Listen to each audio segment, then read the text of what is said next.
Let me see. Okay, here we go. My apologies. Let me do it again. Uh, what's up to you, man? Rock, Dan Bills, Miss Melina, Jordan Hyman, and FDT. Thank you for showing up. Let's get this started.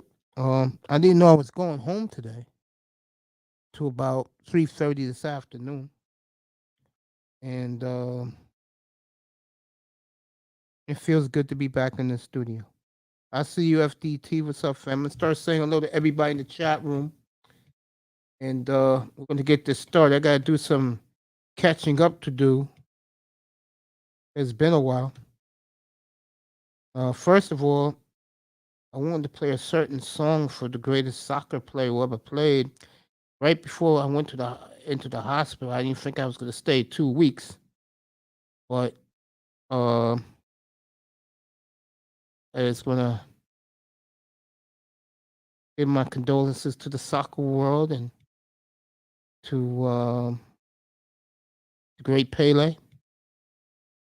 I'll do the song tomorrow night, dedicated to Relentless and Bargoff, and of course, Austin Hellman. Pretty cool song. I see Nicer building. Did DJ Kuda ever finish doing all those beats?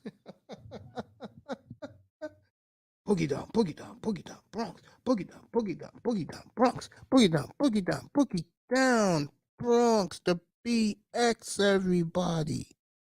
My home, where I'm at right now, just chilling, Nicer in the building. Good to see her. Melina's in the building too. Great to see her. As always, these strange emojis keep popping up. DJ Kuda did about 13, 14 beats live on his show late last night. I was up for it. Yeah, I was in the room, and I appreciate that by him. What a great guy. God, I love him. Happy belated birthday to most brilliant young man I've ever come across, the great DJ Kuda. And everything he predicted happened, to the chagrin of a lot of guys in the manosphere. Thank you, baby. Miss Melina welcomed me back. I'm going to say what's up to her next.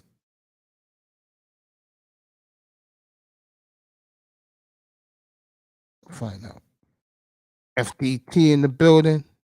Knew that was his damn name. Let me go back. There he is. Sitting in the building.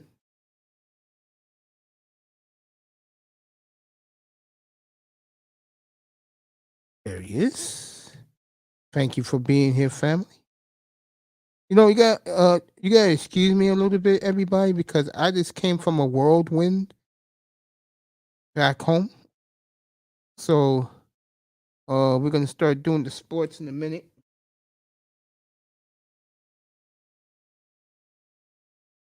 Beautiful Miss Melina's here. Say something nice to her. FDT say what's up to him. Of course, Lulu Rock on.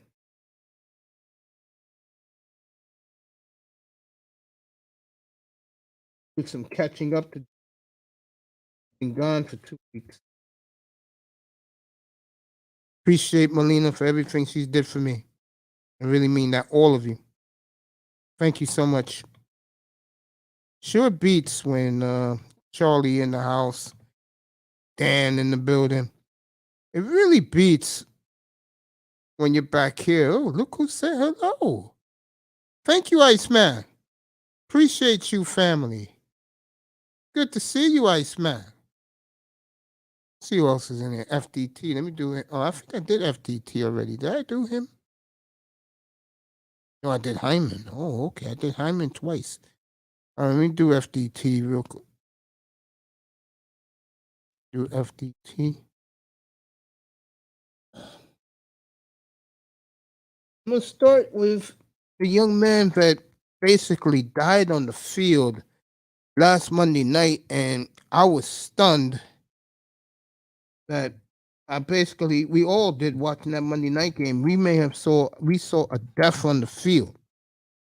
Give a shout out to the Bengals medical staff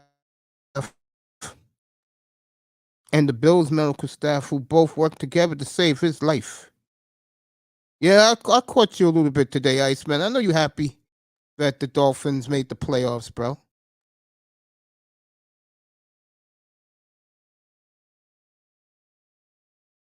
Fins take CB83 in the building. Good to see him. I'm going to chop it up in a little bit. Talk about the Dolphins' playoff chances. Good to see you, Charlie. I appreciate all of you coming in to say what's up. You should be, man. I'm going to talk about that. Well, we motherfucking backed. We're motherfucking back. I appreciate that, Sean. Oh, man. What I do about Big Money Sean? Real talk. What I do without him? Happy New Year. Yeah, I love you, man. You know I do, Sean. I wouldn't be shit without you, bro. You know that. I tell you that all the time, and I mean it. I'm gonna bring CB up here in a little bit. Talk about the Dolphins making the playoffs. I got it fixed where I can get Iceman back up here. CB was great the other night. I was in his room. Yeah, he's gonna get on the panel. Don Philly's back. Good to see you, family. Don Philly worried about his Eagles limping into the playoffs. I don't blame you.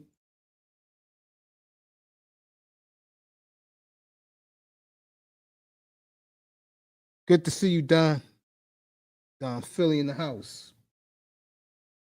Big Philadelphia sports fan. You got it going. The Sixers are playing well again. I see you, family. Don't worry, I'm gonna say what's up to you in a second.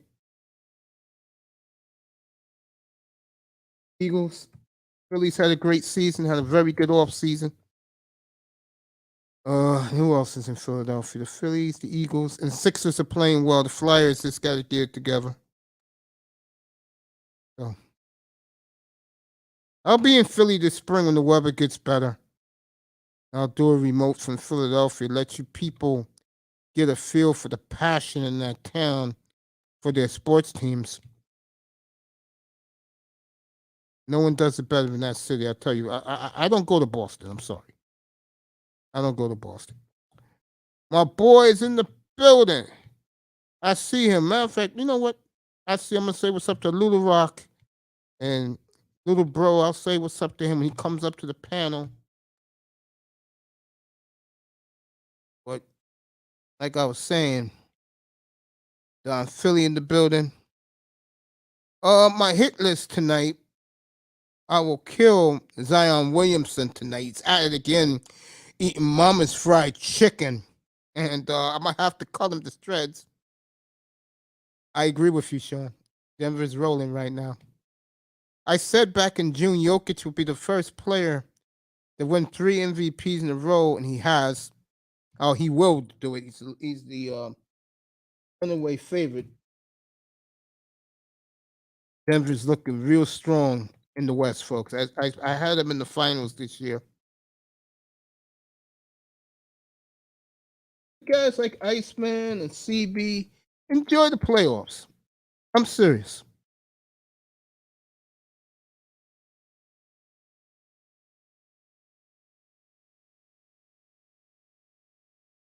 Enjoy it, guys. Don't let it get you down and they lose. Believe it or not, I got the Dolphins winning 2 games. Now I know it's hard for you guys to believe, but I do. All right, let me let the panel up. I was gonna do something different tonight, but so many people in here that wouldn't be fair to everybody. I wanted to recap the 2 I missed. A lot of stories have been happening. Juan Z's another Philadelphia fan. I'm getting ready to open the panel right now, man. I was in the hospital. I'm about to open up right now. Do not move. Give me one more second. I'm saying what's up to my man Juan Z's, and then we're gonna open this up. Abdul Jones, appreciate you, family. Happy belated New Year to you and your wife and your beautiful family, my friend.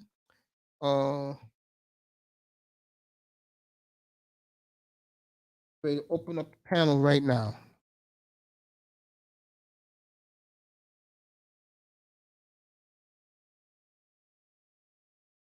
Tomorrow, I will recap what I've missed.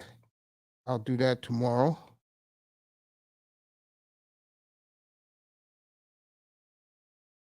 I'll do a shorter show tomorrow. I'm going to do what I've missed since I've been gone. All right, let's open up this panel. Get this shit kickstarted. EM's in the building. Miami's in the building.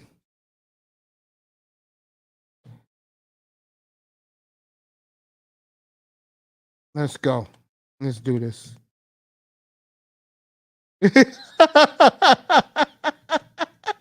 What you say, Iceman, about the fried chicken? Yeah, I'll kill Zion Williamson later tonight. I will show love to John Morant later tonight, who's been getting bamboozled for his arrogant statements 2 weeks ago, which I backed him 1,000%. No one wants to hear about KD and Kyrie. Those guys are has-beens, okay? LeBron's about to break Kareem's record.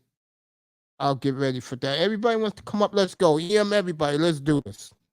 Let's get this talk on the road. Thank you for people in the cloud supporting me tonight. I appreciate you. We're going to make some changes in here. Miami Heat. This is what I think of the Miami Heat, Mr. Miami. Here you go, buddy. For all you Heat fans, they know it.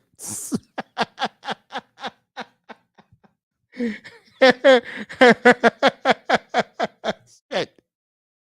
We'll talk about John Morant later tonight. We'll do that. And his statements. I back him 1,000%. The only thing, though, is I agree with you, my man. All right, Melina's up here first. And say hello. I am getting my headsets on.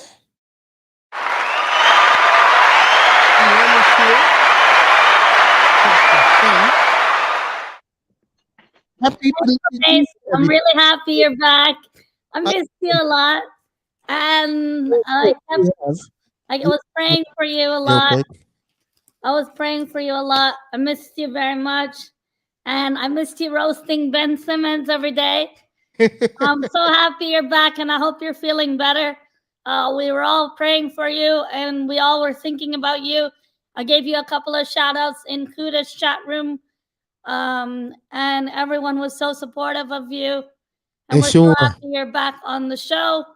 And I was waiting every day, checking every day if you would go live again. But I knew you're a strong fighter, and we're all rooting for you.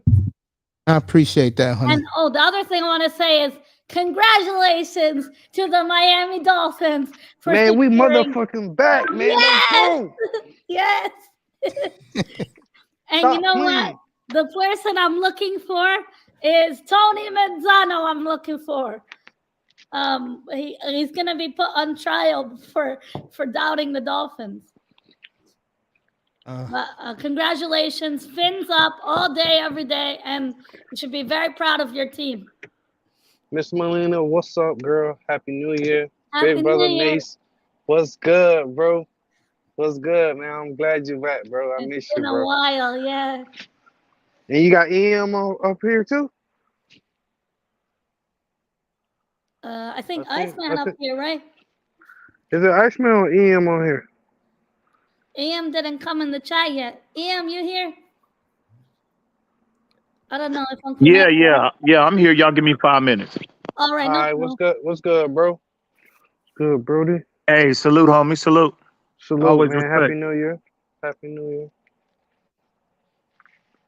How was Christmas, Sean? Christmas was good. Got to see some family I haven't seen in a while, so that was good. Yeah. Yeah, that's good. And got a break from work. I got a new job during the holidays. That's what's up. I'm working at the courthouse now. So. Okay. What you doing there? I'm assistant judge, attorney. Yeah. Wow. It's my dream job. I finally got it after 2 years of trying. So finally got in started That's this what's week. up, girl. Congrats. I'm glad, Hell but yeah, I'm more Iceland, glad I'm in Uncle this Mace bitch. is You already back. know. Yeah, Yeah, most definitely. Iceman, come through. It's Dolphins talk for the next hour or two. It's been long Damn overdue. right, Iceman, slide through. Hell yeah, man, it's been too long. Uncle May's probably gone to take his medicine. He said, Thanks, Iceman. yeah, he said Oh, he's congrats. probably setting up his mic. Yeah, man, get on your iPad, nigga, and let's go, man. Shit, Yeah, dude. Iceman, come through. You guys gotta talk your Dolphins, and I know who's it? Man, Damar Hamlin too. He was injured. yeah, That was we got, we really got, bad. yeah, that was, oof. He got released today, I think, Mm-hmm. earlier today from hospital, but that was Yep, really scary. And then Tua out again. yep. And then we got to talk about my Nuggets. Yeah, we're not talking about Raptors. We're definitely not talking about Raptors. I'm gonna leave that topic alone. Ooh, Nuggets looking good, baby. January 14th, the NBA trade officially opens the window, and we desperately need power forwards. I really hope we get someone on trade and get rid of these bums at the club and sign people who go to the paint. But the Nuggets are doing good. We're shit. The Raptors can't hold a lead. We do these fake comebacks all the time. Yeah, cause ooh, boy, ooh. Nuggets looking good, man. Jokic, man, Yeah, you're playing later tonight, Phoenix. Yep. We playing Phoenix, and a lot of their starters are out. Yeah, they're out injured. Yeah, man, that's Uncle crazy. Mason, back up here. They got Chris Paul. Then what's his It name? should The be big man, a single or double DeAndre digit win. Ayton. It should be a double digit win for me. Yeah, I think so. Like how we did the Lakers the other night. Yeah. For sure. Like how we did the Lakers. Yeah, for sure. Who do you guys got for trades? Do you have any links right now? For any trades? For Denver, I don't think. Man, we don't need to touch nobody, man. We need to leave the squad how it is. And, Yeah, and just pray you're injury free. I think that's how you go. I think the only guy that's really injured that plays he's just is eating Jeff. dinner right now. It's Jeff Green, but Yeah. he'll be back. He'll be back soon. Yeah. He got a hand injury. And So- 305 said he'll be back too. Iceman said he's just eating and he'll come through after. All right, no problem. Yeah, it's Yeah, been man, a I'm while. just happy. But I'm so happy Uncle Mace was back. I was checking every know. day. I was writing in Yeah. the comments, Uncle Mace, we miss you. And yeah, it really felt low because I always tried to be here and every night and just chop it up, sports and. Facts. Yeah, I've been, texting him, making sure he, everything all right with him.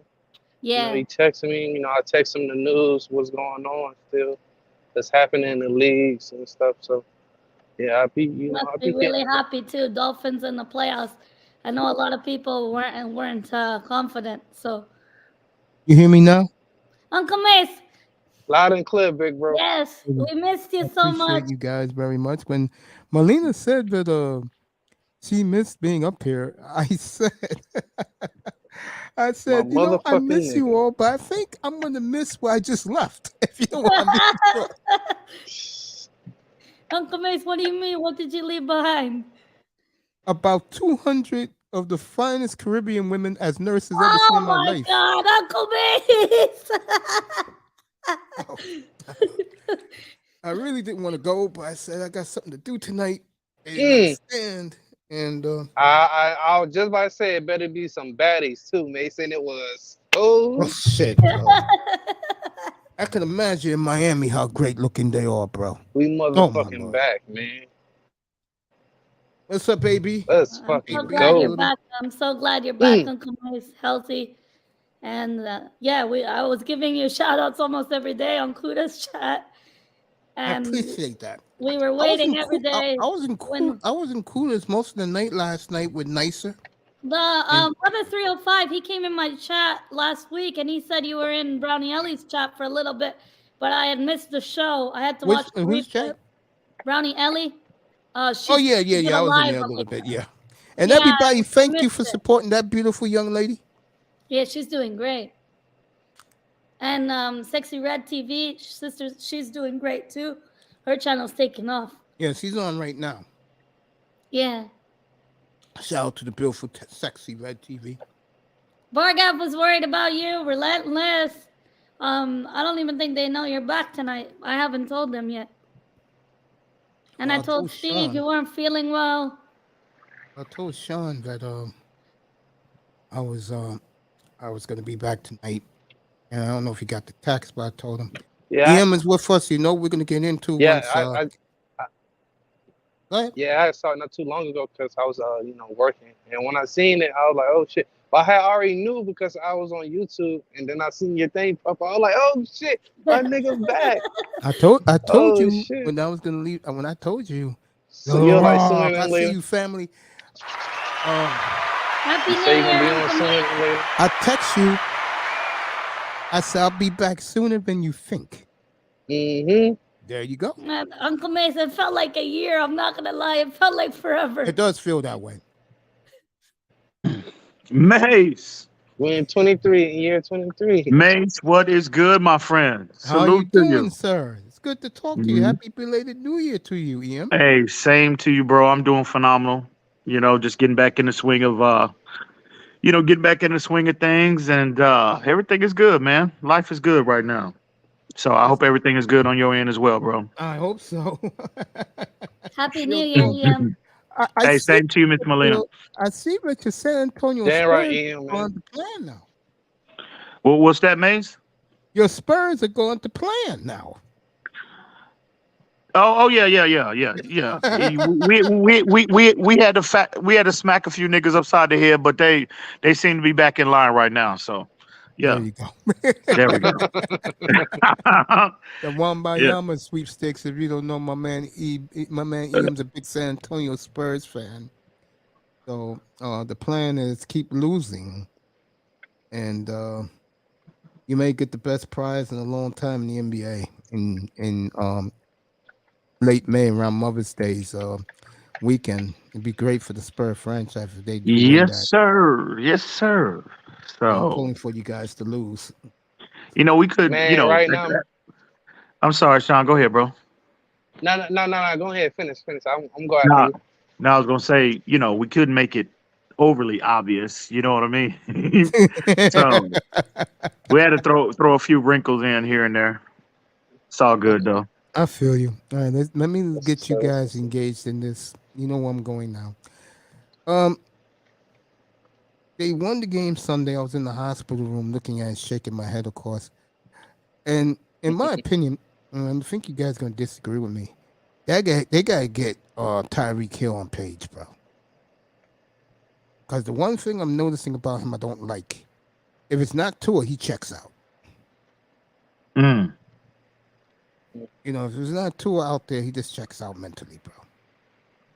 You gotta get that guy and say, bro, if he throws you the ball deep, you're gonna catch it. You don't have to wait for it. And we can go places. They can go places. Ian, didn't he say in the interview that Tua, really gets them excited and get them pumped up in the interview? Didn't he say that? Yeah, they at the end of the day, I just think, if there is some of that going on with Tyreek, I do agree with you, Mace. He does need to he needs to refocus. But it just boils down to, I just think they feel like Tua's give him the best chance to win. The players, I think that, the coaches, the players, right now, he gives them the best chance to win right now. Now, in 6 months from now, who knows? But as of right now, I just think he feels like, I think all of them feel that way, that Tua is just the best option right now for them. So but let me ask you both the same question then. Okay. Do you see a different starting quarterback knowing his concussion problems next year? Next year, yeah, Because there are rumors that they're going to move away from him. I think so. In my opinion. Really, Mace, you hearing that? I Really? am hearing that, sir. Yes, I am. Okay. Real talk. Um, yeah, I haven't heard that the plan is set in motion, but I'm hearing that like there is concerns, about his durability, not just his concussions, but just durability in general, and that they would be more inclined to entertain bringing somebody in, but in completely replacing him. I haven't heard that. But that don't make that doesn't make what you're hearing Mace accurate. Not to be accurate or not to I be feel you. accurate. I feel you. I'm just saying I just haven't heard that. But hey, Tua's an injury. At the end of the day, he's an injury prone player. We got more than enough sample size now. This is every year he's played football, going back to college, now the pros. He's been hurt every single year, and you're a franchise quarterback. You're a starting quarterback in the league. Your availability is the most, is the best currency you can have. And unfortunately, Tua's just can't stay healthy for whatever reason. And they do need to make a move. Me personally, if it was me, I said this publicly and privately multiple times. Anybody that's been listening to me, especially here recently, I think Tom Brady is the move to make. Now is the time to go ahead and bring him in. You've already been costed. They already took one first round pick. You just basically gave that to him. So, you were tampering with Brady. Now's the time to go ahead Ian, and do get you him. think he'd come though? Oh, absolutely. Oh, absolutely. He put Because out of the bag? no, not the bag. I think no. I don't think because of the bag. I think just the talent on the team. He put out an Instagram video just back in the off season, just past year. That video of Tyreek Hill and Jalen Waddle on his Instagram, and then on top of that, once the video was over, he got up and walked away, and he had a painting on his back wall, right? Mhm. And the camera zoomed in, and it was all dolphin colors. Oh Yeah, I wow. forgot So all about that. I so remember So when that shit came out. I remember that. he's a so Finns do at you heart. so you think do you think he was trolling? I don't think so. I don't think so. I think he wants to get back at Belichick so bad. And don't forget about Aaron Rodgers too. I gotta give Manzano his credit. I hate to say it, but because after I'm that looking Packers for game, Manzano because after he the said you Packers guys game, wouldn't make the playoffs. cause after the Packers game, he said, he said he thought he was slick. He slid it in there, talking about how you like to play for Miami. He said Aaron Rodgers when they play, he said it on the telecast. He said, Yeah. man, I'm hearing a lot of feedback. I don't know who that is. Is that me? Is that me? Oh, okay. Um, after the game, after they played him a couple weeks ago, he said that on the telecast. He said, "This is a team I would like to play for." He said that on national TV, Mace. So again, I think there's a lot of quarterbacks that are intrigued with the talent, on this offense in particular. Tyreek and Waddle, that's a very intriguing tandem of wide receivers, bro. They're unique in terms of their skill set that they bring to the game, and it's a lot, it's a lot of quarterbacks that would like to play with both of them. So I think that's just the case. I think Brady, um, I'm hearing, that Las Vegas might be an option for him, but I don't think so. Brady been trying to get to Miami since he left New England, and I think just now's the time to go ahead and pull the trigger. In regards to Tua, I would entertain bringing Tua back. I would tell him, sit him down. Look, we're going to go in a different direction in terms of the starting position.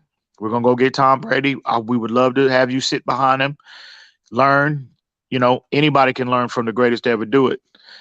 And if he's with that, I'll be more than willing to hang on to Tua. Or, if he has a problem with that, well then, you use him as trade bait and get him up out of there. But I think Tom Brady is definitely the move to make for the Dolphins to truly maximize this 2-year Super Bowl window. Interesting.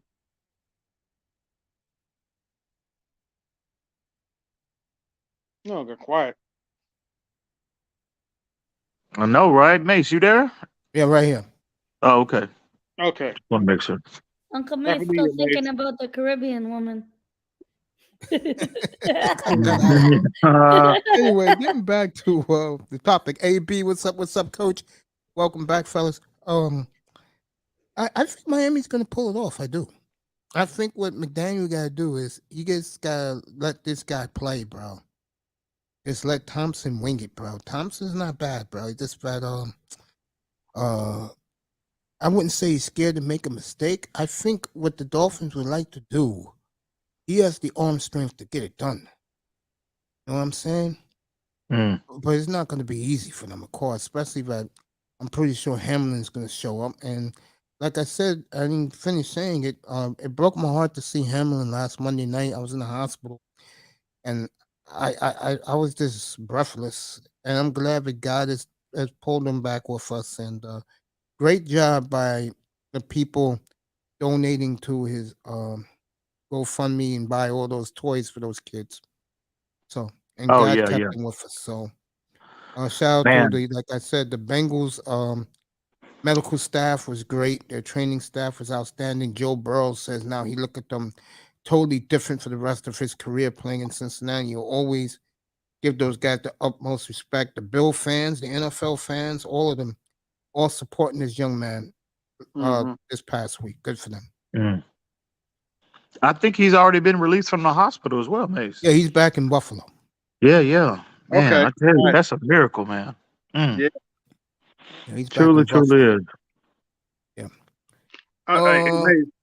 Hey, AB, since you're here, what do you think your Colts are going to do now? You think they're going to keep that clown as coach, or you think they're going to go for a bigger name? I have no idea. I will give you a miracle, though. I'll give you another miracle. Somehow, some way, Jacksonville is your AFC South champion. I'm just saying. They got the future at quarterback, bro, and that's what clicks in this league. You got the young quarterback.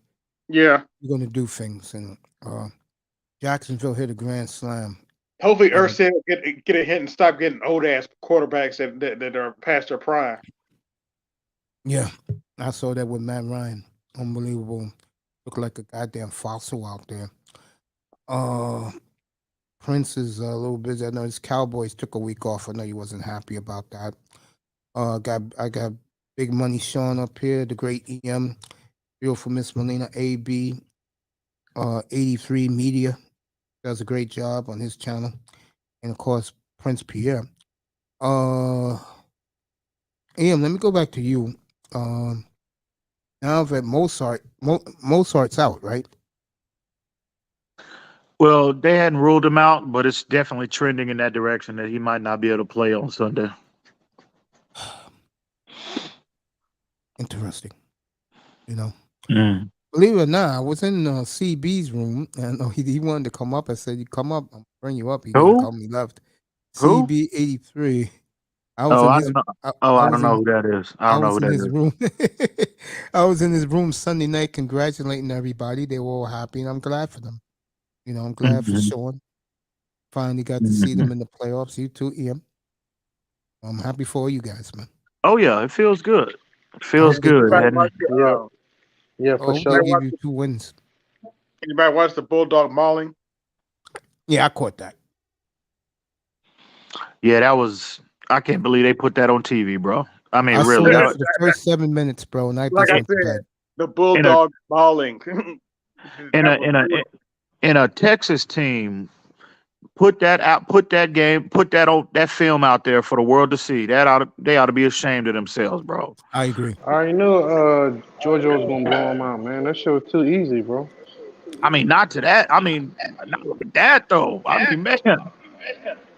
Did they even get off the bus? Yeah. Did they even get off the bus? They got off the bus. They did.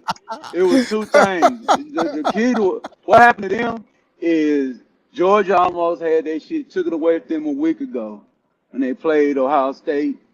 And they already said when they got off the bus, goddamn me, Kirby Smart said, it's hunting time.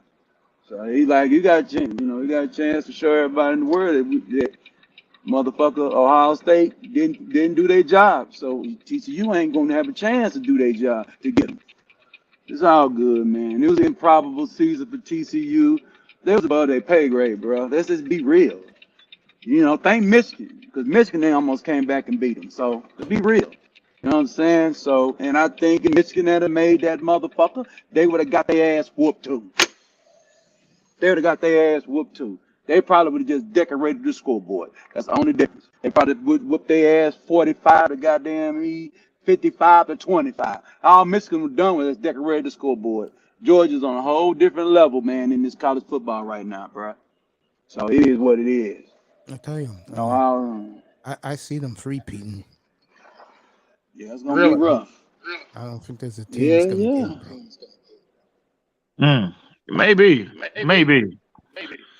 It's gonna But come they, down. It's gonna come down to them. It's gonna come down to them. When you watch them, you're gonna, it's gonna come down to them turning the ball over 5 or 6 times in a big game. That's how you're gonna beat them. They're gonna have a terrible day. Georgia too. Who is he? I don't know, but the kid who just won, isn't he a senior? Yeah. So he's out. Yeah. He done. They're gonna have a new quarterback next year. That may hold them back from getting a three-peat. Yeah, that might. Then Alabama loaded up. They got the number 1 recruiting class coming into this year, but they losing Bryce Young too. So, Yeah. but they got that other kid sitting. I don't know if y'all seen him, but they got that other kid sitting behind Bryce Young. They calling him a young Lamar Jackson. Crazy athletic, I saw him. Yeah, when big arm. Yeah, I've seen him. So I can't wait to see him next year. He's supposed to be real nice. He played earlier this year when Bryce Young was out. Yeah. I caught that game. I saw him when Alabama. I saw him when they was having those scrimmages early in the spring. Yeah. And they had a good, they were talking about him then like they were, they can't wait to see him get, like starter minutes.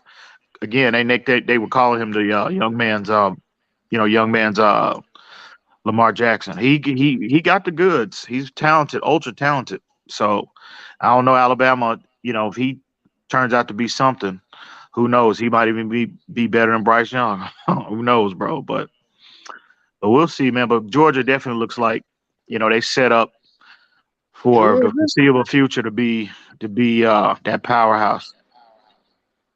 Georgia.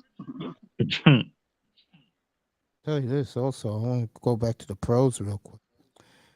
And I love this guy. I'm not going to mention his name, but you cannot bash Mike Tomlin anymore after the job he just did. No, I mean, I don't understand why people just, they look to criticize Tomlin to begin with, bro. Coaching that long, being that successful, and never had a losing season. I mean, but I do agree with you. He did, to get them to 9-8. Didn't they finish 9-8, Mace? Yes, they did. Yeah, that's a tremendous job. You see Flores at the head. I think Cleveland going to snatch him up. Flores is the leader in terms of their defensive coordinator position. So I'm glad to see Flores rebound and get back on his feet. Flores is too good a coach to be at that assistant level. You know what I mean? Positional coach level. He needs to be a coordinator or a head coach. So it was good to see that. Hopefully he'll lock that in and because if he go there, man, he gonna have that defense where it needs to be, and Cleveland gonna be a problem. I said that with the second that kid got off suspension. I said, hey, next year watch out for Cleveland AFC, bro. And he's getting his sea legs underneath him near the end of the year. So it could be interesting with the Browns. I think they need another receiver to go with the group that they got. Cooper and the other kid, number 11. Cleveland's close. They're right there. They're right back to where they were. Now you could say 3 years ago when they had the power running game. Which was a good job by them. Also, since we're gonna stay here for a couple of minutes, with this, so Miami gets in, good for them and their fans. I'm happy for them. Pittsburgh came close, and you have to give Tomlin all the love. Big up to you, Jordan. I see you, family. Jordan Hyman in the chat. Raiders are a disaster. That's when they told Derek. When I went in the hospital, they told Derek Carr that he's not coming back. New England's in trouble with quarterback now. And Belichick let Bob Kraft know that he's coming back next year. So, got some good things to talk about going into the off season. Boo. You know, you agree with that, Boo. Sean? Sorry, just had to say that for Belichick. Boo. Oh, Belichick. Boo. I forgot you're a Colts fan. Yeah, Boo. I feel you, man. Nice. What's up, girl? Welcome back. Hey, nice. Oh, welcome back, Mace. How you doing? It was like 24 hours ago. I was talking to you from my hospital bed when Cooler was making his own album of beats in one night. Yep. So, belated happy birthday to the great DJ Cooler. Yeah, Grateful. good to see you back, Mace. How you feeling? Feeling a lot better, thank you. That's good to hear. I hope Say that again, family. you out of the hospital. I hope. Oh yeah, I'm in my studio, bro. I couldn't do this in the hospital, man. Oh, okay. You know, a little message to you. My kidney had no reason why I was in the hospital at first, and then it got infected by the what you call that shit that give you antibiotics. That's why I had to stay a little longer. Oh. So whenever you get that kidney, and you will get one, AB, watch what they say, because they don't really tell you everything. I remember I told you that when I first started talking to you. Yeah. They made sure that I left there 1,000%, because it would really look bad on our hospital if a 96% match is off this earth because they fucked up. Excuse my language. You see what else? Georgia just destroyed. Not even worth conversating. But you guys, all of you, I called it the Bulldog Mall. there you go. All of you, go listen to who's our coach at Georgia again? Who's the head coach? Kirby Smart. Go listen to his profane Kirby Smart. locker room speech to his kids, to his team. Nothing but F-bombs, but he got the message across. Speaking of get the message across, boy, it is great to see this guy back with us. The great Mr. Miami's back with us.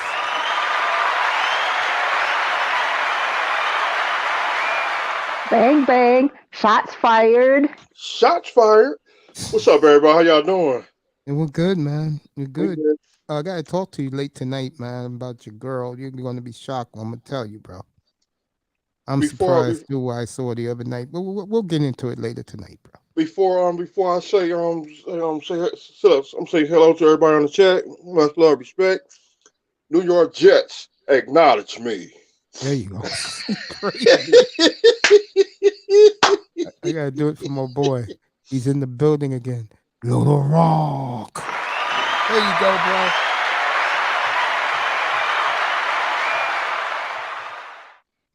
I'm gonna ignore Dallas, because you know the national media likes to over exaggerate things. Dallas didn't need the game. You know, they know they're going to Tampa on Monday night for Monday Night Football. I think the Cowboys, this mine's opinion, I think they're fine. They'll all come to play this week, and probably get Brady to Vegas faster than Brady wanted to realize. Mm-hmm. But I see that happening with Dallas. I think Dallas just took the week off, and the media sensationalized it as always.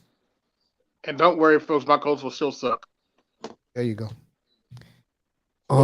Coach, you want to talk about that? Cowboys 2 days ago, how the media blew it up, and you know, and I know it's not that important. Monday night's important.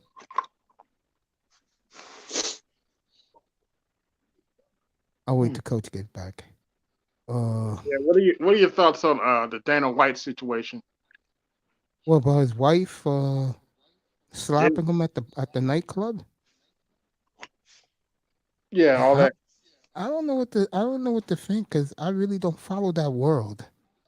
If I had like that, okay. If I had Bargoff up here, Manzano, they can elaborate more about it than I would. But was he caught cheating on his wife? What did he do to make his wife hit him like that? I have no idea. I don't either. I mean, You know, his own mother came out and said he's not a good person. who Dana? Yeah. Well, Dana's about money, man. He got a multi-billion-dollar industry of cage fighting, bro. I mean, Yeah. give the brother credit. He only invested $2 million. Became a billionaire off of it. So, you know what I'm saying? Miami, what's up, bro? Just sitting back chilling. Just got off from work. There you go. Gonna have your little taste later on. Sure, I did that 2 nights in a row. My stomach need to take a break. Celebrate my victory There you go. and smoke a Ian, you cigar. there? Ian. Wait till Ian get his mic back on. There he is. Yeah, I'm here, base. I'm here, base. Ian, let me ask you a question. In your opinion, did the defense look better on Sunday? Or do you think because it was Flacco in there, that it wasn't really a challenge? Well, I think it was, I think it was a combination of both. The defense played they played lights out. They did what they were supposed to do. But I mean, we all know how bad the Jets are on offense. But hey, man, it's the NFL. You know what I mean? I'll take it all day, every day. And I like the way they played against Green Bay. Facts. I like the way the defense played against the Packers. I really did. Yeah, they only gave up 19 points. I think they came to 19. life against the Packers. Really, what makes the defense been lights out the last 3 weeks. I mean, absolutely lights out. They were good in And Buffalo too. and for all this Boyer hate, again, I'm not saying Boyer don't deserve criticism, but come on, man. Boy, the defense hadn't been a major issue. I don't think so this year. Sure, have they been the dominant defense that we're accustomed to seeing under Brian Flores in the last 2-3 years? No, but I agree. I mean, look at all the injuries. Key players, not just rotational players or depth pieces. These are like the foundational pieces of your defense that affect everything you want to do defensively. Gone. 3 key pieces gone. I mean, that's tough to deal with if you're not able to replicate that production. So I think Boyer, he did the best job he could with what he had available to him. And I think the last 3 weeks in particular, really, I agree with you, the Buffalo game too. They played well enough to win. But they definitely stepped up the last, 4 games of the season. I like the Dolphins' philosophy since Flores was the coach and McDaniels kept it going with it. Next man up, no excuses. And give the Dolphins a lot of credit because they don't make no excuses. They're fans, though. I'm not talking about you, Ian, but they don't make no excuses. I don't either. They're talented enough, in my opinion, to make a move right now in these playoffs. That's just me feeling that way. Playoffs? Yeah. Oh, AB's being funny. Jim Moore. Playoffs? Yeah. Playoffs? How y'all feel about Patrick Surtain going to FSU? Oh shoot! I'm happy for him. I'm happy for him, and but I don't think it's going to be a massive loss to the Dolphins. But, if they keep Boyer was an outstanding secondaries coach, and that's how he made his bones in the NFL and in New England as well as in Miami. So losing Surtain Senior went to Florida State. Yeah. Tells you how long I've been gone. I didn't know that. Well, they got Sammy Madison there. Sammy Madison is a damn good defensive backs coach. I mean, it's a feedback, man. Kansas City. You know what I'm saying. Nina, you there, baby? Wait till Melina gets back. I'll talk to her, ask a question about the Cowboys. It's like I said before, I just think that with the Dolphins, I think they got a lot of work this off season. I got Miami, I got EM, I got big money. So let me ask each of you, and you tell me, beginning with you, Miami, where do you think they should improve this team to get over the hump? The offensive line and the defense. What about you, Ian? Yeah, I would agree. The offensive line is the priority. And I think, getting healthy defensively, getting Agba back if they choose to keep him. Obviously, Nick Needham. More than likely, Byron Jones is on his way out. But getting healthy and O line definitely is a priority. And figure out what they, you know, I was thinking about, when Byron Jones, when we all came to the realization that he was going to be on his way out. I was more in line, I was thinking like maybe the Dolphins need to spend that second round pick, their first pick of the draft, maybe on a corner. But I got to be honest, the way Cater Cahu has played this year and handled himself as an undrafted player, his first year as a rookie. I mean, PFF had him. I mean, he's been in the top 10 in terms of his overall play all year long, according to PFF. And I think he finished the regular season rankings came out the other day, and I think they had him like at 32nd. I think that is a huge, huge, tremendous achievement on him being an undrafted player in his first year. And so moving forward into next year, maybe the Dolphins might not need to invest a high pick on a corner. Maybe more than likely they're gonna roll. They're gonna bring Xavier Howard back, and so a healthy Xavier Howard and Cater Cahu as your boundary guys next year. I mean, you can do a lot worse than that, considering how he played this year. So, but linebacker. With that being said, linebacker and O line would be my priorities going into the offseason. Okay. What about you, Sean? Hang on, Mace. I'll be back, bro. Hey, take your time. Yeah. Wait till Sean gets back. AB's with us. I think his team needs a complete house cleaning. Pretty much. Can't be going with Jeff Saturday next year. I'm about to say that. Starting with Jeff Saturday. Gotta get him out, bro. I'm laughing because Jim Irsay, bro. I tell you, he continues to play the magic flute, bro. And the New England Clam Chargers, they gone. Yeah, there's a lot of what's up, Dad boys. Good to see you, family. Yeah, you glad they out, huh? Gone. Hey, Coach, you're there. So let me ask you. I asked you this before a few minutes ago. Melina can answer this too. So can Raven in the chat. Kareem, we just finished praising your man Mike Tomlin, a great coaching job he's done, which was absolutely outstanding by Coach Tomlin. My question to you, Prince, is what I said a few minutes ago. I think the media is overblowing the Cowboys' effort on Sunday. I think the Cowboys made sure people weren't hurt, and I think they'll turn it up next Monday night against Tampa. You agree with that, Coach? He better, because it's gonna be a head coaching change if you do.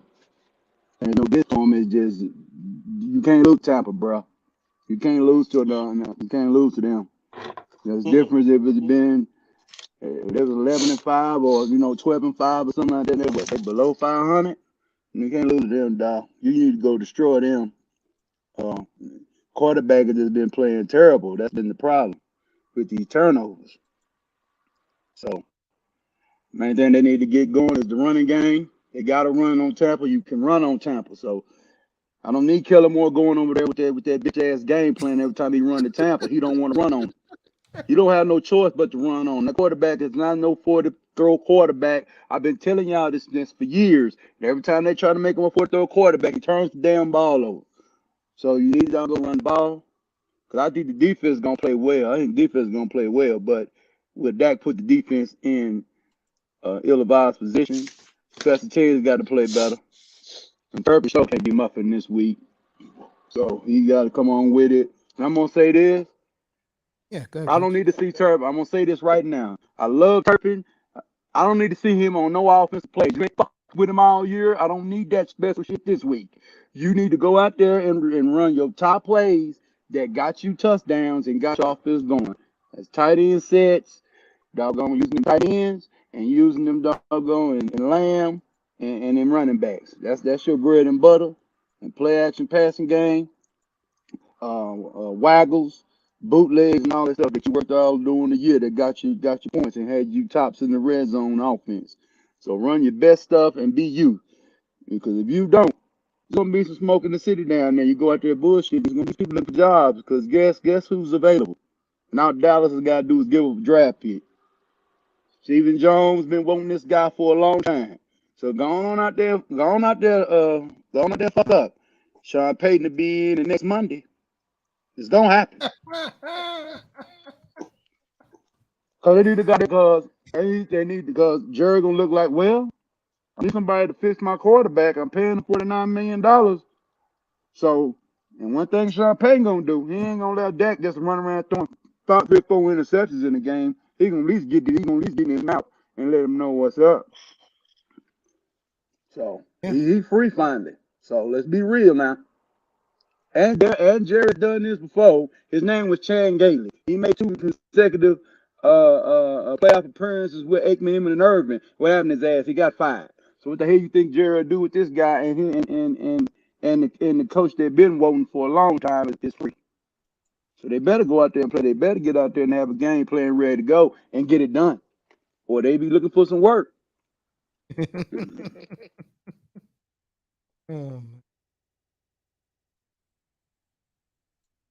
Lena, you up here? Still here? I'd like to hear her opinion. That too, but I do agree with you, Coach. If Dallas loses this one, there's going to be some problems out there. Raven knows the town what they train at. What's that, Frisco? What Raven say? Because Raven said, me and Raven was kidding a couple of months ago.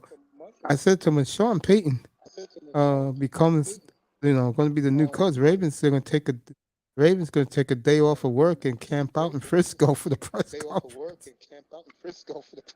Let's give you some game. The 23 coming up. The 20th anniversary of Bill Parcells coming to Dallas. You don't think it's coincidence if Dallas don't get it done in a week? Sean Payton come to Dallas? Shit. I'm being 100, man. Now, knowing Cowboy fans' luck and Sean Payton luck, Dallas will go out there and put 50 on goddamn Tampa Bay ass. Watch. That's just because. Football guys will be like, no, we're going to let you beat Tampa. I don't let y'all think y'all really got something going on. And then in that week, you go up to Philly, and you mess around and don't get it done that day. And guess what? Sean Payton he have his industrial press conference the week you playing the goddamn and then you lose.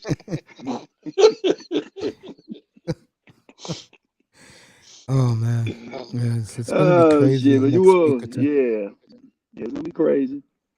Monday night. Raven says the whole community's in this Sean Payton down there.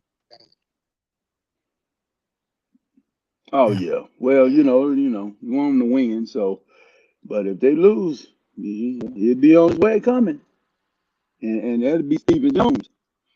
Stephen Jones said we don't give up draft pick, but Stephen Jones will make an exception to the rule this time. like a defensive coordinator for come on, we're gonna get another defensive coordinator pretty soon. I would agree with you, y'all. Miami. I agree. I think we will. I don't know what the coach. And Melina's in the chat. I was gonna ask her opinion about the Cowboys this week against Tampa Bay. Melina, you there, baby? Yeah, I like Dallas against Tampa. Hi, Uncle Mace. Yes, I'm here. They should win. Yeah, They should I was win. gonna say opinions about Dallas really taking a week off, and I see them really ready to go on Monday night against the Buccaneers. I agree with that.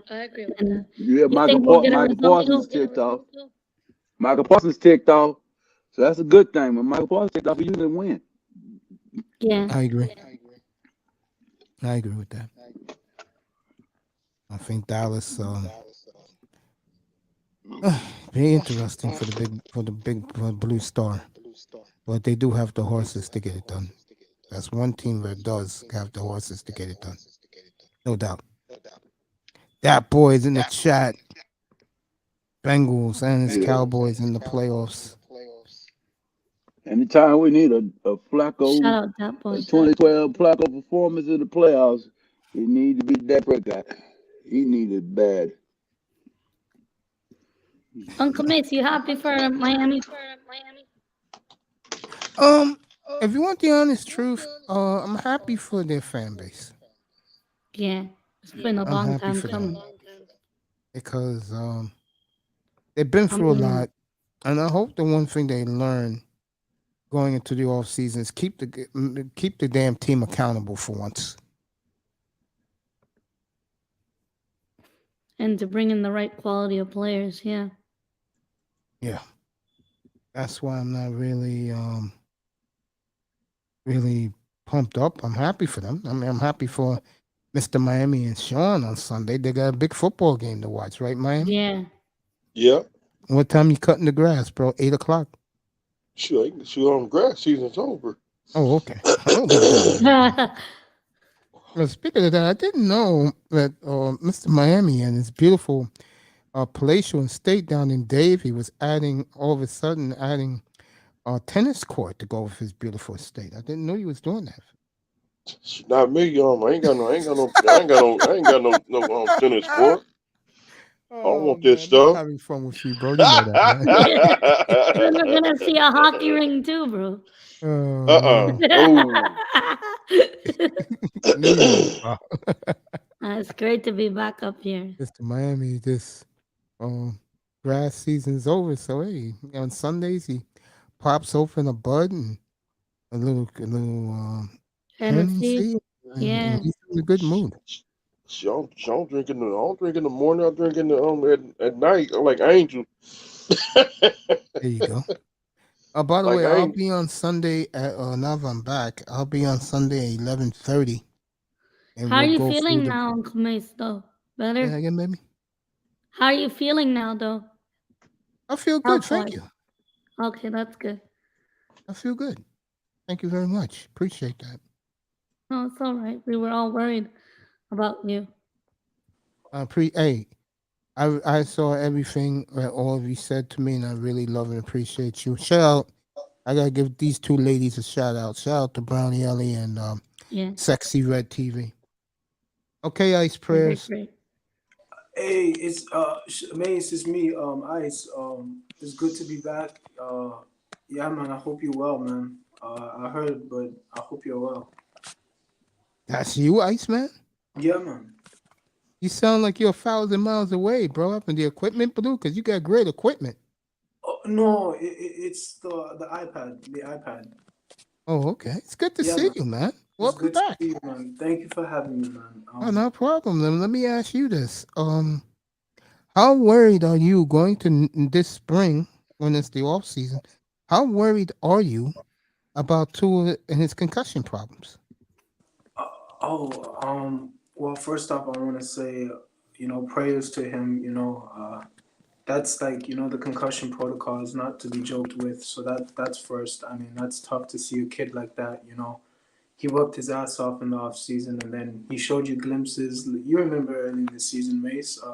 He showed you glimpses in Baltimore, but then all of a sudden, sadly, the Bengals game. So, and then after that, it just went spiraling downhill. But I'm glad that we got to see Tua. But honestly, I like the kid Skylar. I know he didn't give a lot of fans what they needed, which was passing touchdowns. I know we only had field goals to win the game. Mind you, we won the game, which is not like in Dolphins vocabulary.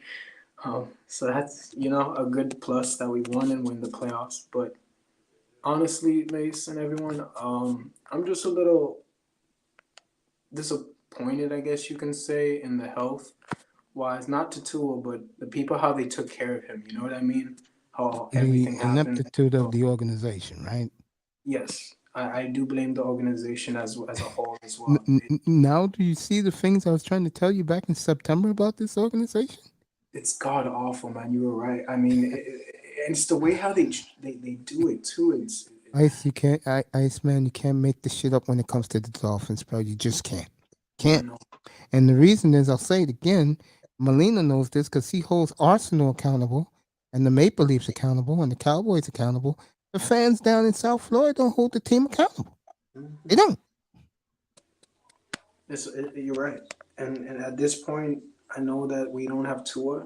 And honestly, if they do move off of him in the off season, all right, I don't want that. I would like to see him come back and see if he has that opportunity. But the Lord knows that Mr. Ross's years are getting to him, so I'm sure he wants to win now. But I mean, we'll see, man. I mean, I don't know where we go from here, honestly, Mace. I really don't. I mean, yeah. Interesting. Congrats to beautiful Miss Molina getting her dream job at the courthouse. Thank you. Shout out to you, sweetheart. Let me ask you this. I had EM up here. He'll be back later. Let me ask you this question. I asked this to Sean and to Mr. Miami a little bit. Are you worried about opening holes for the running game? This Sunday afternoon. Yes, honestly speaking, I am. We don't. I don't know if there's in the news on Raheem Mostert just yet. I know his thumb was broken, so that's serious. But we would like to have him back. So I don't know if we'll have Teron Armstead. It looks like he had an interview today, so it looked good. I guess you can say with Teron, it looked positive, but we need him. I mean, you said it best though. If we don't have Teron and we don't have Raheem, this running game, Ed Oliver and Gregory Rousseau and those boys, they will. I mean, they would destroy this offensive line. I hate to be honest, but it's the honest truth. I mean, we've been abysmal throughout the whole season running the ball, and then in the end of the season, I guess you can say mid of the end, it started when we started to heat up. So yeah, man. I just don't feel confident though of this upcoming. I do too. Believe it or not, I believe in Skylar Thompson. I think two things have to happen. I want to hear your opinion about this. Tyreek cannot check out right now. He's been checking out lately. Can't be doing that to this kid. Show up, get ready, because this kid will get you the football where you need it to be. That's number one.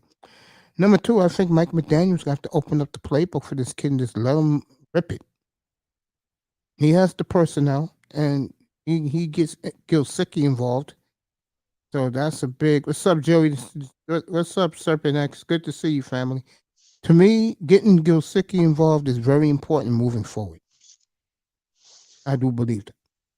I think we need to get him involved, in my honest opinion, this upcoming Sunday. You saw how Skylar utilized him only in 2 catches. I know the other one people will say it was like it sailed over him and it was supposed to be intended for Tyreek, but I think you said it best. Skylar, he has the intangibles and hopefully he can get the job done. But I know how the Bills are though. They're the best. You know how they are.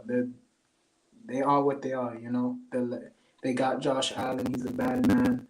And whenever you have Josh Allen, I mean, you're bound for him to score points. And that's my question to everyone. I don't know if we can score. I hope we can score points, but you said it best, Mace. Tyreek Hill needs to be a factor.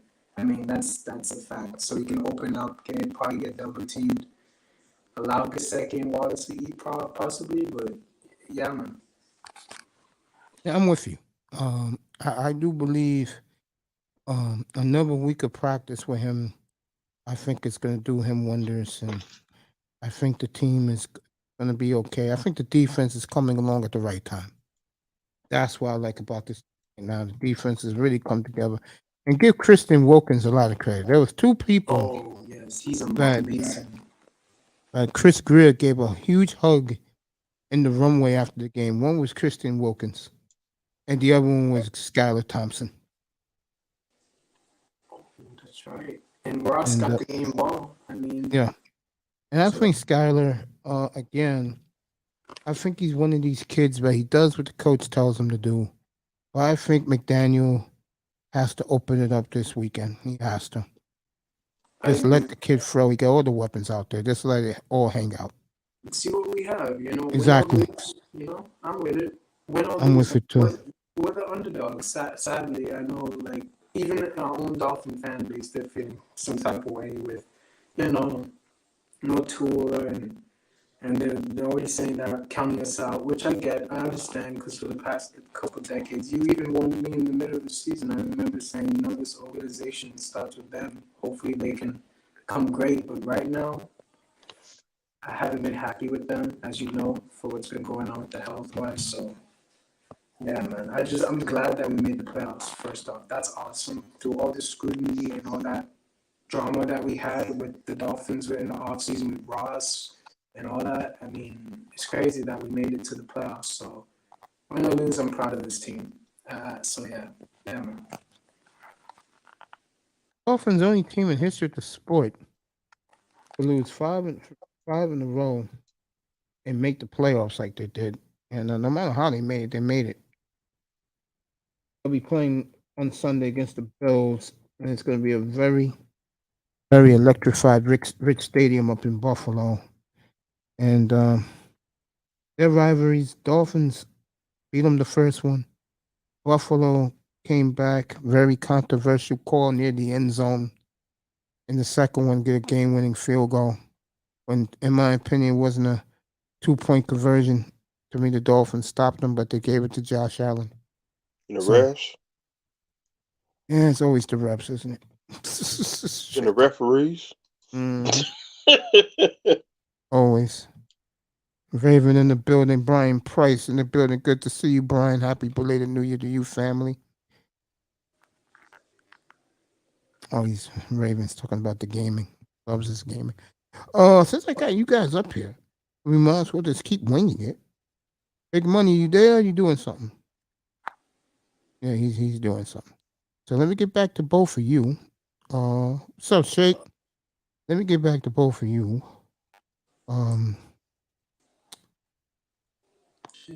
I'll ask you this question because you wasn't up here before. I asked it to the other guys. What would you do to make this team better in the off season? What would you do? What would you do, Iceman? Honestly and truthfully, I would honestly get to the quarterback evaluation room and see if Tua is that guy. See what you're gonna do first. If you are gonna move away from him, who are you gonna get? Like an Aaron Rodgers, Tom Brady, Lamar Jackson's of the world. I know Lamar's contract right now. He's talking to Baltimore, but we'll see how that goes. So honestly, that's my first off to see what's best for the team. For the quarterback as well as looking at Josh Boyer. I mean, a lot of us have been scratching our heads with Josh Boyer, but due to his abilities and his lackadaisical abilities early in the season, he has not picked it up, in my honest opinion. I see him utilizing Bradley Chubb getting double teamed a lot, and he's doing a lot of the dirty work. I know he's not getting the flashy sacks, but I think that Jaden Phillips, you see how he's heating up with Christian Wilkins, is a menace right now. So that's where I see, Josh Boyer. I'm looking at him as well, Tua and Josh, and the O-line, of course, the trenches need to be addressed. The right tackle and the left guard position. Running back, of course, as well. I like Wilson and Raheem, but I would like to get like a running back in the draft, possibly, and we'll see how that goes. So yeah, man. Anzano, the link is in the chat, bro. Come on up. Shake Money doing What's up, Shake? What's up, brother Shake? You muted, Shake. Shake, you muted. There you go. Go ahead, what's good, fam? Happy New Year's to everybody. It is another beautiful day in Zamunda. There you go. I did enjoy being in CB's room Sunday night. Congratulating you guys because you guys were so damn happy. I don't blame you. Manzano will join us up in a minute. Yeah, I'm feeling a lot better, Tony. Just come on up and join the party. The bottom. I read this whole thing last night. This tonight. There you go. Hey, Shake is happy. Reunion. I'm with Iceman. I'm a little worried. I could tell by his voice. I'm worried a little bit. I think they'll win, but I'm still worried. Yeah, me too, man. Hey, man. I'm happy to hear Mr. 305's voice again. What's up, brother? Shake, how you doing? Chats, bro. See, I've been chilling. Is that Sean? That's Sean, right, above me? Yeah, it's Big Money. Yeah, that's the Big Money's here and Shake Money's here. Too money. Yeah, man. So, what would you do to improve the team going to next season? I'm gonna ask the same to Shake in a second. What would you do, Iceman? What positions you would fill? left guard, right tackle, running back, and a DB because I don't trust Byron Jones for what he has done to us, sadly. But I know some of us would like to have him back. But honest opinion, I another feel you, corner. Tony. Yeah, So go yeah, ahead. man. No, that's about it. That's it. Nice, but thank you, man. That's it. What about you, Shake? All right. Byron Jones, he gone. I would say I would fix the trenches and the linebacking unit. That would be my thing. The linebackers, for sure. I think that's the weakness of our defense, because next year we're gonna get Nick Needham back. Next year, Kohu has solidified himself as a secondary option. The thing I like about Josh Boyer, people don't realize about Josh Boyer is if Mike McDaniel had the wide receivers, the type of wide receivers as Josh Boyer had for secondaries, the offense wouldn't be nowhere near as good as it is. Think about this. This offense has 4,000 yards, right? Receiving. 3,000 of those yards are between two receivers. So that tells you right there, if you take out those two receivers, this offense ain't worth nothing, bro. So you got to give Josh Boyer a little bit of credit for turning chicken salad into chicken shit into chicken salad, bro. Into tuna salad. That's just how I feel. My man Zano wants to draft multiple corners, and he said they're deep in the draft. I don't blame you though, Shake. I like Josh Boyer. It's just this year has been a tough one. You know that. But yeah, I'll let you guys talk. I'll be right back. Deacon Dave, what's up, family? Good to see you, Dave. Yeah, go And ahead, one thing I've agreed with EM is, listen, the only way I'm moving off of Josh Boyer is if we get someone like a Vic Fangio or somebody that is better, that is proven and is better than him. If we're not gonna get someone in that ilk, in that realm, then I think we should stick to Josh Boyer. But if we're gonna get somebody like a Vic Fangio or somebody with years of experience, somebody who's been coaching with leather since they've been playing with leather football with leather helmets, then I think we should stick with Josh Boyer. But if they get somebody that's experienced and proven, like a Greg Williams or, like I said, Vic Fangio, that's the only one I want to replace Josh Boyer with. No Lovie Smith, Shake Money? No. Lovie Smith? Yeah. I mean, like I said, somebody experienced and somebody that's been around the NFL that has a wealth of knowledge of this defense. Right. You know what I mean? I hear you, man. I mean, Sean, you know, just go out and pop back in. Your Wi-Fi, family. I want Boyer gone. I don't give a damn how they do it. I feel. But give me a guy that's a good defensive coordinator that knows what the hell he's doing. Don't give me no crap young guy but you never seen coach before, because that stupid ass owner always had a past of doing stuff that stupidly. So no scandals during the off season. Miami disappeared on us after my boy Aaron beat us. Well, Detroit, Tony, I love you, bro, but you know what? Thank- At the end of the night tonight, right?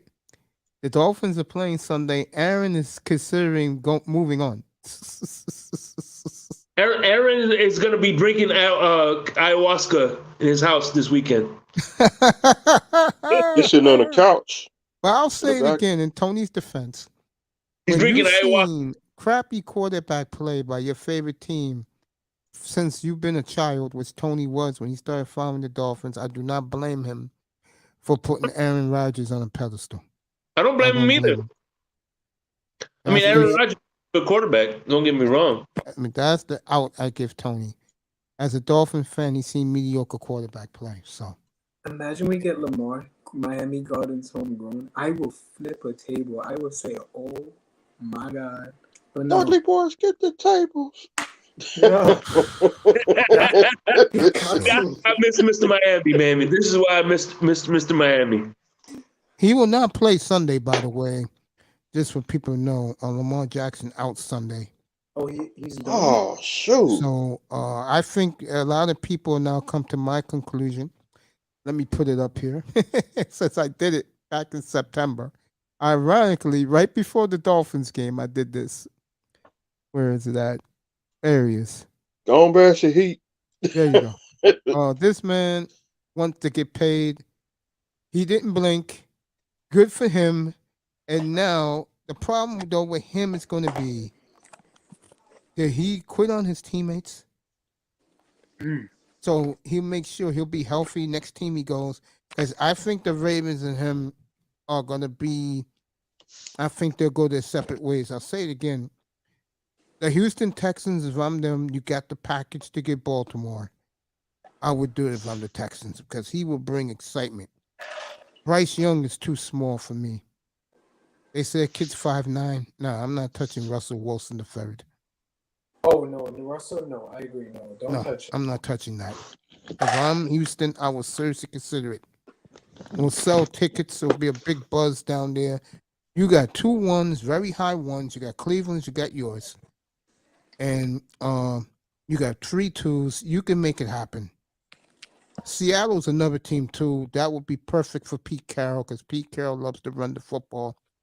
Speaking of running the football, give a shout out to our boy DJ Dallas, baby. He's had a hell of a year in Seattle. You win. So, give DJ Dallas a lot of credit. I'm saying, Mr. Miami. I'm still here. You know it. You know it. You damn right, baby. Miami Hurricanes for life. That's right, baby. You know it. No Tour fan. There you go. And so is Iceman. He's a big Canes fan. Oh yeah. Shake Money's Florida, and BMS Big Money Sean's Oregon. So that's right, baby. Big Money. Life. Big Money's a big Oregon fan. Big Ducks basketball and football. And his Nuggets are rolling right now. And Sean's living in heaven right now. Good for him. His Dolphins made the playoffs. So everything's going good for him and his sports teams. But yeah, guys, I really do believe I'll take this to 11-15. I really do believe the Dolphins will make a couple of moves this offseason. I think they'll get a better backup quarterback than the piece of shit they've been getting through the years. They'll get someone better because he's another hit away from gone, bro. You never know. We don't know, but it's good to have the backup. You know what I'm saying? A good backup. Oh, man, Zana asked a great question. Would you rather sign Tom Brady or give up first-round picks for Aaron Rodgers? That's for you guys. If you're going to ask me that, Tony, for that, if that idiot owner wouldn't have gave up our number 1, I would. If we had the package to get Lamar Jackson, I would have done that shit an hour ago.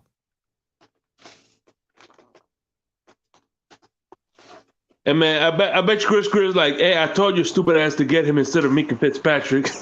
Hey, Bro, I'll tell you. I got CT and MCJB want to slide, man. I'm gonna send them the link if that's cool, man. I mean, they're good people. They're Dolphin fans, you know what I mean? Cool people. By the way, I'm glad you said that. By the way, I'll be up here because I missed so much time. I'll be up here Sunday all day. I'll take you all the way to the Ravens game because the Ravens put me to sleep. I'm sorry. That team puts me to sleep. Chiefs put you to sleep. Yeah, I know. I noticed that the other day also.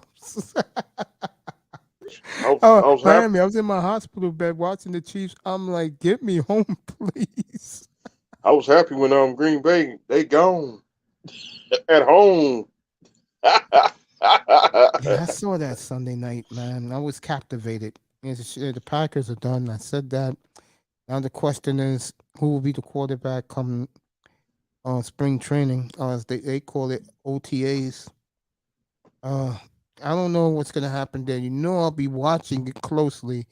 According to my man Borowski, he's saying that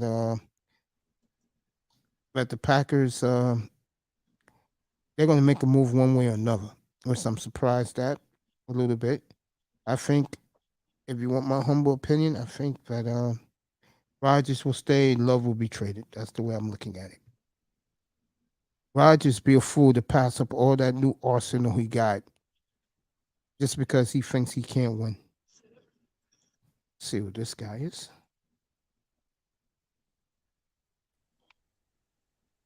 CT, you want to comment on this? I don't. I just Iceman just sent me the link, so I have no idea what you guys were talking about. What I was just talking about was I was going around the league. I asked you the question I asked each Dolphin guy representing up here. What would you do during the offseason to make the team better?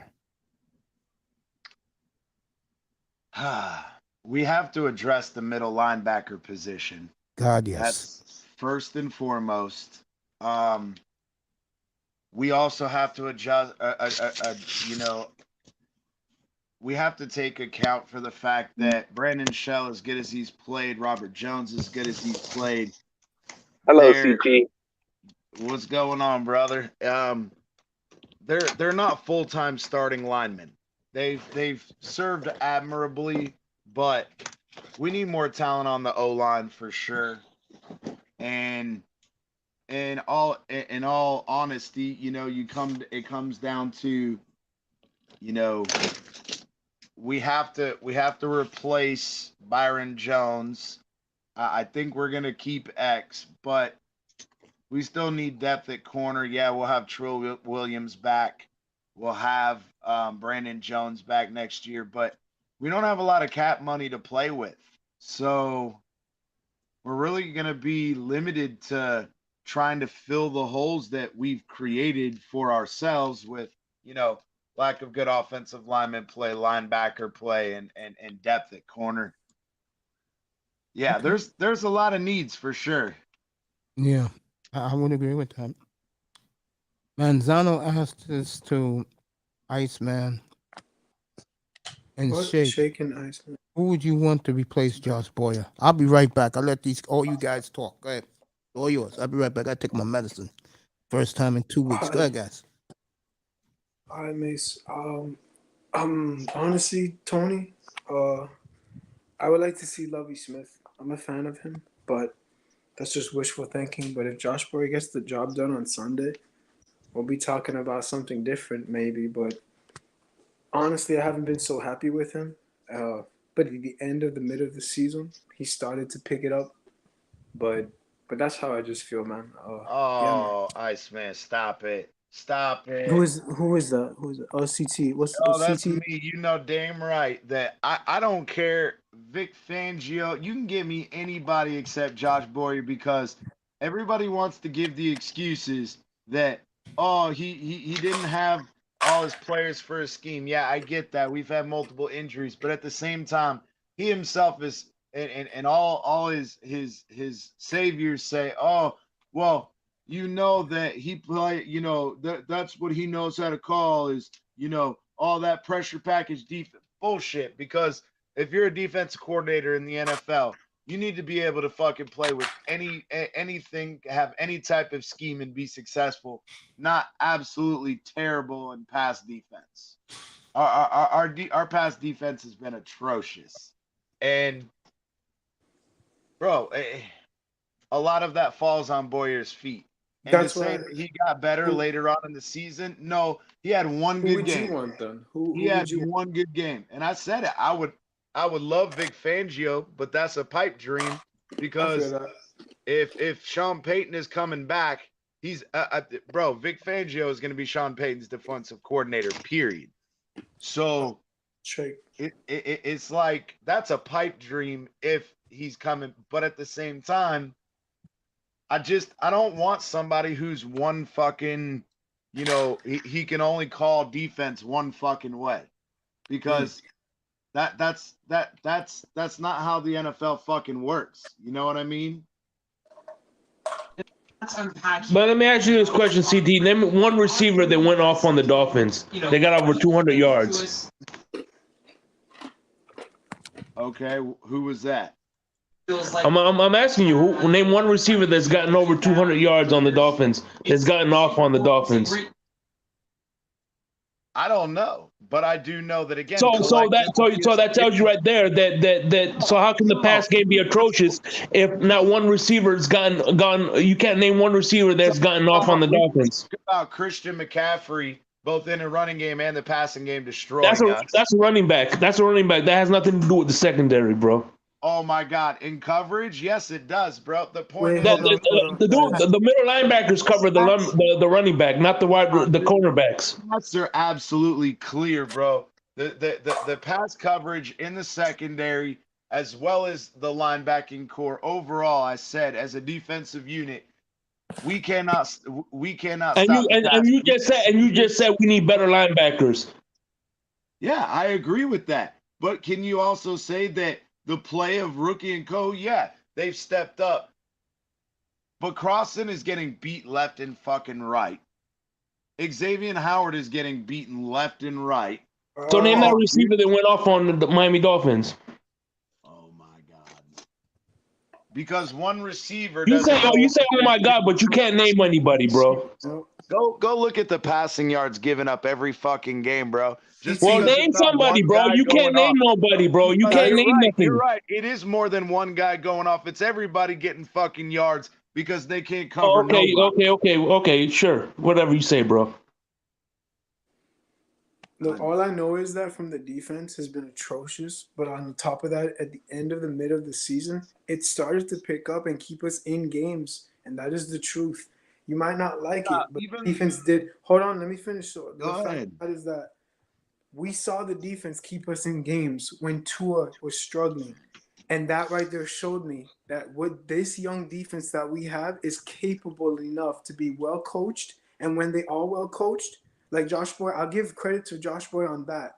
He is a good coach when he sees his defense doing what we need to do, which is keeping us in the games.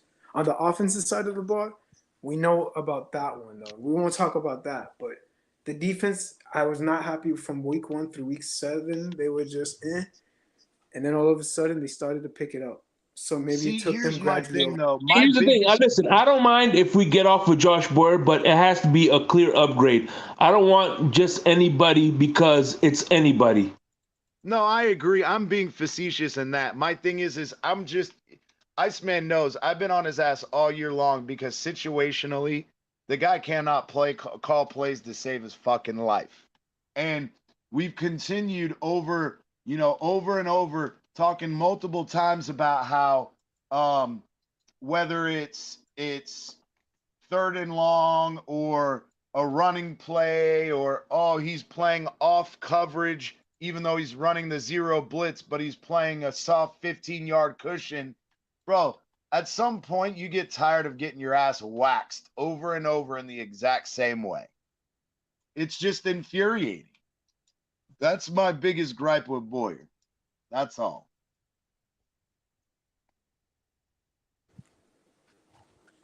Irvin, I know you there, Irvin.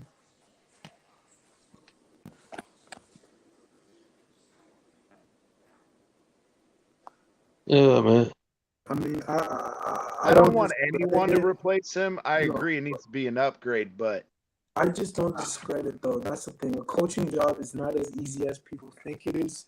It's very stressful. That screaming takes a toll, and I'm sure Josh Boyer has screamed at these grown men early in the season. So I see things improving, like you mentioned, Katie Cole, who in the nickel, he's done a phenomenal job. We found some guys. That's credit as well to Josh Boyer. He teaches them on a daily basis. No, that's Sam Madison and Patrick Surtain. Don't give Boyer their credit. Hold on. Yeah, CT, wait, man. Okay. This is Mace's channel. We have to respect his thing, bro. So, look, just check it, though. So, as I was saying, the corners nickel, we found one.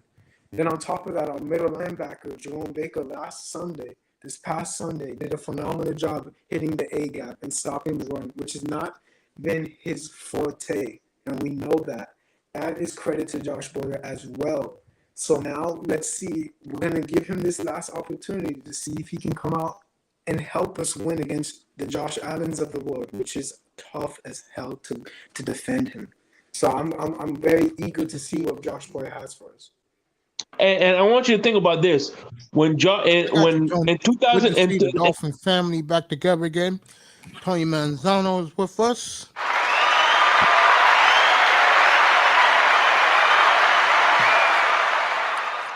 Go ahead, Tony. It's all yours, family. Hey, Mace. I never caught your questions that you asked everybody. Can you ask me the questions I wanted to answer? What would you do to make the Dolphins better next year? You already know. I would improve. I don't care what we have to give up. I understand we're giving up our future, but I would trade for an elite quarterback. Like it doesn't have to be Aaron. I always say Aaron, but it doesn't have to be Aaron.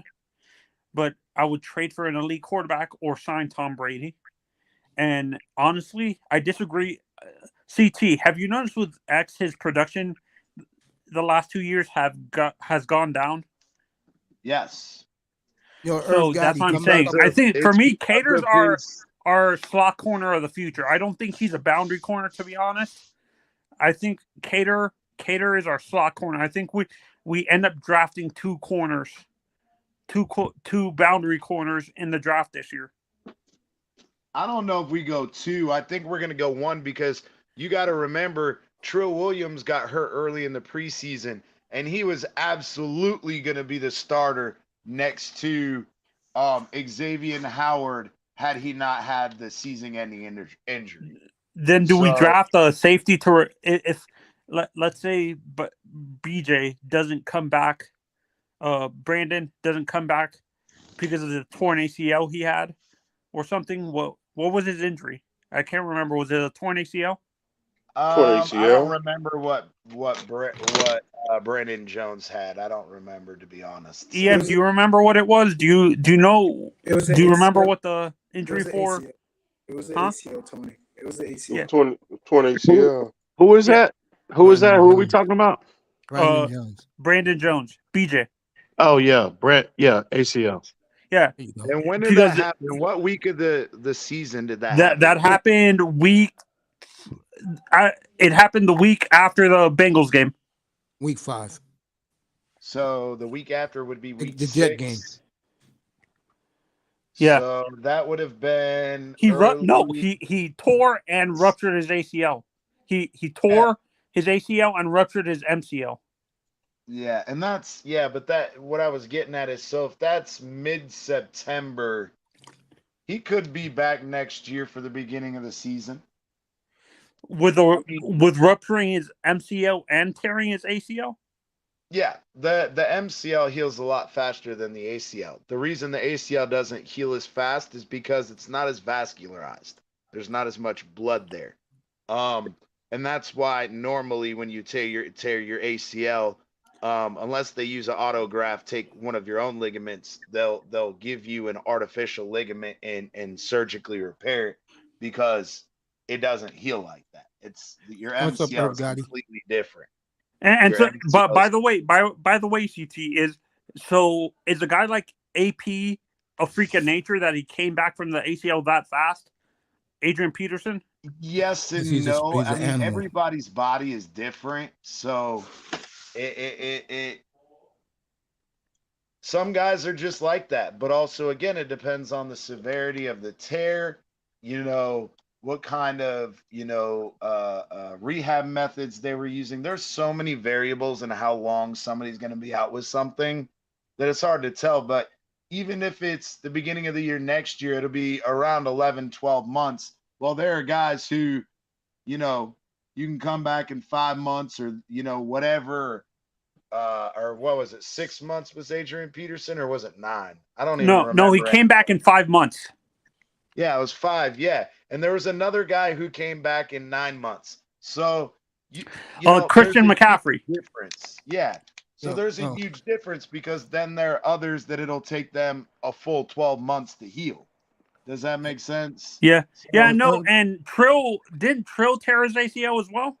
Yeah. Yeah, that was tough. Earth Gotti, you listening? Get back up here, bro.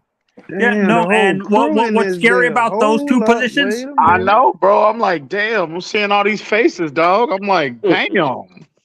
No, and the issue Salute with to the reason everybody, why I'm man. kind of Salute worried to with you, man. We all CT. love the same team, so you guys So come on so up and so talk EM what and you want to CT. talk. This is why I'm worried about the two guys we're talking about because they're gonna lose speed. They lose speed. The corner position with a torn ACL and the safety position, the same. Those two positions rely on a lot of speed, so they might lose a lot. Well, I don't think I don't think initially coming back in their first year they'll be what they were before they got hurt. But it always takes 1 year to get the rehab, get back on the field, and then the following year is when you get that burst and athleticism back what you got before you got hurt. So um, I mean that might be true. Some guys, but you've seen guys tear their ACLs before and they come back in 1 year and they're like the same, they're the same player. I'm hoping that Shit, is the if not case. even better. If not even better, because look Yeah. at Saquon Barkley when he came back. Bro, Yep. now when he did it the second time, I'm not talking about that. I'm saying when he came back from the first one. Bro, he came back in better shape than he fucking started Yeah. in. Yeah. So Yeah. CT, this is an honest question. Since EM, since salute, you're a fam. doctor, a therapist, I have a Salute, question. shake. I'm sorry, Manzano. Go ahead, bro. My Shade, bad. shade.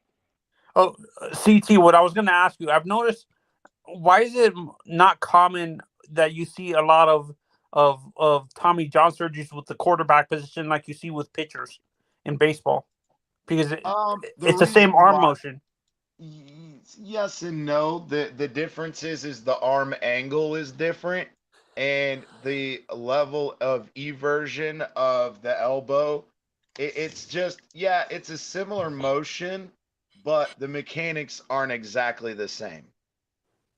Are you surprised a guy like being that Patrick Mahomes was a pitcher in college and in high school? Are you surprised that he hasn't needed, being that he played quarterback his senior year of college, that he didn't have Tommy John? No, because just because you use it, the issue with Tommy John is again and having an overuse injury. If you're resting enough, you're not going to develop an overuse syndrome. Does that make sense? Kind of. It confuses me when they talk about it on TV. Tommy John is when you use it such repetitive motion over and over that it starts to wear and tear on the ligament. But if you are allowing it enough time to rest when you're using it, those micro tears that occur they build up over time. But if you're resting your arm enough to allow it and giving therapeutic modality, icing it, and all that kind of shit, there's a bunch of different shit you can do. If you're taking care of it, it prevents it. It's the same thing with Devontae Parker and his damn hamstring, and that's why it pissed me off. Is if you go A during good the Sunday, freaking, I'll tell you that. I was watching if you that game. sit there A and you good let the Sunday. guy rest and everything else, it won't be an issue. But if you don't, and the guy just keeps keeps going out and never lets the shit heal and doesn't get the proper therapy to return it to its previous form, you're gonna have repeated injuries. But if you take care of it, you're not. That's the difference. You have to give your body rest, which is why I disagree with the dang Thursday night football game. Because man, 5 days is not enough rest for these guys to heal their damn bodies. Interesting, man. Zano dropped off, so did Mr. Miami. Dolph Slofius, what's up, family? It's good to see you, man. I've been good, man. Thank you. I appreciate it, Dolph. Appreciate you, man. I'm gonna give you a salute in the chat room. EM called it cap, but Irv Gotti had an interesting question. He said they've been running press man on first and second downs, and the pass rushers coming out of their lanes have allowed mobile quarterbacks to break the pocket and scramble. Boyer has done poor job with his defense. I'm gonna agree with something EM said about an hour ago. And he said if Brian Flores was still coaching his defense, it'd be top, like I thought it would be. Me and EM got into a little disagreement about who he thought was the best defense, who I thought was the best beginning. Yeah, I picked Miami as the best defense in football at the beginning of the year, and I was wrong, but lately they've been playing similar to what I thought they would all year long. And like I said, the Dolphins, I think that them just making it, and they earned it. They didn't back their way in. They earned it. Give them a lot of credit. Yeah, I agree, Mace. Is that Irv? Was that Irv who put that in there? Irving? Is he Irv Irv Gotti, Gotti? yeah. Irv Gotti Yeah. put that Yeah, in that's there. that's straight cap, bro. Doesn't you know how I feel about. Listen, I'm not saying Boyer don't deserve criticism, but I don't understand all this goddamn Boyer hate. Want to get rid of him. I mean, considering the hand that was dealt that was given to him in terms of injuries all year, and I mean foundational pieces. How can us as fans overlook that? Right? Everybody and their mama was willing to give Mike McDaniel a pass because of the injuries in the O line, the injuries of your starting quarterback. Why is that logic not applied to Josh Boyer? Good point, I don't man. get it, and especially how they rebounded the last 3 weeks. No, I don't think only unless you're going to you know, uh, you're going to move in the direction of a clear upgrade. Vic Fangio's of the world, Todd Bowles of the world, et cetera, et cetera. Anything less than that, no. I think Boyer you give him another year, get everybody back healthy, and that way next year we can better assess, who he is truly as a coordinator. But I think Boyer did the best he could with what he had available to him in terms of personnel. I agree with the personnel part. Where I disagree with is the play calling, and it's the situational play calling that infuriated me with Boyer. We got how many third downs? And I mean, there were 3rd and 17s, 23, 25, all this. And it's like, you can't sit here and continue to say, oh, it's all the players' fault that they magically give up all these first downs, and it doesn't have something to do with the play calling. Because just as Irvin said, there were times where, again, it was pass rushing lanes that were open for mobile quarterbacks. Then another game, it's Is that Boyer though, or is it just the players are not disciplined enough in their rush lanes? Is that Boyer?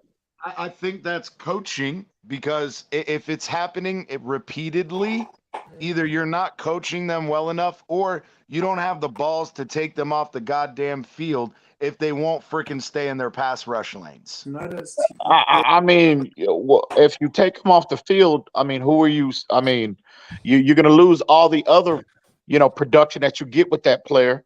You know what I mean? You take Jalen Phillips off, you take Bradley Chubb off, you take, Christian Wilkins off the field. I mean, who are you going to replace him with? No. That's where I take a coaching mentality of, it's not like I'm going to bench them the entire game. I want to make an example and say, look, I get it. You're talented, whatever. But we're getting eaten up by this same play over and over, a la Justin Fields, a la Josh Allen the first time we played them. Shit, it happened with Lamar Jackson too. It's no containment. There's no containment. And it's like, bro, you need to be pounding this into their head. This week, I don't care about you trying to run up field and tackle him, for a 20-yard loss. Stay in contain, and if he comes to you, great. If he runs up the middle, go chase him down. But don't let him just run outside of the pocket, stand around, or run for 30 yards. That is a lot. That is a lot easier. That is a lot easier said than done. I understand, but do you get where I'm saying, Em? Is over and over, you get so fucking infuriated. Oh, absolutely. You like, damn. I mean, and they get so close to these. Really, it's really only 2 quarterbacks that gashed the Dolphins this year. It was Josh Allen, and it was obviously Justin Fields. Everybody else, Herbert did it too. Herbert did it too. Not to that degree. I mean, Lamar Jackson did too. Lamar did that. I forgot about Lamar. Well, they contained him in the second half. They shut Lamar down in the second half. Lamar, the majority of Lamar's production was in the first.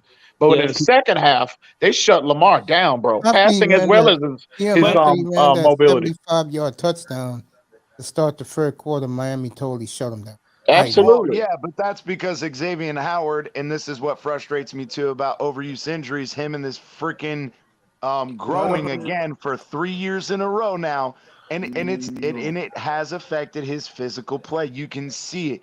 He used to bait quarterbacks. Oh, I'm 2 or 3 yards behind the guy. Throw it. I dare you. And as soon as they throw it, he uses that burst and he intercepts it.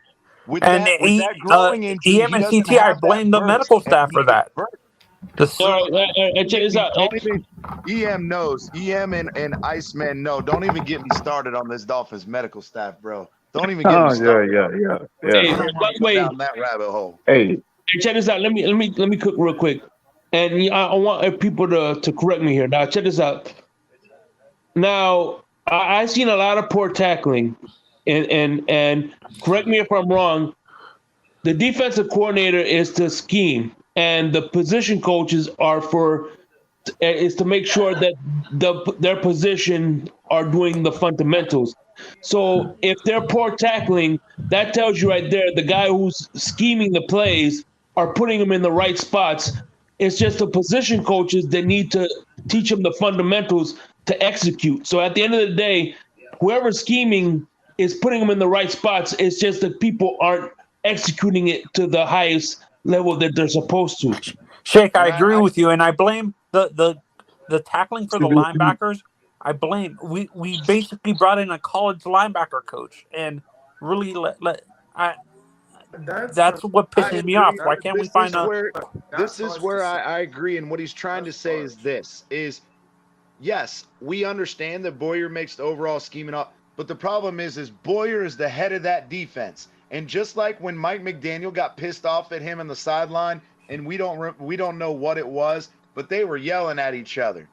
You know what though? Yelling at it. The thing is so how in the hell are you telling me that Josh Boyer, if they can't tackle and the linebackers coach or whoever isn't fucking doing fundamentals, you know damn well that these coaches and players as well fight with each other on a daily basis. Not daily, excuse me, from time to time when it gets heated and there's someone don't see eye to eye. You know it, man. So yeah, no, I agree. But what I'm saying is in that same, that's what I'm saying. So in that same semblance, real quick, in that same semblance, if Josh Boyer's getting his ass, is getting his ass handed to him and tackling and whatever, and he knows that it's the tackling, you go to them coaches and be like, can we teach these guys how to tackle, please? That'd be great. You know what? If I was Boyer, I would have went right back at Mike McDaniel's bitch ass the last 3 games and said, can you get your old lineman to block? Can you sustain some drives so that my defense can get a breather? Can you help us out a little bit? Yeah, please help us. Yeah, but that narrative is really true in the last 2 weeks. The beginning of this season, they were giving up long plays and giving up long drives. The first part of the season, Mike McDaniel came out of his mouth. This is a defensive-led team until proven otherwise. That's a direct quote. You forgot about that? He said that. I remember that. No, Yeah, the defense was not the problem in the early part of the year. I'm not saying that. I'm saying the fact is we have had I'm back. opportunities, whether it's fucking refs throwing flags or crossing in for pass interference or holding or this or that. Like, bro, we have given up long third downs. We've given up penalties. But let me ask you this. Let me ask you this. Right. Go back to last year when you had Byron Jones back there, when you had Brandon Jones, when you had all of your chess pieces on the field. We did not see this level of undiscipline. We didn't see this level of giving up, this frequency of third down plays that we've given up this year. I'm telling you, 8 out of 10, the reason why we see the leakage in his defense this year is based off the personnel, because this is uncharacteristic of Boyer as a play caller, as well as the discipline of the team overall. Completely uncharacteristic. I can agree with that. I'm not saying got too many men on the field and shit like that. Yeah, but I also have shit where again, if you're really low, Iceman, so it's hard sometimes. And CT, I agree. Trust me, CT, I'm with you. Situationally, Boyer has been extremely frustrating. I'm just saying it doesn't warrant him when you compare everything. It doesn't warrant him losing his job over. I don't think, especially how the defense rebounded the last 3 weeks in Buffalo, as well as the last 3 weeks, the 3 weeks of the season. Well, that'll make it 4 weeks of the season. It's not easy though to see your defense go out there. Like that's what I actually picked. I said it to CT months ago. I was like, why do we have to see our defense go out there the majority of the game? and our offense is only out there for literally, like, if I counted on the timer, it's like 45 seconds, and I see Thomas Morstead punting, and I'm like, what? How is that possible? When it's frustrating as a defensive coach to see my defense got to go back out there, and like Ian said it to the best, they need a breather. It is true that in football you do need a little, at least a minute or two to breathe and relax for a second or two. But no, they couldn't, and that was the frustrating part for myself that I had with you, CT. Remember, we talked about it. Yeah, and we did. And remember, I also said that's on McDaniel because, McDaniel and Daryl Bevell being the offense coordinator and the play caller is, that you're going to put your defense in this position, but yet how many games have we had 5+ yard average, rushing average, and we just abandoned the run game. We just abandoned it. It's like, this is working. I'm not going to do this anymore. This run thing, it's working, but I don't want to do it anymore. I'm going to keep throwing it. That is where McDaniel, again, if we hadn't made the playoffs, I mean, my criticism of Mike McDaniel would have been absolutely through the roof because it is, to your point, CT, it just made you got two guys, in Mostert as well as Jeff Wilson Jr. averaging, over 4.5 yards a carry, and you're last in the league in rushing attempts. Again, I think McDaniel, this is where he failed this team, right? Especially, and again, we're in the playoffs. Again, I had to scale down my criticism just a little bit, but I think McDaniel was he lost focus, right? He got a little sidetracked this year. He got preoccupied with getting Tua, rebuilding Tua, getting him in an MVP conversation, and he was preoccupied with getting Tyreek Hill his 2,000 yards. Because if you look, especially early on in the season, how the calls were being played, the imbalance that he had on offense, it clearly validates that statement. Clearly validates what I'm saying. But and I agree with that. But here's my question, and this is where Iceman and Irvin, a lot of people have talked about is that's where I felt like, in all honesty, this was an audition year for Mike McDaniel. This was, look, we may bring in somebody else in a year. You don't know. We don't know. But, we were trying to go after Sean Payton and all that shit fell through and yada, yada, yada. I think he was specifically told, look, you're here for Tua. Show us what you can do with him. Show us the passing game. Show us this. You know what I mean? And I think that's what he's like, look, I can run the ball. I was a run coordinator, but let me show you what else I can do. Because I really do think this was an audition. CT, can you do me a favor and say that magical name again of the so-called quarterback coach who didn't do a good job down the stretch? Can you please say that name for me, please? Daryl Bevell. Thank you. Well, I need to hear. Bevell, what? CT, you don't think Bevell did a good job? Hell no. Say that. He asked me what the name was. I didn't say that. I was saying as far as the play calling between Frank Smith, Daryl Bevell, and Mike McDaniel, those three guys, because they're a part of the passing game, because Daryl Bevell's also the passing coordinator. Right. They are the ones that create these schemes and call these plays, week to week. And I think that all three of them share blame. But Mike McDaniel has the most blame because he's the fucking play caller and the head coach. Yeah, I don't put that so much on Bevell and Frank Smith. That's to me. I have a personal I'm assigning the majority of blame to Mike McDaniel now. You guys who know me up here, I have a personal vendetta against Daryl Bevell. Irv, what's up, bro? Speak your piece, bro. What up, Mace? What's going on, man? What are you guys chopping it up about? Hey, I want to know what Mace's What up, Ian? What's good, bro? Hey, I want to know what Mace's beef with Bevell Hey, stop interrupting me, guys. Stop interrupting me, okay? I'm talking here. Nah, I'm just messing with you. I'll let you know my beef. Y'all getting started early. Damn. Good. No, you know us, especially. He doesn't know what's good for him, anyways. He doesn't know what's good for him, anyways.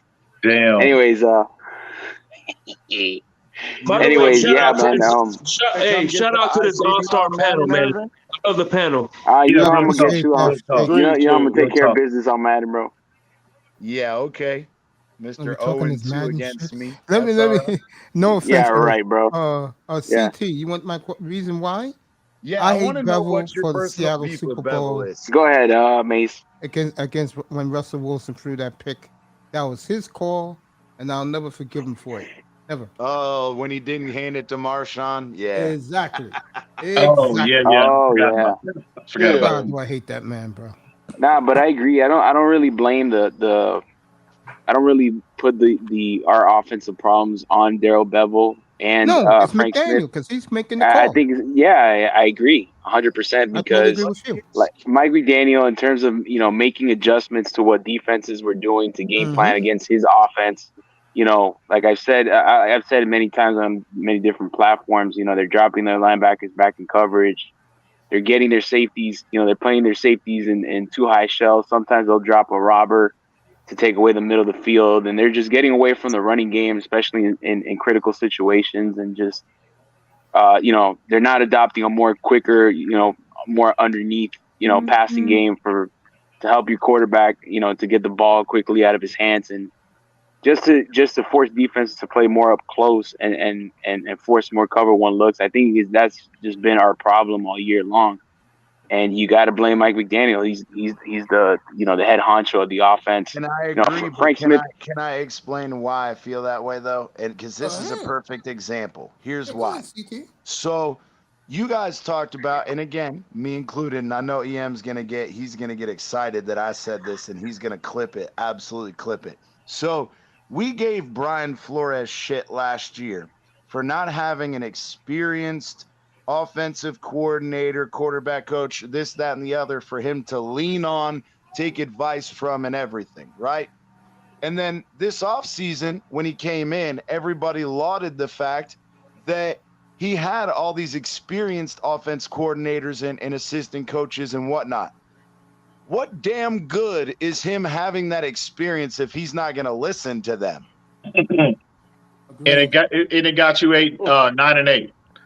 It got you 9-8. All that experience, all of that, exactly. And that's where, again, I think that's where it validates my point that Mike McDaniel was in an audition year. He was specifically told, hey, show me what I want to see, and we'll decide to keep you or not. Because, bro, there's no way he was the running game coordinator. There's no way that he, on a year in and year out basis and a week out in and week out basis, he showed the last fucking 6 weeks of the season he knows how to run the ball and stick with running the ball. I wouldn't say 6 weeks, but I'm thinking more maybe 3 to 4. The Browns game. Yeah, when you got to the Browns game, and yeah, there were quite a few games. The problem was we didn't have the passing game to complement that running game. That was the problem. Which game you were talking about, CT? Let's talk about again. We did it with Cincinnati. We ran the ball well against Green Bay. We ran the ball well against the Bills up there in Buffalo. We ran well against the Patriots. We ran well against the Jets. Bro, the thing is those last 5-6 weeks, whatever, in that range, he showed he can run the ball. The problem was, is if Tua was out and all this other bullshit, we didn't have the passing game to complement it, so we still didn't end up scoring points. Yeah, but you know what it is, CT? It's just situationally they get away from the run because consistently we've been in games where we're just behind, right? Where we're behind. And then when you get to the second half, in the first half, they're averaging, there's sometimes they average, like against Buffalo, they're averaging 7 yards per carry, right? Mm-hmm. Over the season, they average more than 4.5 yards per carry. The problem is that once you start getting into the fourth quarter and you're playing from behind, McDaniels just starts to lose patience with the running game, and he starts dropping back his quarterback many times, and they just started going primarily pass. But and even situationally, they got away from the run game. I don't disagree with that, but we also have to consider, even coming out of halftime, not even waiting till the fourth quarter to abandon the run. He was abandoning the run in the third quarter too. So that's even worse. But you really can't give him a pass. That's even worse. You really can't give him I don't give him a pass for being behind and having to be more pass heavy. I mean, bro, we've had leads, and this man still is dropping Tua back I know that's true. trying to inflate his nut. And again, I just think You're absolutely right, EM. You're absolutely correct. There were some, you know what, EM? There were some moments of that. Even like in the first game against the Patriots, and he was even in when they were up by like, I would say, I think it was like at the time, I think it was 20-7. I think it was it was like 17-7, and he was trying to drive them. Even they were going pass heavy on that last drive against the Patriots, trying to get Tua into the end zone so that he can improve his stats. So I kind of got that some of those similar like. Oh yeah, I saw that. I saw the moment of that. There clearly was an agenda in place. There clearly was an agenda in place. Credence, which gives more credence to my theory. Manzano asked you guys, should they fire Frank Smith and hire Cliff Kingsbury? No. But Kingsbury don't belong in the NFL, bro. Nope. I agree. There you go, Tony. Kingsbury. The only reason Cliff Kingsbury is a thing is because of freaking Kyler Murray's athleticism. The guy can't coach his way out of a wet paper bag. I'm sorry. There you go, Tony. No. Hey, David Shaw. That's true. I agree. Head coaching job today. You know, I gotta say that Cliff Kingsbury's Cliff Kingsbury's coaching ability in the NFL is like CT's Madden game. Damn. Says the guy Yeah. who's 0-2 against me, right? Straight garbage. Homie. It's funny because I had to change my name from last night. I was named CT the Madden King because all of the dudes that play with me are all losing to me in records except I did 3-3. Whooping your ass. I play. My game is MLB The Show. I like MLB. I didn't know you played video game. What system you on, bro? PS5 now that they bought that for me as a birthday gift. Oh damn, Mace! Hey, bro, you need to send me your gamer tag. Yeah, I was gonna say that. That's what was waiting for me, guys, at Best Buy. But I was in the hospital for 2 weeks, so. Nice. Yeah. May send me a friend's request. My gamer tag is the same as my name on YouTube. Man, right, he barely play be some on Madden. anyway, Mace. Man, he barely be on, man. Sean, you been hey, Sean, you really don't need to open your mouth. You've been running since day one. You already know. Nah, look at him. He said stop it. He said stop it. Stop You talking. already know. Hey, the funny thing is, EM, you already know. I gotta tell Irvin Irvin Iceman to stop ducking all the damn time, dog. Yeah. God, even when we still whoop you, you accuse us of ducking. It's hilarious because you whooped me, yet you haven't beat me this year. So bro, I've beaten you the last 3-4 times, bro. What are you talking about? I know. Do y'all play? Both of y'all play as the Dolphins when y'all play? Or y'all play with different teams? We play random. Sometimes we pick teams if we want a certain matchup. It's whoever's backstage with us. We'll either tell them, hey, tell us the number of randoms 1 through 10. Or Iceman, hey, you're welcome, bro. Come back anytime.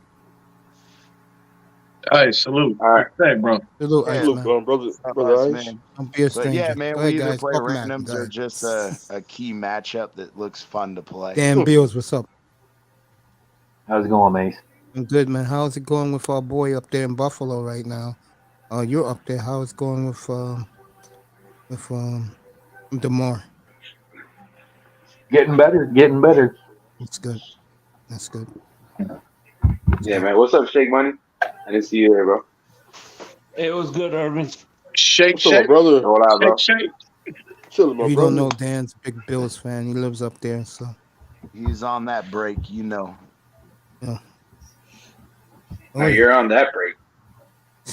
Oh, I've been here the whole time, buddy. Yeah, okay.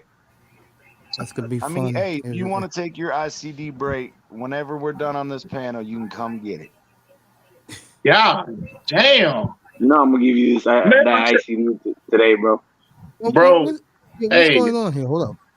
hey, I'm disappointed. I am very disappointed in his fan base, man. With a lot of individuals in his fan base. I mean, we in the playoffs, bro. And for me, that's been the objective all year.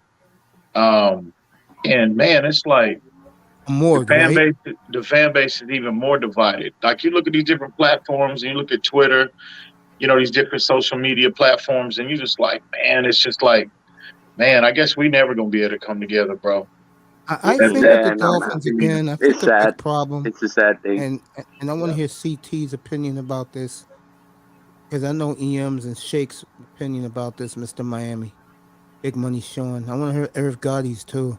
My problem with the Dolphin fans, especially in South Florida, they do not hold that franchise accountable for not a damn thing, and that bothers me. I think our fan base is divided on one thing, and it's one man under center, and Well, I know it's two of them in especially that group. that's been the dividing issue, the biggest dividing issue, not the only one, but the biggest dividing issue over the past 3 years, and I think, but there's deeper problems than that. It's just our frustration with this franchise for not making the playoff, for not winning a playoff game for the past 20 years, and just every 8 years they seem to like make the playoffs like every 6 to 8 years, and we have this quarterback carousel, and it's just we've been an example of instability, and I think that is the main problem with our fan base. And there's a lot of people who are just homers, and That's what I'm talking about. they like to be positive. They like to be positive and feel positive. Like even like, for example, like this game, I just don't feel. I mean, I'm going to root for my team. I'm going to have all the hope in the world for for Skyler and the Dolphins offense and the defense to get it done. But I'm just being realistic. We're going to get waxed in this game. Okay. God damn, Irv. Damn. Yeah. Oh, yeah, man. I'm just being realistic, man. Urban and I had the same takes. Him and I have talked a lot about this. Tua is polarizing, and that's the main issue. But we also have the issue people are divided on, Ross. Defense. Even Yep. Ross. Yep. And I think that, again, so it comes down to when you're arguing about whether your quarterback's the right guy and you're arguing about whether your owner is the right guy, your fucking organization is a mess. And bro, then we general go managers. on top of, What's up, Lou? general managers and everyone. What's up, brother Lou? Look, in this room, and me and Ian talked about it a couple of weeks ago up here, and I'm going to say this till the cows come home.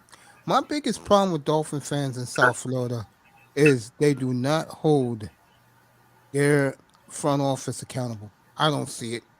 If it happens, then, I would like to see it out more. But from what I've seen, I don't see them holding them accountable. And to me, that bothers me because if the Miami Heat fan this summer you get on Arizona and Pat Riley about not bringing a superstar to town, okay? And they were upset about that.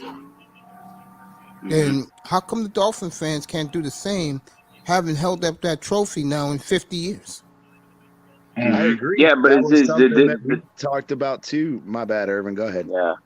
No, I was just saying that like the Heat are just an example of stability. They've had the same owner for the past 30 years, it's pretty much the same president, the Miami general Heat? manager. The Miami it's been they they're just trash when you as compare well. them to the They're Dolphins. as well. Yeah, your Garbage as Spurs are trash too. Spurs up, they're baby. they're lottery Spurs up. team, lottery. Miami won last night. But I'm saying, like, in terms of comparing them to the Dolphins, they've just been don't want to talk about that. That hurts his heart. They've been a smart. Yeah, the Spurs are trash now. But anyways, the Heat have been a model of stability.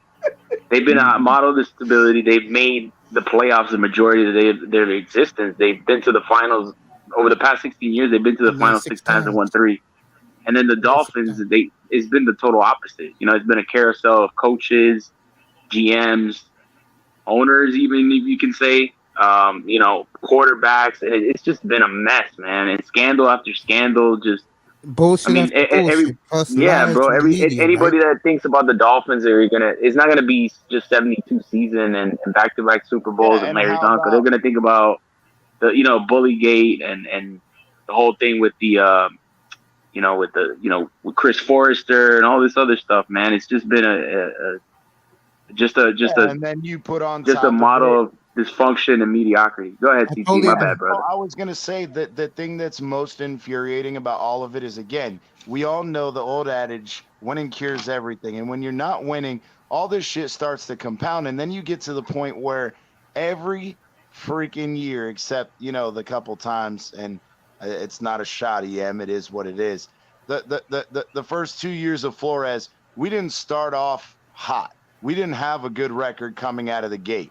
But Right. other than that, how many other years do we come out looking hot out of the gate and we all get excited, right? We're ready to go. And then December comes and we get fucking screwed over again. Yep. We come off get smaller than all mini-me, bro. excited and shit, and then we fucking shit the bed in December, and we I cry agree. ourselves to sleep at night because, again, we have the opportunity to make the playoffs, and the Dolphins, being the Dolphins, found a way to fucking screw it up. Oh, EM left.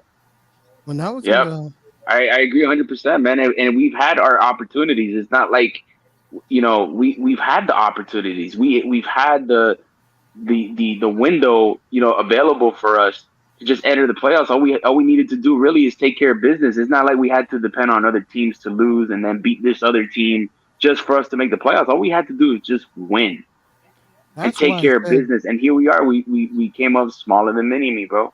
And that's why I said earlier tonight, the Dolphins didn't back in. They earned it. They won the game. I mean, I don't give a damn. They won the game 2-0. Yeah. They won the game. I agree. I And agree. I'm excited, but I'm on the same path as Irvin. And I said it against the Jets last week. Iceman said I always have to predict us to lose so we win. Because I saw us getting spanked by the Jets. I did not have confidence in our defense, nor did I have confidence in this offense. So you're trying to do your inner crypto. Yes. Apparently, I've been in a bubble bath like crypto a few times, and it's starting to destroy me. I don't know. But I see you, baby I'm going girl. to cheer and hope all I want. Yeah, me too, man. I'm gonna be here watching. See the un-homer side of me. What's up, Sister Brownie? Because everybody's a homer at some point, but the realistic side of my fandom says, don't get your hopes up just to get let down. Facts. That's what it comes down to. Exactly. That's why when you come in this room, I'll tell you right now, fellas, yo, what's up, Kuda? Good to see you, fam. And this room is like I always say, you're going to get the truth from me. And a lot of guys don't like it. I mean, and I understand it, but sometimes you have to look reality in the face. And with this team, this franchise, bro, they've done so much dumb shit to their fan base around the world, bro. Break their hearts, make stupid moves. 30 years of horrible drafting when you think about it. They made a great trade with Ricky Williams, but yet you ran him to the ground, so he gave you the middle finger. Oh, Jesus. Nah, the NFL gave him the middle finger because all he wanted to do was smoke some weed, and they just wanted Leave to that alone, bro. He harass came his back ass. stronger than ever, man. Brownie, great At show least he today. came I back. saw you, At least he baby. Great came show. back. At least Yeah, he came but the back thing is- to. But the give us some NFL fun. forced him to come back because he would have owed like what was it, $6 or $7 million to the Dolphins for the signing bonus, and he didn't want to have to pay it back, all because the NFL wanted to keep trying to screw him over because he just wanted to smoke some weed. And it's like, bro, you forced this guy to come out of retirement after having another ACL injury, all because he failed a drug test, you suspended What's up, brother? him, Kuda? and then you wanted to recover $7 million from him. Man, what kind of shitty organization does that? Like, are you serious? There you go. Hey, CT, Irv, you guys are welcome in here anytime, bro. You guys are kicking it, bro. You're kicking ass tonight, man. I thank you for having me on, man. Yeah, No we problem, bro. You appreciate guys Appreciate keep it. talking, bro. Good show, brother. I appreciate that. Appreciate that. All I know is Rick Williams was the last time we won a division championship. Yep. And the thing is how we treated him, though. The thing is just like Mays said, we ran him into the fucking ground. And then to turn around and disrespect him like that when the NFL wanted to freaking harass him, for our team to treat him like that was and that is the absolute definition of a trash organization. You ain't lying, That baby. is fact. That is facts, bro. And they Man, I lied to their remember them fan running. base, bro, all the time. You They make lied to their fan millions. base, the media, bro. I've been killing them since I made my platform, bro. Miami could tell you from day one. He'll I'm tell just you, right, saying, Mr. Miami? when you think about That's it, true. you use these guys for jersey sales, for ticket sales. You know, you already got him on the cheap. We traded for him and we were paying him on the cheap. And then you're going to turn around and treat him like We traded that. on his rookie deal, right? We got him on his rookie Mm-hmm. deal, right? Yeah, the Wow. last year, the first year he was with us, we They had him should on have his gave him rookie his deal. money, bro. Go ahead, And the CT. thing I'm is sorry. he went through all that bullshit just for you to turn around. You made millions on merchandise and everything else. And then you're gonna go, oh, you're gonna give us our 7 million back, or you need to come play for us again. We don't care that we Mm-hmm. allowed the NFL to suspend you 4 fucking times, and the 4th time I was a know. year-long It's ban. ridiculous. Ridiculous, Guys, bro. Just Yeah, and then they turn the around Heat and don't do stab that. him in The the Heat, back. But they yeah, turn around and stab him in the back. it seems like the Heat don't do that, bro. They take care of their own, bro. That's what Well, you it's do, like man. he was When guys already produce, you take suspended. care of them, bro. He was already And suspended. So the it's only ridiculous, money he bro. had was the guaranteed money that he got the year before. Because Mm-hmm. remember, he played 6 games, he got suspended for 4, and he played the rest of that season. Then he got popped in the offseason and he had to miss the first 6 games of the season. Then in that 3rd year, or yeah, after at the end, it was the middle of the 2nd year, he came back. Then he Yep. got popped at the end of the season, right? Right. And they made him miss the last 3 games of the season. And then he got caught again in the offseason and they gave him a 1-year ban. So this guy is literally hasn't collected a paycheck from the Dolphins, even My though they're God. making money on his memorabilia and everything else because he was Yep. suspended by the league. They didn't have to pay his salary. Nope. And then when he decides that he doesn't want to come back, you're gonna fuck the 7 million you gave him the year before that he's been living off of for 2 years.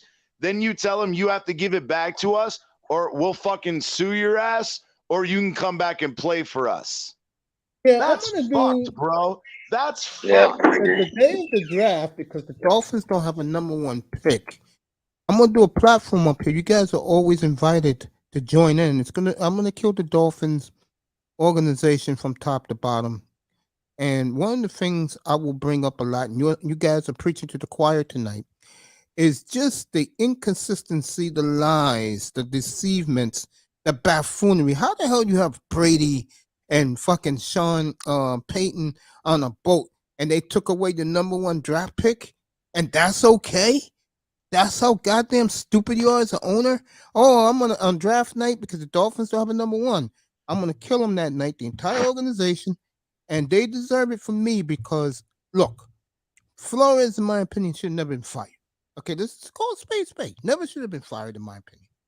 Yesterday McDaniel, was the end. good coach, but like Shake Money said to me 2 weeks ago, before I was gone for a couple of weeks, Shake Money said we're in the same place we were a year ago. The only difference is you made the playoffs. That's the only difference. Yep. And record And wise, it comes down to this though, it is even on top of it, whether we win or not, it doesn't matter, in my opinion. Yeah, obviously as a fan, I want to go to the Super Bowl every fucking year. But the realistic expectation was get to the playoffs and show something. You didn't necessarily have to go out and win the game. I wasn't necessarily expecting that because we all know we have a lot of young guys who don't know how to win on this team. So I didn't really expect much as far as, okay, you got a game of playoff experience. Now you know what it's like. Now next year, you better come fucking prepared. I agree. And you know what's funny? Who's this CT talking? Yes, sir. You know what's funny? You got 2 of his favorite dudes on the market and ready to get back in the league, in Harbaugh and Sean Payton. Yep. But the thing is that's where I was trying to say earlier is, you know, my theory was this year was McDaniel's tryout, and I don't know, maybe, you know, maybe they give him another year. I highly doubt that the NFL is going to allow Sean Payton to become the next head coach of the Miami Dolphins after we got fucking docked multiple picks and shit for trying to tamper with Sean Payton. I just don't see the NFL going, oh, okay, we'll let you have him. Even though we fucking punished you for trying to get him, we'll let you have him. So if anybody is still on that freaking pipe dream, stop smoking the pipe because it's not happening. I agree. Sean Payton is not going to be Miami's next head coach. I agree. I think Sean Payton's calling right now. He was in L.A. for the Charger job forever, and his job is not safe. Still. Yeah, and on top of that, I hate to burst people's bubbles. I don't see Tom Brady coming here either. I see him going to the Raiders. Thing. There's no way the Dolphins or the NFL is going to allow the Dolphins to sign fucking Brady after punishing them for tampering with him. Yeah, I agree. I see Brady in the Raiders reunion with Josh McDaniels. I see that. Hey, by the way, Sean Payton said he wants to be somewhere warm with golf, and Arizona just asked for permission. He did say that. Arizona just asked for permission to talk to him. So I him can and see him in Murray. Arizona very easily. Yeah, after they fired Cliff that goddamn fast. So guys, this is an honest question. Spinning right now. Cliff's head is still spinning. Hey, did y'all hear about CT, David this is an Shaw? honest question. I've asked Mace this question before, go but ahead. I want your answer. Why do you think it works the opposite direction? Why do coaches that flame out in the NFL work well in college, but coaches that my mistake. Coaches that do well in college don't succeed in the NFL, but coaches that do well don't do well or semi well in the pros succeed more in college. Easy. Because Easy there's answer, a large bro. I got skill this. gap. It's because that's in the college you're the difference. king. You got 25 to 30 number one draft picks at your disposal. In the pros, you only get 7 picks. You better hit them. Yeah, and that's part of it, but it's also, again, recruiting as well. You get into the fact that you can own, and you got to remember, and you know this because you know what I do. So every player has a skill gap. The NFL, the skill gap is minute. And by minute, I mean it's impossibly small. When you're in college, the skill gap between one team and another is so incredible at times. Look at what just happened to TCU and Georgia. Monday night. Facts. They got stomped. They got stomped. No, and CT, this is why I'm not saying, for me, the reason why I brought up, I didn't mean it to be Kingsbury, but I was using him as an example. Maybe bringing in a coach that runs that type of offense and mixing it with the West Coast and having a West Coast air raid offense. Yeah, that but could you know, unlock as soon as you bring in a new head coach, he's going to want to bring in his no, own as guys. the OC, like an OC Well, that does that. I'm going to answer his question right now. I think McDaniel, one of the things he's going to have to do, and I think he'll do it, I think Miami will draft a tight end.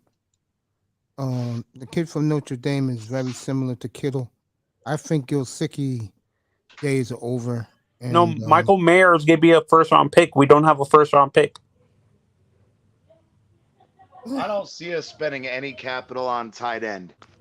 We went out and got Hunter Long, and we know how stubborn Chris Greer's bitch ass is with his picks. And I guarantee you, we're going to be stuck with Hunter Long next year. I don't think whether Hunter he Long's sucks bad. I think the donkey problem dick is or he gets not. hurt too much. Whether he sucks donkey dick or not, he will be the tight end next to Durham Smythe I can next see that. year. Yeah, but he No, and CT, this is where I disagree with you. We really haven't seen, because Hunter can't stay healthy. We don't see him that much. That's the issue. You always say the best thing about an NFL player is their availability. He can't stay healthy, so you can't really know his skill set because he's getting injured. Well, we do actually, and as a matter of fact, if you want to go back and reread, I think it was last week or the week before, we had Frank Smith had, Frank Smith and Tana Embry shared a press conference for the coaching media day. and he was asked specifically about Hunter Long.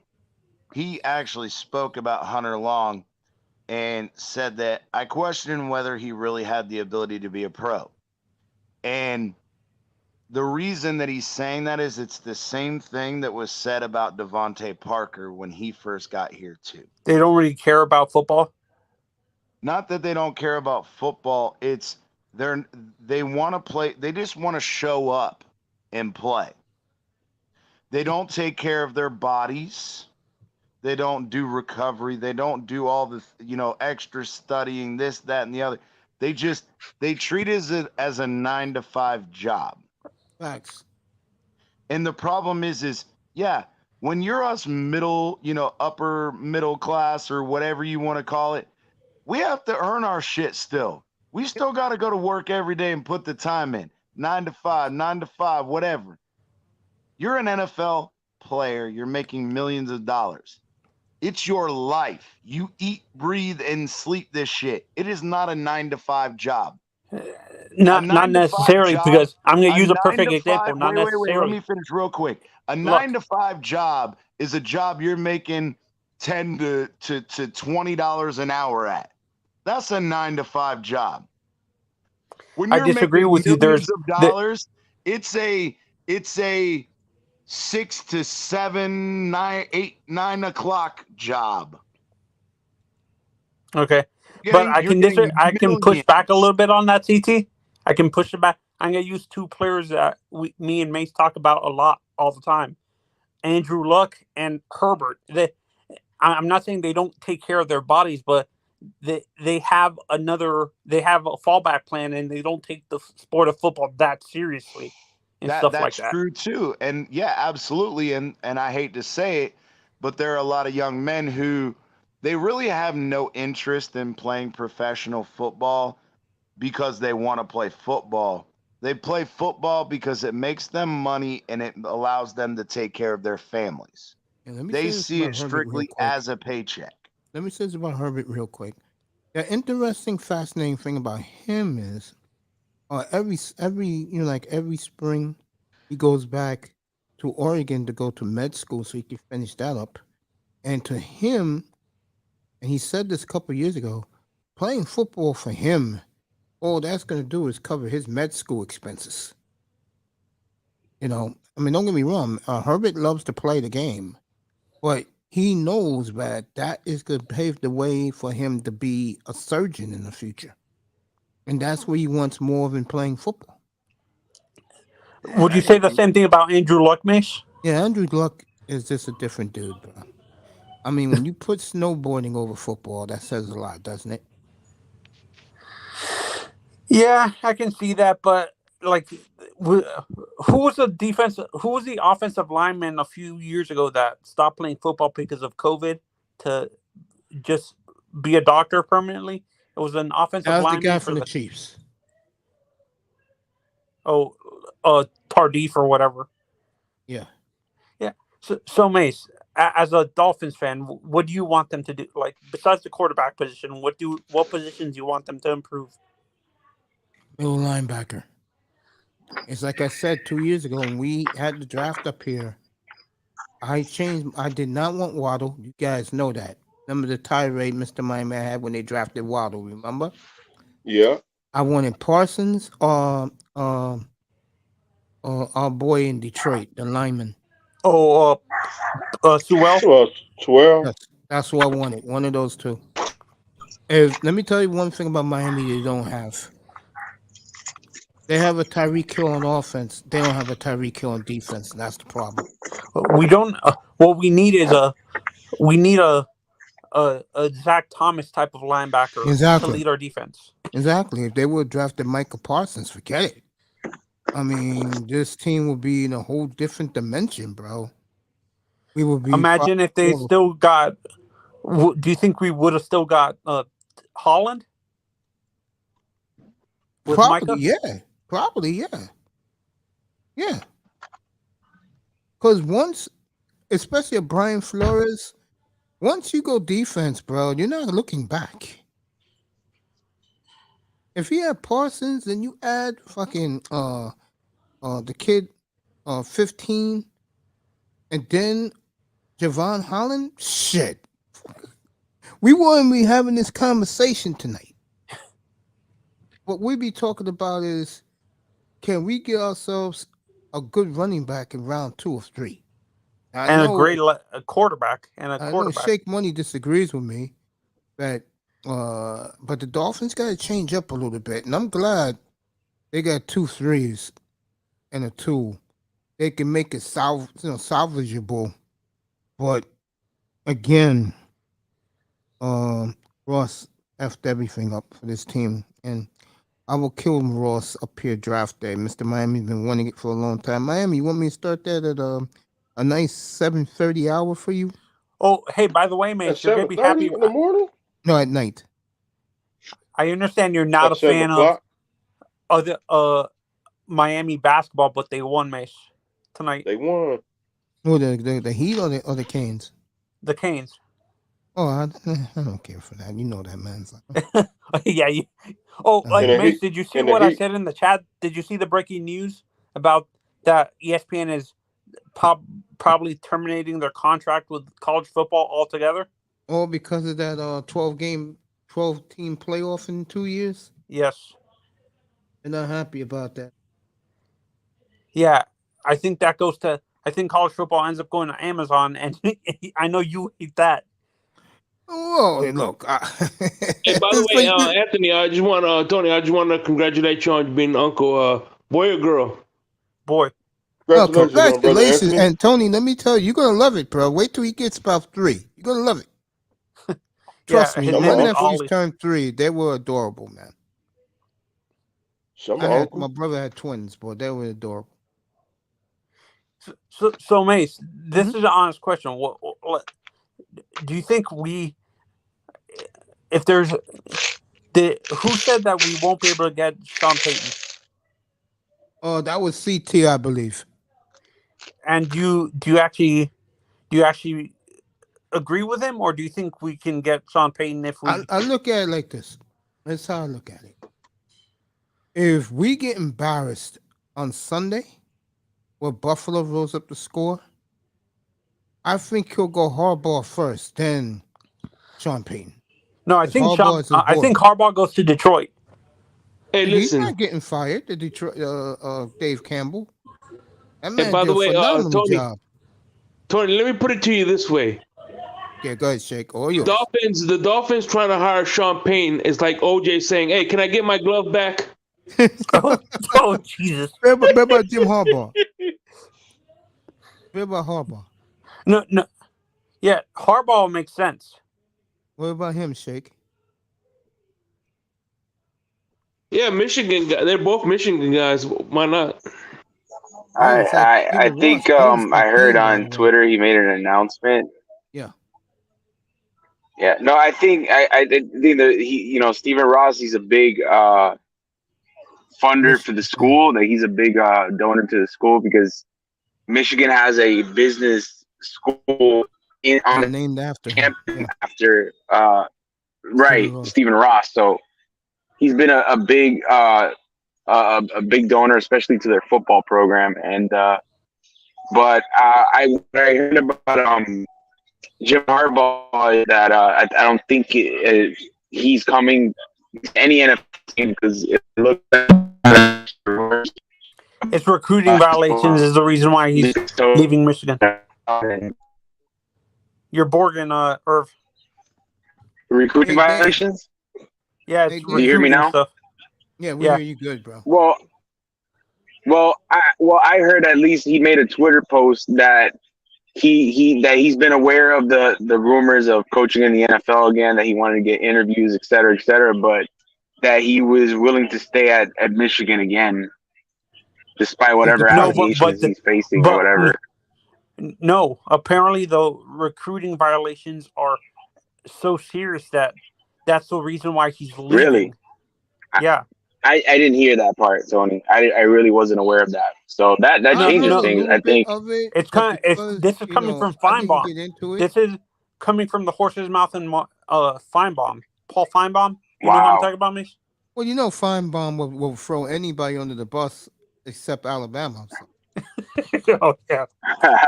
What I do on Yeah. what I do on ESPN. Yeah, Paul Feinbaum. So if it's Jim Oh, Harbaugh, he'll Paul throw him under Feinbaum. the Yeah, bus and yeah. kick more The dirt ball on him. dude. Yeah, Yeah, he'll do that. yeah. No doubt Yeah. about it. So That's don't true. trust anything Feinbaum says, Mace. No, what I'm saying is Paul Feinbaum will bury anyone that cheats except Nick Saban. Yeah, because he made his career off of Saban. What do you expect? Yeah. And I don't Yep. think Saban was too pleased the other night when But regarding, David Pollack yeah, was telling everybody at halftime that but George is the next dynasty of the NCAA. The look Saban mhm. gave him. Saban was Yeah, but Dang. I think, but all said that aside, I think Harbaugh would be a coach. Like if Miami would consider moving off of Mike McDaniel, and I think there's some good reason for that. Now, like I said, I think a lot of what happened this season in terms of like being the fourth most penalized team in the NFL, and you know, not making the proper adjustments to what defenses were doing against them when they were game planning against them. I think that's just part of what, rookie. and losing challenges. You're right. That's just part of being a rookie head coach. But the thing is that maybe Stephen Ross is in a place where he doesn't have time for coaches and drafting the quarterback develops in time. I I just think he definitely wants see the to win now, and Dolphins. he feels like he has the talent on this team to win now. I would Yeah. say So, this, man. and This my is point honest is question. that a guy like I have a question for you. Let's say we yeah, bring yeah, in Harbaugh. Let's say we bring in Jim Harbaugh. Like you think we yeah. might? Do you think Ross gives him full power and maybe relieves Yes, Greer of his GM Hell yes, duties? he'll give yes, fucking Harbaugh full absolutely, power. absolutely, Let me add this absolutely. also. Let me add this also. Something we did not even talk about tonight.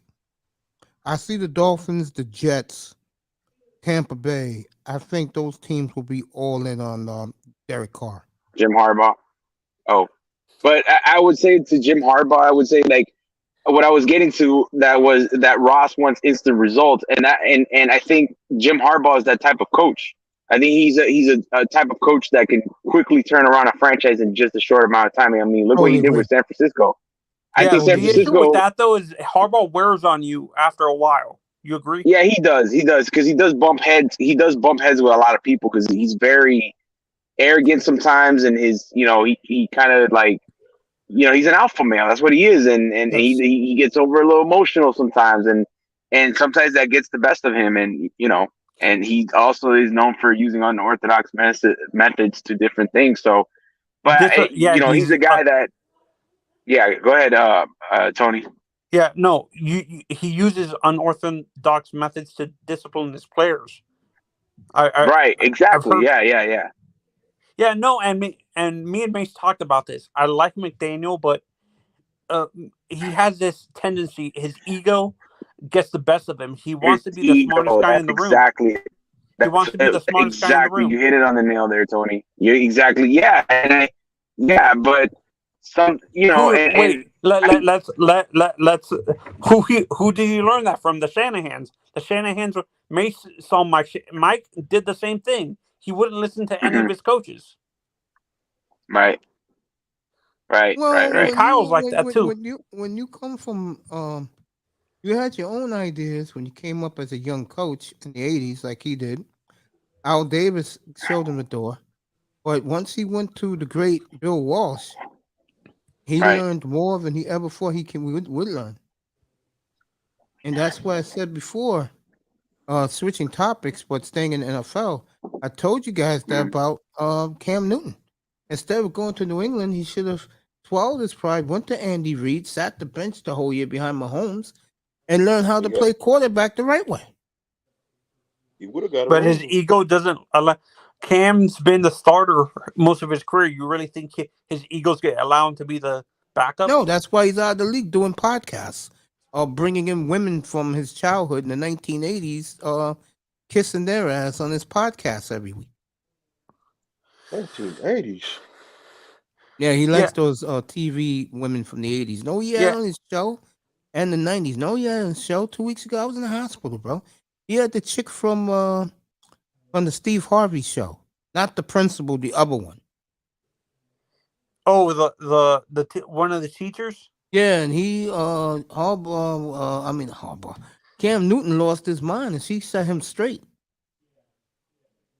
It was like she was telling Cam Newton, like the way she was talking to him was like she was doing him a favor because he's Cam Newton. Yeah, no, and Mace, I understand why people don't want. I understand why some Dolphins fans don't want Aaron's ego up in Miami, because look at what's happening with LaFleur and stuff like that. Fired his brother, by the way. The Jets did made him the scapegoat today. If you didn't hear that, Mike LaFleur lost his job today. What, Green Bay? No, the one from the Jets. They're trying to say it's his fault why Zach Wilson's a bum. And like I said, a year from now, if Zach Wilson's still mediocre, they're all gone with the Jets, all of them. Wait, is Brandon being the GM there? No, that's Buffalo. Who's the GM in? Joe Douglas. Oh, Douglas, the Eagles guy. Yeah. Oh, hey Mace, is Howie still no more LaFleur in our division, huh? Yeah, no more LaFleur. It's gone. LaFleur. Yeah. LaFleur. The other LaFleur is Mike LaFleur. Yeah, that's his brother. Yeah, the other one, the one that we love to make fun of, my good friend. Oh, that's Matt the offensive coordinator for the Jets. Yeah. That's right. Yeah, they fired him today. Yeah. And his brother, he's our whipping boy. Wow. Matt LaFleur. Aaron doesn't respect him at all. Yeah, there's some issues in Green Bay. And me and Mace were making. We found out this during the offseason. Matt LaFleur found out through a fan that they were going to trade Aaron Rodgers. Yeah, two springs ago at the Walmart. Oh yeah. How disrespectful does your front office have to be not to tell you, and you have to find out from a fan? The Packers already said that that's crazy, bro. He coaches and they get the players. He has to coach the players. Yeah. That's not always a good look at all. That's a bad he's look. had a winning. Besides this year, he's had a winning season most of his time there. I mean, I think Arizona, letting what's the little Buddha? What's his name again? Quarterback. I remember now. Buddha. Letting Kyler Murray help pick the coach. I think that's insane. I think that's a disaster waiting to happen. By the way, what's our receiver in Arizona? Hopkins. On the block, they announced DeAndre Hopkins. Yeah. Don't be surprised he ends up in New England. No, I'm predicting he ends up in Jacksonville. No. But Tony, you know what the thing is though? Yeah, they got Calvin Ridley. So when he comes back, to go. He's there already. He's at the NFL bent the rules a little bit. He's been there with the Jaguars. You know. Yeah, when he comes out of suspension, oh yeah, I think when he comes out of suspension, him and Christian Kirk and I think who's this other guy from the Lions? I forgot his name. Marvin Jones. Marvin Jones, bro, they're gonna be nice. That's gonna be a nice little wide receiver duo. Marvin's retiring. I think Marvin retires. He's like he's 34 already. Hey, I got a quarterback like that. I'm sticking around. Shit, I'll take a big pay cut to play with that kid. No, that's why I'm saying if you read D Hop's Twitter, he says he wants to go to Jacksonville to play with him. I can see that. Well, I get the feeling that New England will give That's a crazy wide receiving core, bro. Yeah, I think New England are so desperate. You know, I was watching the game Sunday. I don't know if you guys had that game up in down in Miami, wherever you guys are. I was watching that game Sunday, and I was very happy for Devontae Parker. He had a good game. He had a big Sunday, game, huh? Clutch. See, I was watching the Dolphins game. You know, I don't care about New England. Even though Mac Jones threw like watching the Patriot game more than the Dolphins. Even though Mac Jones didn't he throw like 2 or 3 interceptions in that game? 3 interceptions. He Yes, threw three He's interceptions terrible. in one game. Well, word is if Brady doesn't end up in Vegas, Josh McDaniels will trade for him. for Mac Jones. Oh, Brady in Vegas? Yeah, if he don't get if McDaniels don't get Brady, he'll trade for Mac Jones. Mac Jones, who? And I also No, I think Brady might be. if I'm Brady, if you want the truth, I'll go back to New England, bro. And You I'm gonna think tell you so? why I would go back. I just don't think they. I think they have the defense for it. I just don't think they have the offense, man. I think the owner will spend money to get him some receivers. Because remember, the owner hates the coach. If you didn't hear this a couple months ago, back in late October, Kraft finally got married again, and Brady was supposed to play Pittsburgh that weekend. Instead, Brady was at the wedding and the reception. Guess who wasn't invited? Robert Kraft? You guessed it. Bill Belichick? That's right. Was not invited. Dang. Kraft never. Kraft. You could tell Kraft is a good dude, but when your head coach is a tyrant, and me and Mr. Miami joke about this all the time, but it's real. Back in 2018, you had the crew, the film crew, the film a 2-14 Cincinnati Bengal team, and I don't know what to tell you, bro. I said, man, look at these. I'm still laughing about that. Like that. I said, look at these. I said, look at that film crew. They just got arrested. I just say this about Belichick, bro. Love him, hate him. Goddamn, that guy does whatever it takes to get a win, bro. I see Bill Belichick leaving to New England. I think if they have another bad year, I think you'll start to hear the tearing down the wall. Because right now, in my opinion, they're the last place team in that division. I think the Jets are bad. I think the Jets got to rectify the quarterback. They do that, the Jets will be fine. Oh yeah. I think Miami. Bro, the Jets have oh my god, they got a talented team, bro. Yeah, I think they have Miami, so much talent on that team, bro. I think Garrett Miami, Wilson, Sauce Gardner. Yeah. I mean, DJ Reed. I'll say it again. I say this all the time. Earth, I've been saying it. The Jets hit on their draft picks in 2020. We didn't, and that's the big difference between us and them. Yep, I agree. I mean, outside of 2021, bro, our draft has been absolutely terrible. I totally agree. Now, this year's draft, you could write it off because we got Waddle, Tyreek Hill, and Bradley Chubb for those 3 draft picks. So that's not bad. That's true. I mean, that's a good building. No, not bad at all. Facts. 21 draft was good. In 21, our good boy hit it out of the park. Hey, look, I know I've been killing them in here, guys. I've been here since 2020. I've been killing Greer in here, but I gotta give the devil his due, man. Since that trade with the Niners, he's been hitting it, bro. Gotta give him his due, man. I think that first one, where 2020, I think Flores had his fingers in it a little bit. And I think Ross wanted to. But in 21, he let Greer take over, and Greer did a great job. I'm not a Greer fan, but I gotta give credit where it's due. And I swear to God, I gotta find the draft date that day because we don't have a first rounder. I will destroy the Dolphin organization from top to bottom. I've been saying this, fellas. I'm talking to you, Earth. I've been telling this to Mr. Miami for a long time, and Big Money Sean and guys who come in here. They've been lying to the fan base down there forever, bro. I agree, bro. I agree. And that's my problem with the fan base, Irv. Yep. They don't hold the team accountable. I absolutely agree. My problem with this fan base is that they like to pick one area. They focus on one area of the team and they ignore everything else. Always the goddamn rational fans know that there are problems all over this team. And there's one common theme that you got to hold accountable, and that's what you said, Mace.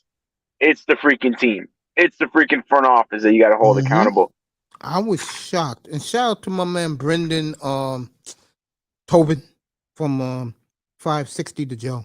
Does a tremendous job. He thinks similar to me and you, Earth. Shout out to him. He's been great the last couple of days. For real, shout out. My respect. Yeah, man. I look at this draft coming up. So let me get this straight. Forget Bradley Chubb. So let me get this straight. Because this dumbass owner who didn't care about the draft pick, we did as This is not fans what I and ordered. supporters. This clown. I ordered a Chipotle Ranch Crispy. Someone's ordering 20-piece chicken. Oh, I'm sorry. I'm No, sorry. go ahead, man. Go ahead. This clown has cost us I plenty, apologize. right, Mr. Miami? Yeah. No, we're gonna kill him on draft night, bro. Me, you. Would you like me to start at 8 o'clock to kill Ross, so it gives you some time after you eat dinner and rest up a little bit? I say about 7 o'clock. All right, I'll start nice and heavy. I'm another team. I'm gonna kill Green Bay because Well, New England Clem. Borowski's reporting tonight that there's trouble in paradise in Lambeau. Didn't I say that last April? You did say that. It's on episode 5 something. I just numbered them. I don't even watch myself in replays. I swear to God, I don't. We got receipts. Fucking Raven, come home, Sean. We'll take them. Oh, man. I think the Dolphins win Sunday, for the record. I do. I'm giving it 27-21 Miami. I think someone on the defense is going to make a big play. I say 28 to 14. From your lips to God's ears, man. In Arrowhead. To the number one, the number two, the number two seed, they better get caught slipping. I don't know what happens after. I think Tua will be back, by the way, for Kansas City. He should be. I agree. I think that's more than enough time to recover, man. I agree. Yeah, I think, again, and EM agreed with me a couple of hours ago, what McDaniel got to do is just unleash the chains on Skyline. Let him just crank it up. You already won Gilsicki over. Mm-hmm. And that's huge. So, let me get ready to get out of here. Last words, Irv, it's great having you, brother. I'm gonna talk to Dan Bills about the Bills. Any last words, family?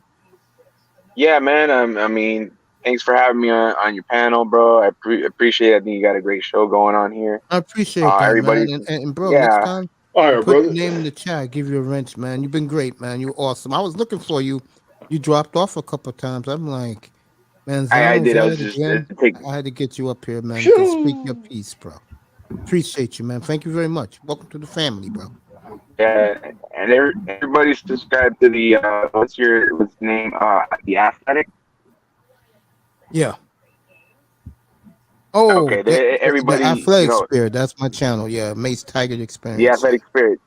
There we go. Subscribe to the Athletic Spirit. Everybody, hit that like button. Yeah. I'm here to show some support for the homie Mace, and so fins up. Hopefully we can get this dub on against the Buffalo Bills. Never mind my pessimism. And I'll be up here all day Sunday. I'll be covering that game live, so I'll be up here live on the air Sunday. So. All right, buddy. I owe my audience a lot. I've been gone for 2 weeks. All right, brother. I appreciate you, man. Thanks for coming. All right, Mr. Everybody. All right, appreciate you, man. Hey, come back. Yeah, come back for sure, Friday, man. Bro. Always come up for here, sure, bro. I'll be Sophia's in the building. Saying what's up to Mr. Miami. I appreciate it, man. I'll definitely be here Friday. All right, bro. I'll talk more about the Dolphins for their big game against Buffalo. Thanks for coming, Brother Raven. Thank you, appreciate it. Earth Gotti, everybody. Sophia's in the house. Before I wrap this up, I want a couple of words with Dan Bills. Dan, you there, bro? Yeah, I'm here. I'm just sitting, chilling, listening to y'all. I'm sorry about that, man. No, man. I apologize. I like to get every team's fan when they're in here. I want to represent them, but tonight I had a packed panel of Dolphin fans, and I'm just glad I to see love you the back, Dolphins, so they come first. But how is it looking up there? Is everybody ready to welcome the young man? I know he's back in Buffalo right now. Is he going to be at the game Sunday in the press box? Mace, I don't know, but everybody believes he's going to be there, and it's going to be so much hype, Mace. I don't think you guys got a chance. I think it's incredible. I can see that too. I think what went through your mind first play of the game, the kickoff, they ran it back 95 yards. I didn't think it was real. And neither did I, bro. I watched that live, man. I really didn't think it was real. It was incredible. And then he ran it back again in the third quarter, man. 3 years, 3 months. Buffalo, folks. I was happy when I was real happy when Yeah, oh, you go ahead, brother, mate. Miami, go ahead. I was happy when they got them 3 interceptions. Mm-hmm. I said, and after they got them 3 interceptions, I said we're going to playoffs. Yeah. As Miami brings that up, Buffalo made New England implode. As long as Sean McDermott's the head coach in Buffalo, they're gonna just bury the Patriots every chance they get. You agree with that, Dan? Yep. They're gonna bury the Patriots every chance they get. Yes. Now give the Patriots credit.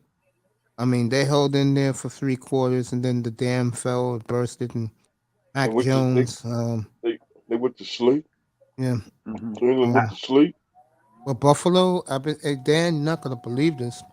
When I was putting this channel together back in 2020, when they made the trade for Diggs, to me, in my opinion, and I was saying it all around, and guys were buying into it, that made Buffalo into a juggernaut. And people thought I was crazy. Mr. Miami totally disagrees with me.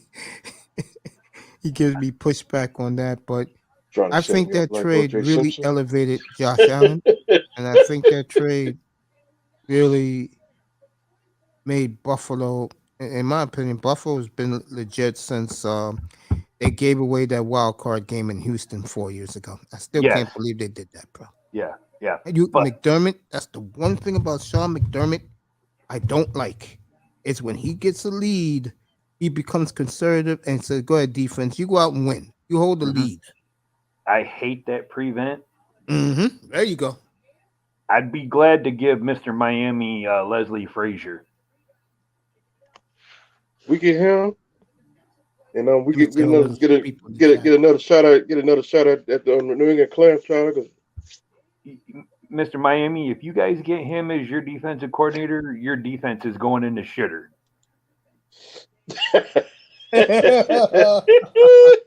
All you have to remember is the playoff game last year with 13 seconds to go. He's upset. There you go. Yeah. Yes. Or get Rex Ryan or Greg Williams. But Mr. Mace and Mr. Miami, I believe you guys better watch out for the Miami Killer Sunday. That's number 11. Beasley? Cole Beasley will be, yes, he will be a big part of the game. I totally Sunday. agree. Sean celebrating. Denver is destroying Phoenix. He's the the NBA Denver. He's the third down chain mover. Looking good. Say what's up to the Clue channel. As a matter of fact, the second time we played Miami, we had he was the one who he was killing Nick. He's the reason why we lost to him the second time we played him last year, because the two receivers, was it Stephon Diggs and the other guy, were shut down. Gabriel Davis. The only person who could get yards was Beasley. He's the chain mover. He's the possession receiver. Yeah, Beasley just finds the he finds the open spot. Yes. Always. As a matter of fact, Josh Allen, it was because of Josh Allen back. Josh Allen signed off on him. He's the one that talked him into bringing him back this year. Yep, I believe it. Yeah, he's the one that actually told them to go get him and bring him back, because he's the one that can find the open spot, and he's not like McKenzie, Mr. Drop the Ball. Oh yeah, McKenzie does. Number 6 does drop the ball a lot. Sure does.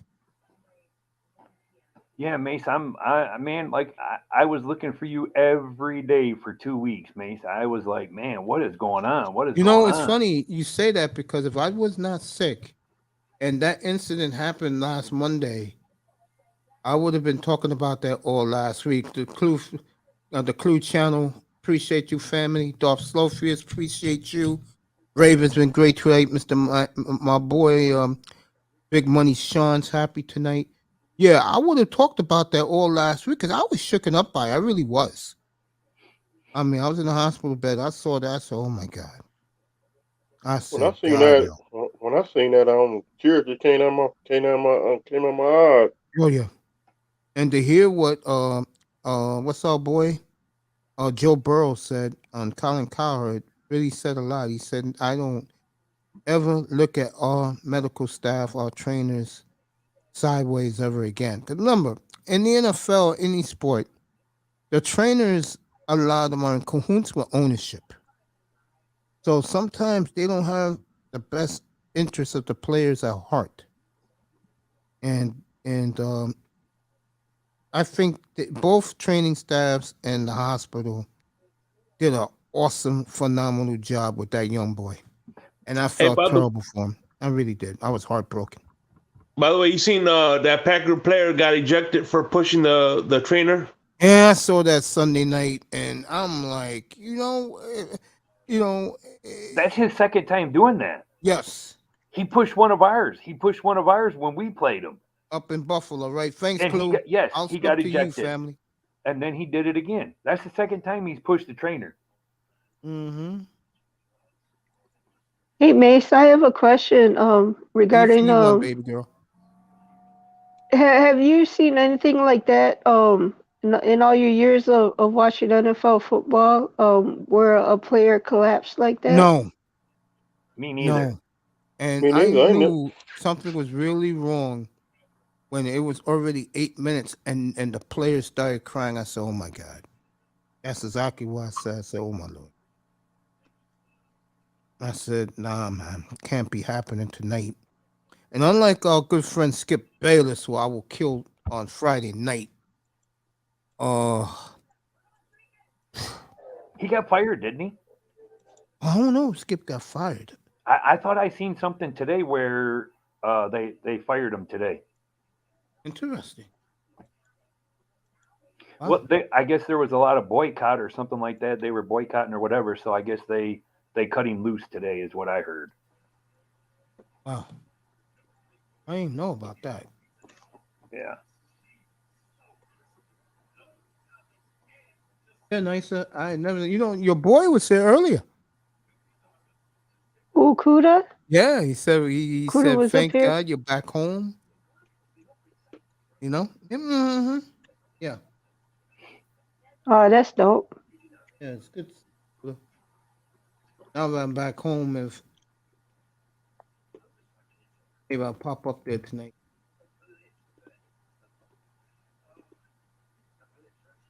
Yeah, the worst accident I've ever seen on the field was our linebacker that was playing special teams and he got hit and paralyzed. That was the worst I've ever seen in my life. I remember Dennis Bird for the Jets. I remember that game too. 1990. I think I was 91, 92. 91. About 91. Yep. I remember it. All right, Clue. I just subscribed to your channel, family. I'm all in. Got you. But yeah, it was sad to see. But give, again, with everything they've been through, with the nasty weather, everything up there, give that community a lot of credit. Give Josh Allen a lot of credit. When Josh Allen did what he did back in June, when he told the whole team, "You get up here for this memorial service, what happened at that supermarket up there," I said, "Josh Allen's the man, bro." Mm-hmm. I said, "Josh," I said it up here. I said, "Yo, what Josh Allen did," and guys didn't realize, because, you got a lot of Josh Allen haters in here. I don't. I think he's tremendous. And I said, if that doesn't make you respect him as the human being, I don't know what does. Allen is a leader of men. And when your quarterback's a leader of men, great things happen to you in your franchise. Just takes a little time.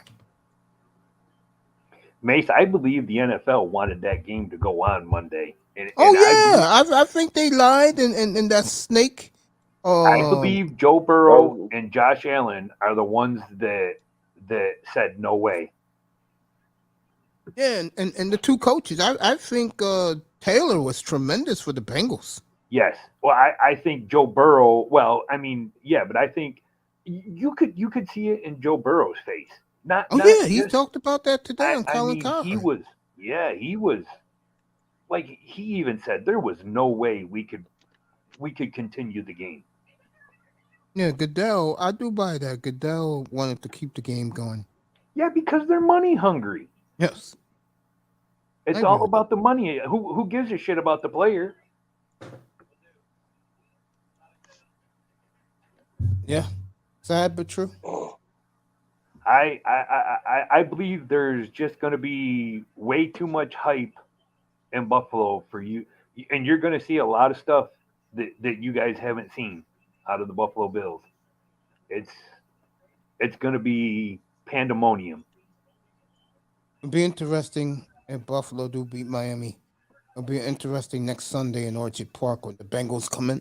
Yeah, and there that is going to be, and my only hope that Micah Hyde plays because he's back at practice. He was back at practice today. Hyde is a great player. He's not a good player. I followed him since Green Bay. He is a great player. You put him and Poyer together. Yeah, one of the best safety combinations. Mm-hmm. You tape the whole month of shorts, yo, I will definitely watch him, bro. No doubt. You support me, I support you, Clue. I got you. I got you, family. Ain't he a free agent after this year? Who's that? Poyer. Yeah, to my Poyer Porter. is not Hyde. But if Hyde comes back, Poyer's coming back. I agree. That combination is a little bit underrated. Yeah, they work well together. Buffalo, like I said before, um, they waited a long time, folks. The beatings, Tom Brady's record against them. Do you blame McDermott? Every chance he sees that New England helmet, he wants 50 on the board. And the last two games that we played them guys, did you see him hanging his head late in the fourth quarter? Belichick, yes. Yes. Yes. And he doesn't even normally on any other game when it comes down, he uses all of his timeouts. When he was playing us, he didn't even use them. Let's get this shit over with. He just wanted to go. True. Because I think the if he sad would, thing is, I think Belichick didn't realize how big of a trade that was. I did. When they made the Diggs trade, and I told everybody, I said, hey, they giving up nothing to get Stephon Diggs, bro. Diggs didn't like Kirk Cousins. And to me, the only reason why that trade's a draw, because they got Justin Jefferson out of it. yeah, that's. But I love that trade for Buffalo. We Milano's a beast. needed a veteran wide receiver at that time. Yeah, you got him too. Yeah. For me, for nothing. I mean, yeah, they got Justin Jefferson, makes the trade fair. When you look at both players, it makes it fair. But to me, Buffalo's ready to go. I can't say the same for Minnesota. I'm just keeping it real. I believe he really helped make Josh Allen. I totally agree.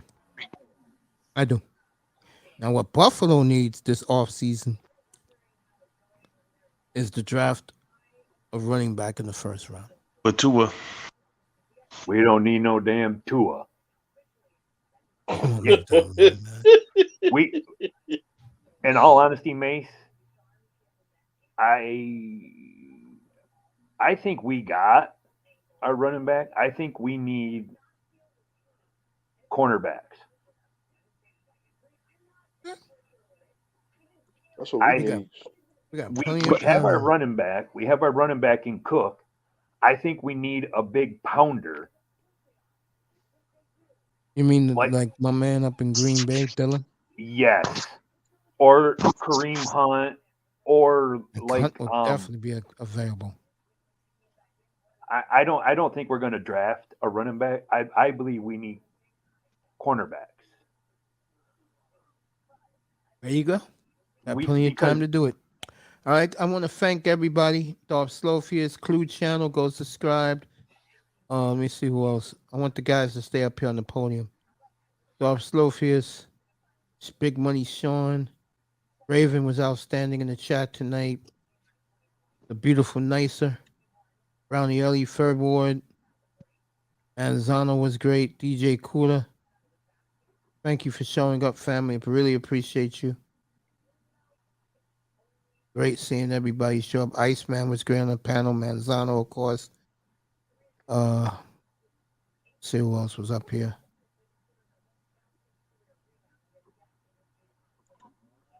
Brian Price, thank you, family. Dropping by, say what's up.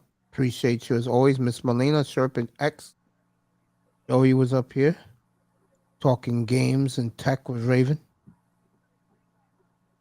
Don Philly. Juan Z's. Thank you, Lou. Batman, Commandante Lou. Thank you, family. Oh, shout out to Lou. Shout out to brother This Lou. is one of my better shows because all we did was talk football all night. No shenanigans. And I appreciate you guys. Michael Metroke. Man who didn't come up here, Canes Dolphins 89. I wish he would have. Jordan was in here tonight. Jordan Hyman, big soccer fan. Little Rock was in here. Thank you, family. AB Media was on the panel earlier. Good to see AB. Of course, the great EM Dolphin fan was up here. Great to see him. And Big Cap. I didn't Prince even know Pierre Big was Cap here was in too. here. Shout out Okay, to Cap, I Pierre. owe you one, bro. And my guys up here now. Shake Money, thank you. Nice things you said to me when I was in the hospital. FBT was man. up here. Charlie, I really appreciated that. And that was a great show, by the way, with CB83. I was so happy for you Dolphin guys. Finally got them to earn their way into the playoffs. Dan Beals, thank you. CT, thank you. Big Money Sean, thank you. Irv Gotti, thank you. And of course, the beautiful Nicer, Dan Beals, big Buffalo fan, Shake Money. And of course, my boy, Mr. Miami. I'm on the rest tomorrow. Hulk Hogan. Thank you, family. Appreciate that, Lou. I'm on the rest tomorrow. Get my energy back. I'll be back Friday. I may do 2 shows Friday. A morning show, Macy in the morning, and then the night regular time show. We'll do a lot of the playoff games, including the Dolphins and the Bills. We'll definitely do that game. Who's playing Saturday night? Is it Jacksonville playing Saturday night? I think Saturday. Yeah, night. I think it is. I know Seattle's the first game. Jacksonville, I think it's the second game. That's Saturday. Then Sunday, it's the Dolphins, then the Giants, and then the Bengals and the Ravens. And then Monday night, Dallas and Tampa Bay, maybe Brady Swan's song. So congratulations to all the teams made it to the playoffs. Congratulations to them. That's right. Iman, I love you, bro. And good people out in Minneapolis. So that's why everybody in the playoffs. If damn, I don't know what the fuck I'm finna say. Dang, I'm trying to get it out. Legend killer? Yep. If you get in the playoffs, you take it. Damn right. And of course, Mr. Miami, my boy. And all the Dolphins and all the Dolphins fans enjoy this playoffs. Enjoy it because, like I said, enjoy it because you know like I said about the Dolphins, they have a 5-year window. Get one and you'll be happy. Because you don't know Cause you don't know, you might not never see it again. Cause and we can't say the word collapse up here no more. We gonna scratch that off the thing. I don't want to hear that word no more. No, you don't have to hear it no more, bro.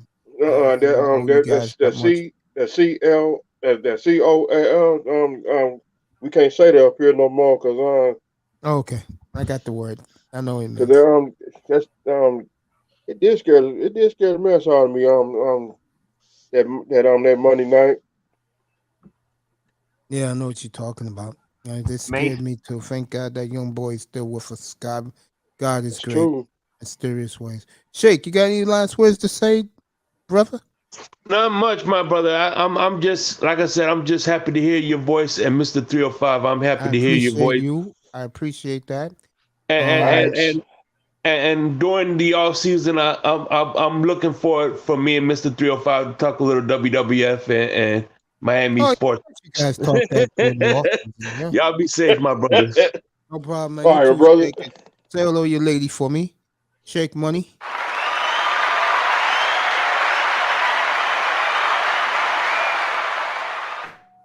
Very good show tonight, Mace. I was glad to see you back. Boogie down, Bronx. Any last words? Any last words, baby? No, I'll just say welcome back again. It's good having you back. You know, I sure missed this show. Miss kicking in with 305. I ain't seen you much around these YouTube streets. You've been in Brownie Ellie's room a lot. Oh, okay. I was over there and Third Word Channel and that's it. Cause I've been laying low. Oh yeah, I remember I seen you over at For the Record TV the other day. Yeah. It's incredible, man. Well, all right. This beautiful lady's gonna stay. Dan, if you want to stay, you can, because we're gonna switch it all together. Miami's definitely gonna stay. Our special guest tonight, and I'm so happy. This is for you, Nicer. He is here. Our special guest tonight, all the way from Laos, is one of my favorite people on the planet Earth. DJ Kuda is here. Hi, Kuda. What's going on, Mace? Appreciate you being here, man. It means the world to me that you're here, bro. How you doing? My bad, y'all. I was in and out. I'm here. Shout outs to everybody. Mace, welcome home, man. Thank you, family. Yes, I appreciate it, welcome home. Welcome. I want to say this to you and Nicer. I'll always say it. Whenever you two are together on your platform, Kuda, it's magical, bro. You just sit back and listen. The information you give about beats, how to do beats. It's nice, but you got a good following for that in your room, bro. You know, guys that we all know.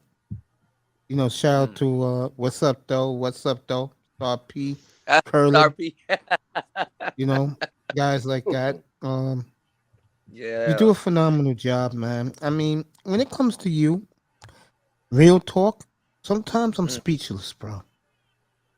I don't know if I'm speechless because of your knowledge, bro, or I'm speechless because the predictions you made, god damn, that it came through, bro. These are predictions from 3 years ago. Yeah, it's almost scary. Shout outs to Nicer, shout outs to Star B, shout outs to Curlin, shout outs to everybody. We definitely, it gets crazy, but we're all learning and we're all moving forward. And we've all become, like within the past year, we've all a piece. Like if you really sit down and really look at what we've all done together, but separately also, we've all became like, a lot better. Oh man. The best thumbnail. The best thumbnail. Yeah, Mace, where did you get that picture, man? The best thumbnail. No, I tell you, I'll tell you, Mace, because I be watching Kuda knows this. I be watching old shows. If I catch a funny facial expression or anything, I screenshot it and turn it into a meme and send it to him. I was so proud to do this show. I was so proud to get this thumbnail up because I was there, Nicer, when people gave this man nothing but grief And you know the Yeah. thing that hurt me the most was the guys who did it. They're big supporters of me, but I'm more of loyalty. That's the type of person I am. And I'm like saying, bro, yeah, I said, cool is my dog, bro. I ain't gonna abandon him, bro. What, for fucking clout? I don't need no clout. This man, Right. I That's swear why I to love you, all, you, folks, Mace, because ladies you. and gentlemen, I haven't even half unpacked the equipment this man recommended to me. Okay? If it wasn't for this man right here, folks, I'm not here right now. He made me believe in myself, but I can do it. All I had to do was go out and buy what he recommended me to buy, and I did it.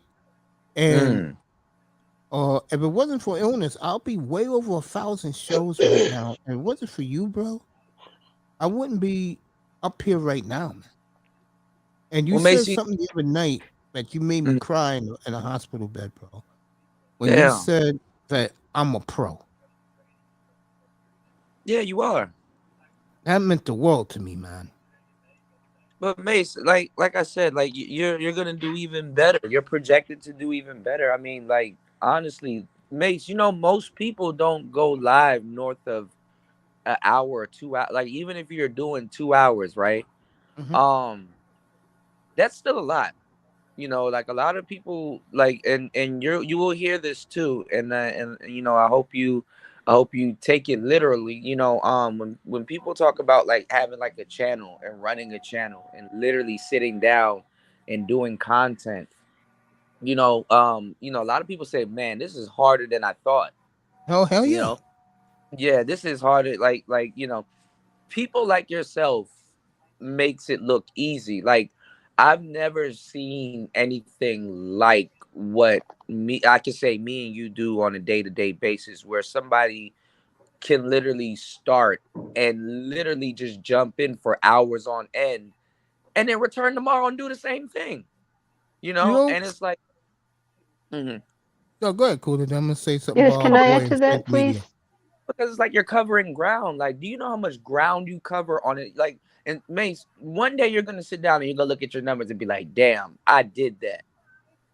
I did, and I did it well. Yeah, Nisa gave me one of the most beautiful compliments. She said, Mace, from where you started to where you are now, she said this last year, she said, Mace, you're a natural. That meant Yeah, a lot you to me. are, because I did go back and I watched your very first shows, and even back then you can tell, you know what, this is what you're really good at. It's like I can confidently say that this is your destiny, is to have a sports show. Yeah, I agree with you. I mean, Cooler gave me the advice. What's our boy in Think Money? I mean, Think Money. Think Media. What's our boy, Sean? Sean Cannell. Yeah. He Yeah. said it to me best. And I didn't even know, he didn't even know me. I just called him one day and he was doing a show and I was in the chat room and I called him and then I asked him point blank. And he said, hey, you're gonna mess up anyway. Just go out and do it.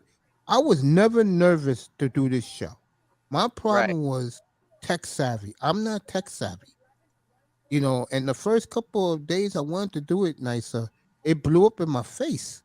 And I felt humiliated. And then I finally got it right by the luck of the gods. I woke up around 3 in the afternoon on Labor Day. And I wanted to do the show on Labor Day anyway.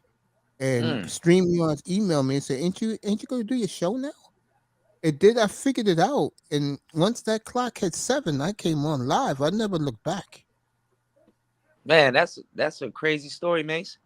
Yeah, true Can I story. add to that Let me it is. a little bit of testimony? For both you, Mace, and for Kuda, because I've been around the space for a couple of years, and I'm someone that shies away from panels, but there's something about you, Mace, and Kuda, that speaks to your ability to host a show that makes me feel comfortable enough to hit the link, because you two are the main channels that I'm most active on when it comes to joining the panel.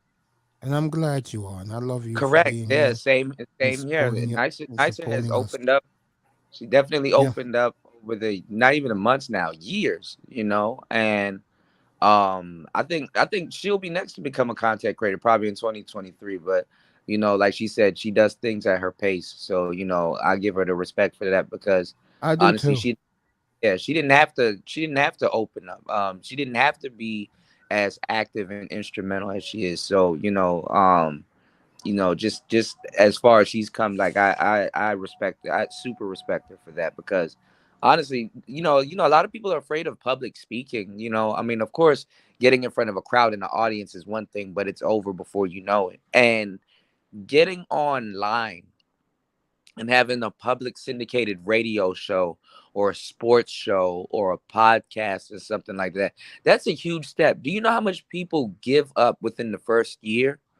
And then not even that, when you throw YouTube in the mix, because you could have done this on Anchor, you could have done this on so many other places, Mace. And it's harder on YouTube. You on the #1 streaming platform in the world doing what you're doing. Yeah, I don't look at one thing about me. I think it was your boy Red Sing. I mean, is it Red Singing the Blues? Yeah, he said this a year ago. I'll never forget it. He said, "Hey, if you don't got 2,000 subscribers by now, you're a failure." And then I started hearing like that clown who gave you a problem. What's his name? There's a lot of them. Well, the guy who came up one night and was getting on you because you only had like two. Peso Man. Okay. When he yeah, said that shit, I looked at his ass. I said, "Bro, no one cares, but he has what he has." The one thing that we all respect about him is, and we love about him is, he taught us where to go to get to where we want to go. All you're doing is acting like a goddamn fool and just hating on him. Well, no, that's the thing.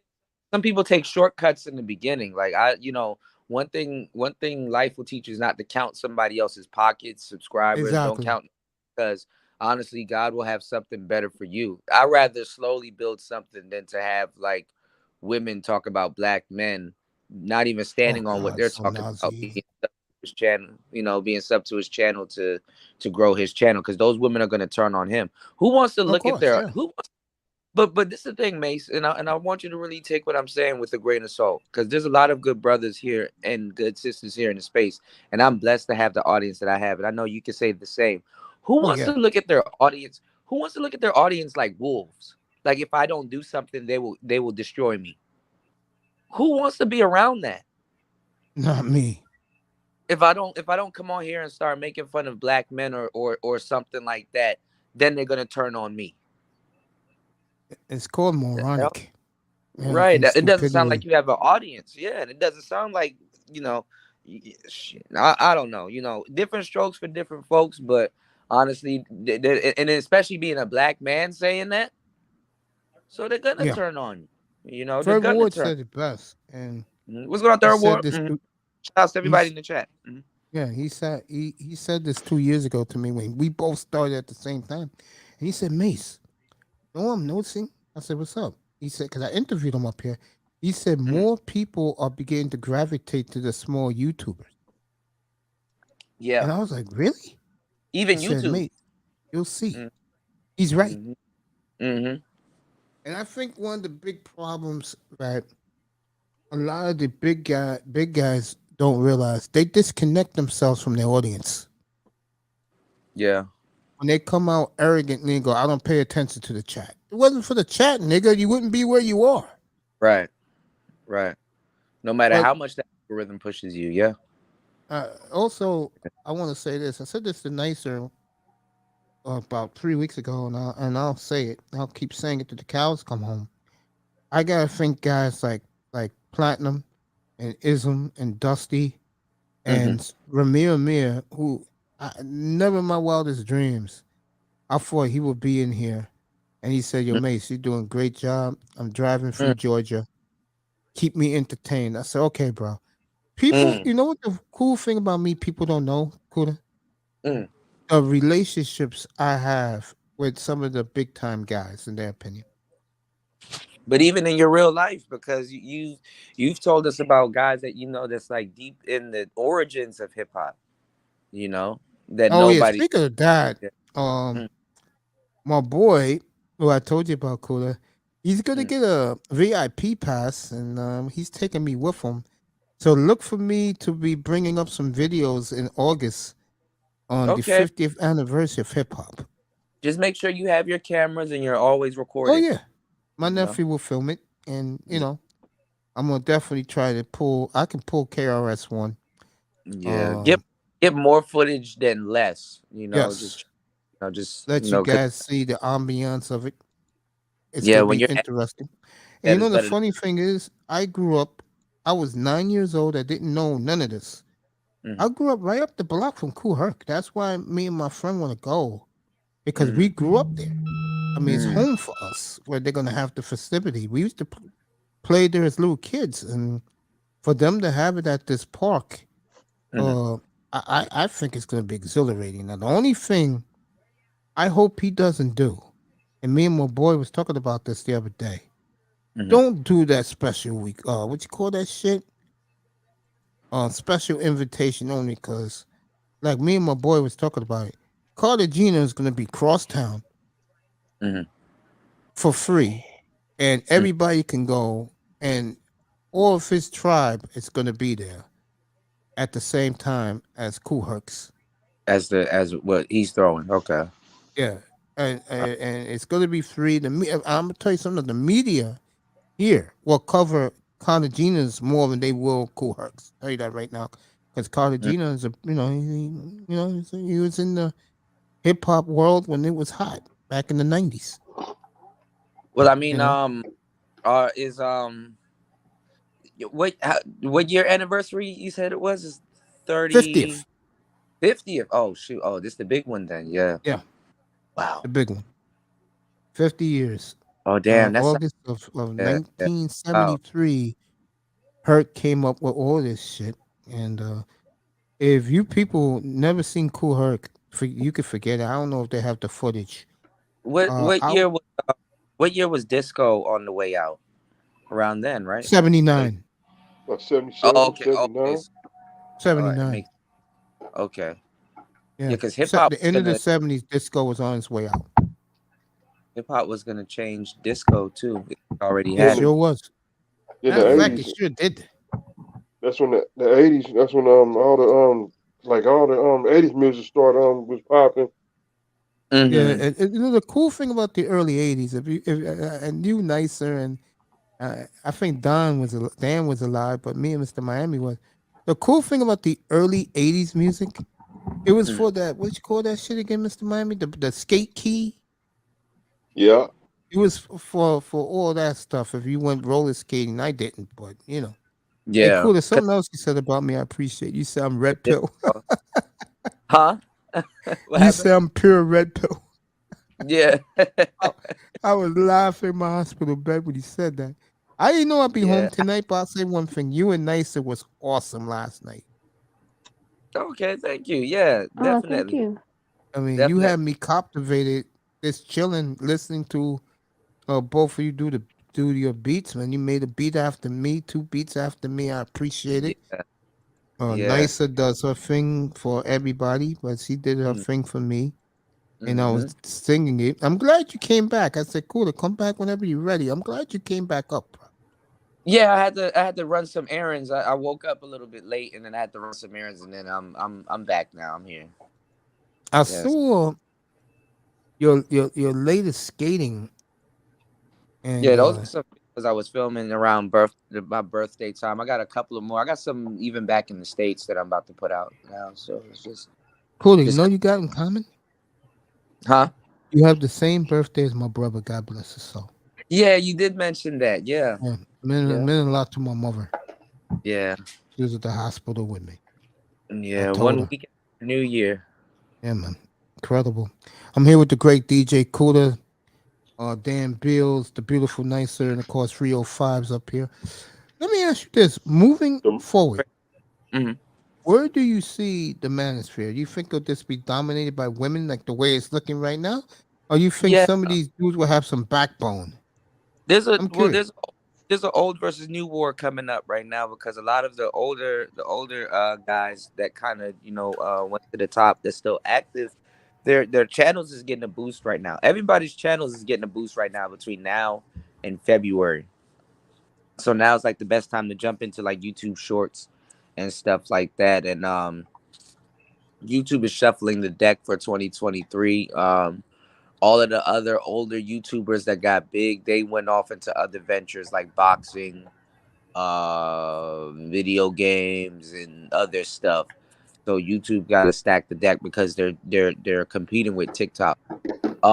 They're making money off the manosphere. They've been making money for the past like big money now for the past year and a half, since Kevin Samuels and some other stuff going on. So right now, what we're looking at is a couple of other content creators. Shout out to the Angry Man. He made, he's on his way to like I think around 500K very soon. He'd probably be at 500K a year. Yeah, Edwin Anderson was giving him a shout out last week. Yeah, but like All it's for like doing those shorts. you got a lot of new cats in here that's gonna beat on their chest, but you have a bunch of older guys that been here doing it for a long time. So they're gonna step up and say something. They're gonna be like, "Hey, man, we were here when this started. We were here when that started. You just got here, blah blah blah." It's just because nothing was built other than the talking points and stuff like that. So the young cats got to come in here, and hit the ground running. And the I'll tell thing you, is, by the that way, yeah, they got to work their ass off. Mm-hmm. one of the things that I decided I'm gonna start doing is sports reactions. Mm-hmm. I think that'll be good. Well, I was thinking, I think I think the best way to do it is like show like the NFL clip, and then at the end, like the last 15 seconds of the video, you can do like almost a 1 minute clip, like a 45-second clip, and then at the end, you throw your 2 cents in. So the NFL video, like the football and the basketball video, will get people to click and watch when you put your title on it. And then you give your 2 cents and say, "Hey, come over to the channel. We're gonna be talking about this tonight." Boom, subscribe to the show and keep up with us while we keep up with this game. And it's all you need to say. And you just watch your subs start growing and your channel getting bigger. Honestly, I think Nicer said it best. Mm-hmm. And it was funny. Oh, let's put out shorts while the game is going. Like as I soon can as do the that. Yeah. goes to commercial, as the game goes to commercial, take that 1 minute while it's on commercial to film a shorts. Hey, what you call it? Just scored. We're on commercial right now. Come over to the show. We're gonna be keeping up with the game. Boom, go right back to the game, and then like right after the game, just start a show. Yeah, Nicer said it best. I remember when I met you, through the virtual world. I'll never forget it. I said, bro, because I saw you was a DJ and you was cool with me. You was always cool with me, even though you didn't know me. And I said, can you help build me a radio hub? And again, the best 3 hours of my life, bro, that you dedicated to me. Don't worry about it. And buying all that equipment was worth the money, bro. Yeah, don't worry about it, man. You're doing well. I'm glad you're loving your RE20. I'm like, man, Mason Mason stuck to that microphone. I said, I know that's right, man. That's it's a good microphone. Sound better than everybody on YouTube. You know what you're doing, and you don't just talk about sports. You talk about everything. Mace, you've grown your channel. You have so much videos. It's ridiculous. Like I said the other night, that you're a pro because you've put in the hours. Like I'm doing this thing right now where everybody's seeing me pick up the NPC and stuff, and actually watch me sit down with it for hours and practice and get better and better and better. Again, you, Donovan Sharp, I'll never forget the advice he gave me. Obsidian gave me some advice. And I kept that all in. Sean did from Think Media. But it was you, bro, that made me believe in myself. And the second, I'll tell you where it changed for me. I never told this story.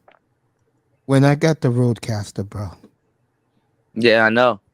That shit changed everything for me. That thing And I don't is a know if beast. my nephew hooked it up. It was like I'm looking at my Rodecaster right in front of me right now. It was like a goddamn Christmas tree. Yeah. Oh, it's beautiful. I'm looking at it right now. I've had this for Yeah. what? It's going to be 3 years in June. Yep. No Because I listen problems. to you. No Know what I'm problem. No saying?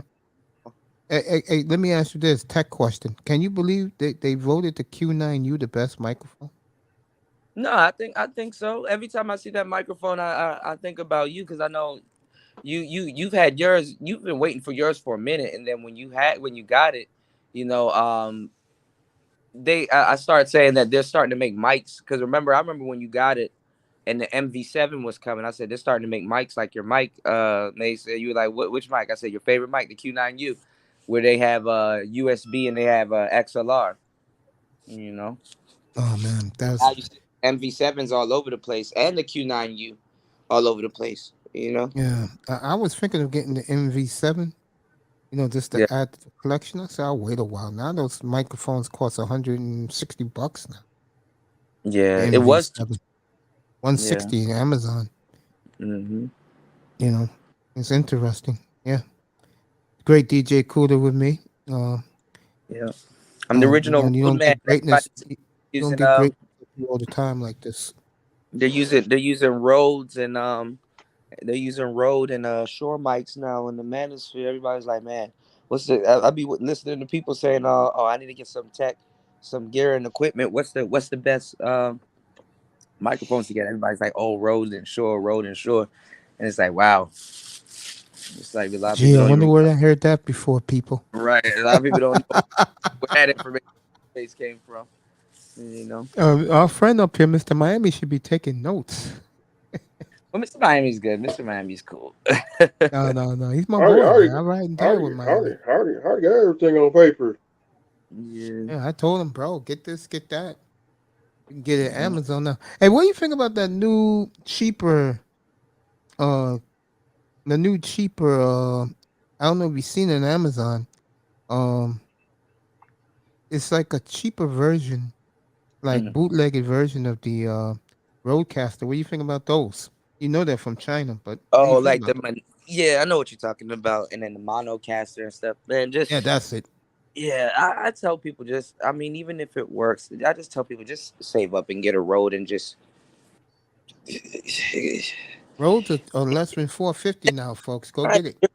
You're gonna buy that monocaster about 4 or 5 times in a year. No, you don't want that. Get the big boy. Get the Roadcaster. Yeah, just get the Rodecaster, just one and done. Yeah, I'm seriously concerned buying me a new one.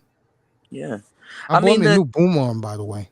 I mean, I tell people all the time, like even like with the new one, I'm saying that like you see, me and you, we do long form shows.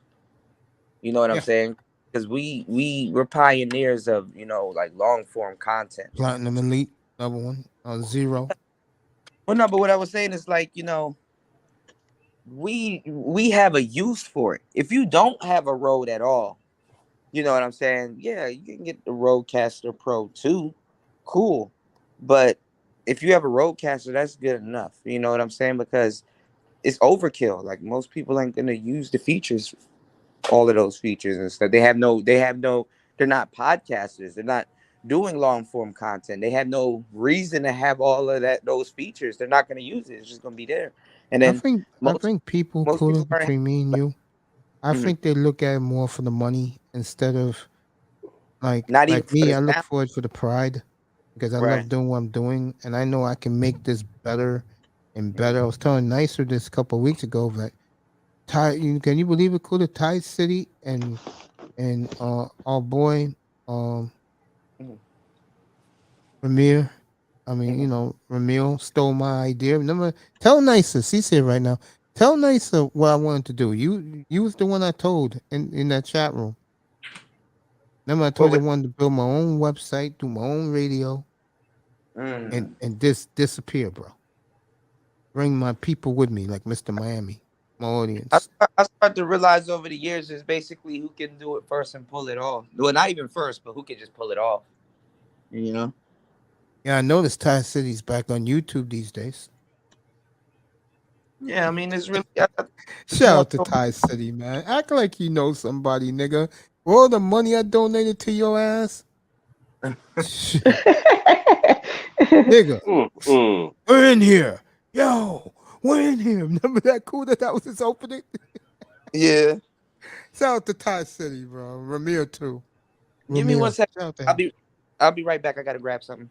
Yeah, go ahead, brother. Oh yeah, oh my guys, back in the day, nice. I know it's hard for you to believe, but they were.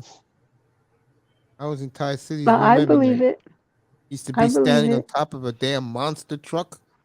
We're in here. Nigga, we're in here.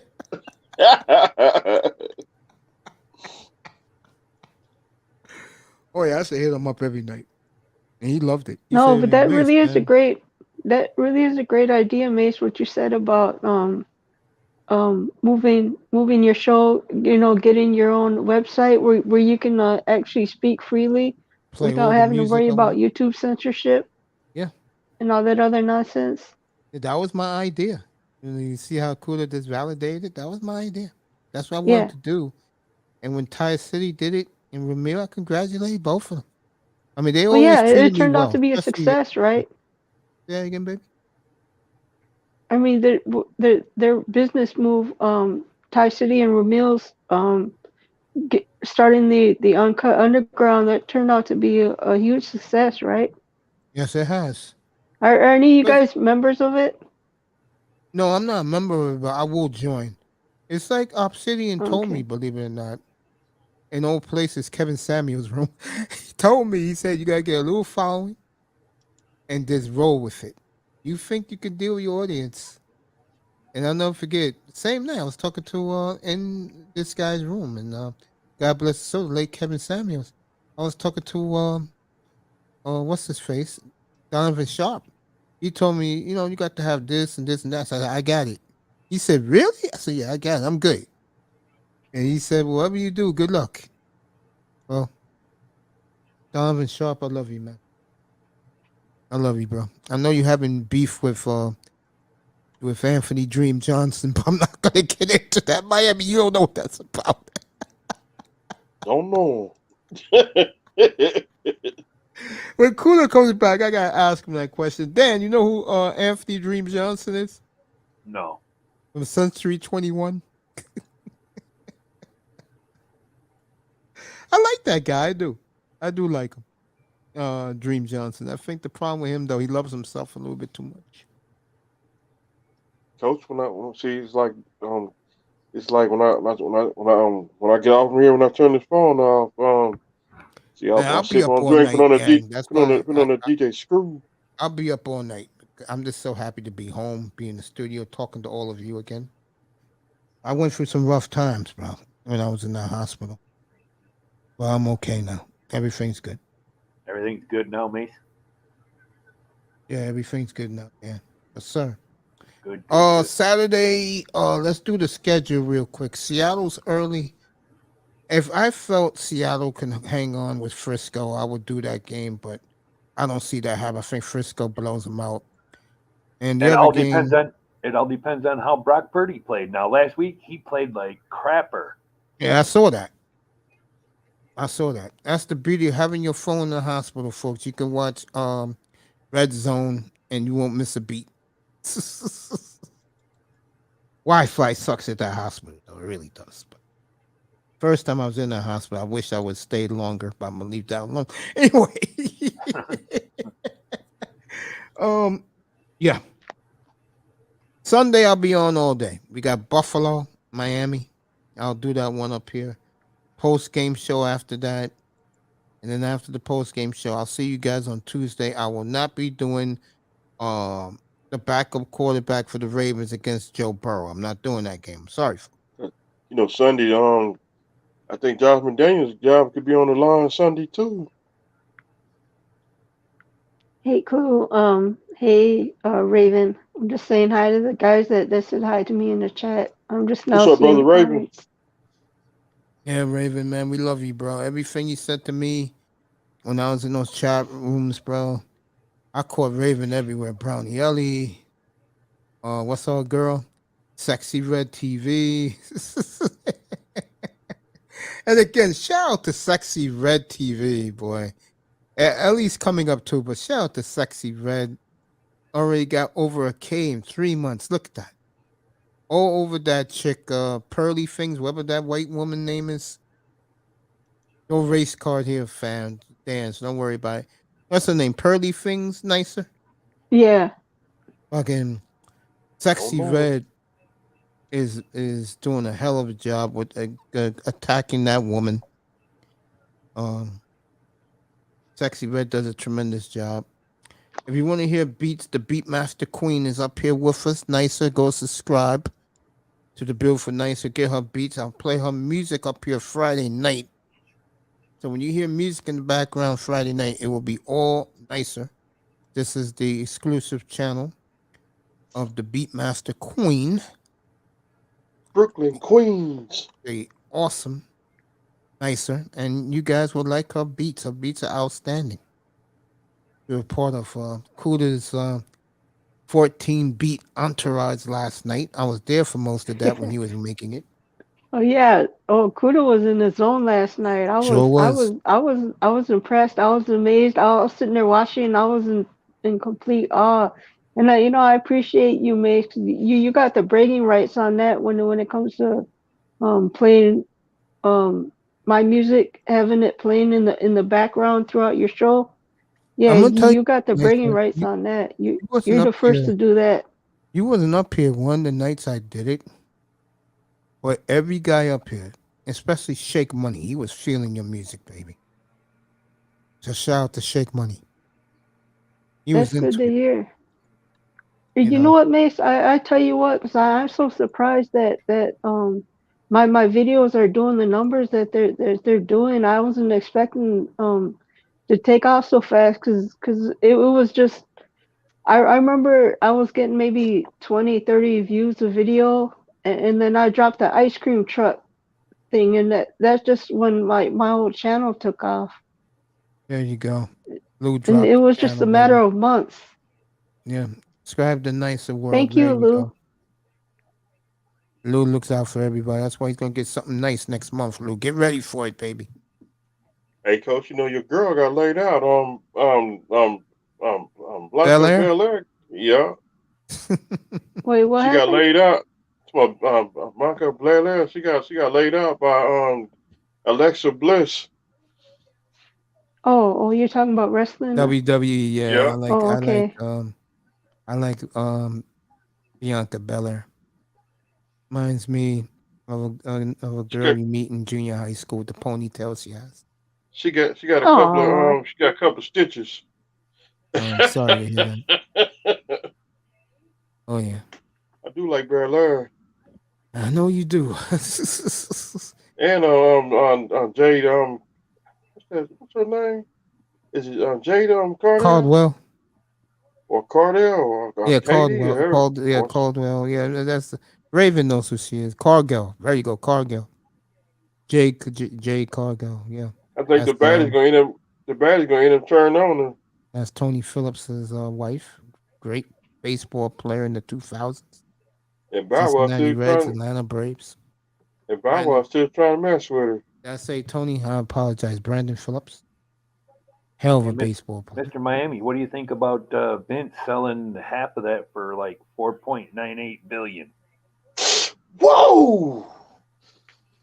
I did hear something about that yesterday. To the people in Saudi Arabia. $4.98 billion. Damn. And I hope it don't be like WCW.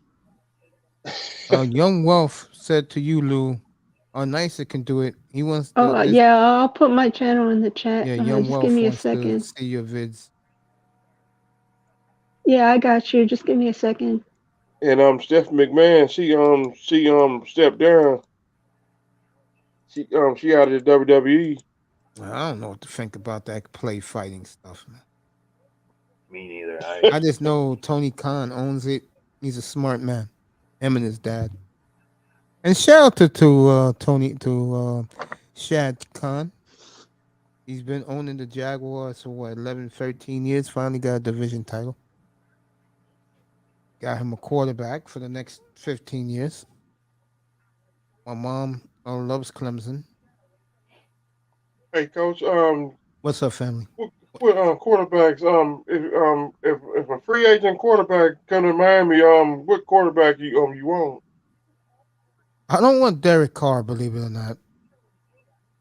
You know who I'm going to pick in a trade. You know who I'm going to pick. And I don't want to get your blood pressure up, so I'm going to leave that alone. Blood pressure fine. Now, if I say that name, it won't be. There you go, Young Wealth. She dropped her link, and you can watch the videos. They're very good. Enjoy them, family. For you, Young Wealth, enjoy. Not a problem, Young Wealth. You have a good night. And if you are making nice wealth, good for you, kid. Real talk, good for you. Congrats. What about Aaron Rodgers? Shit, and we won't hear the end of it with Tony. I'll take Tom Brady. You guys ain't got enough to trade for Aaron Rodgers. I know that. That's why I didn't get deep into it, Dan. I'm a realist, Dan. But like you, I yeah, said, you got two and you frees, keep it go real, give them Mace. for Jordan Love. That's all you gotta do. You do keep it real, Mace. I do. I appreciate that, man. Well, I'm not a pom-pom waver. That I'm definitely not. Hey, Mace, I'll be back in a little bit, okay? I think it's something nice I said last night that made me laugh in the chat room when I said it to him.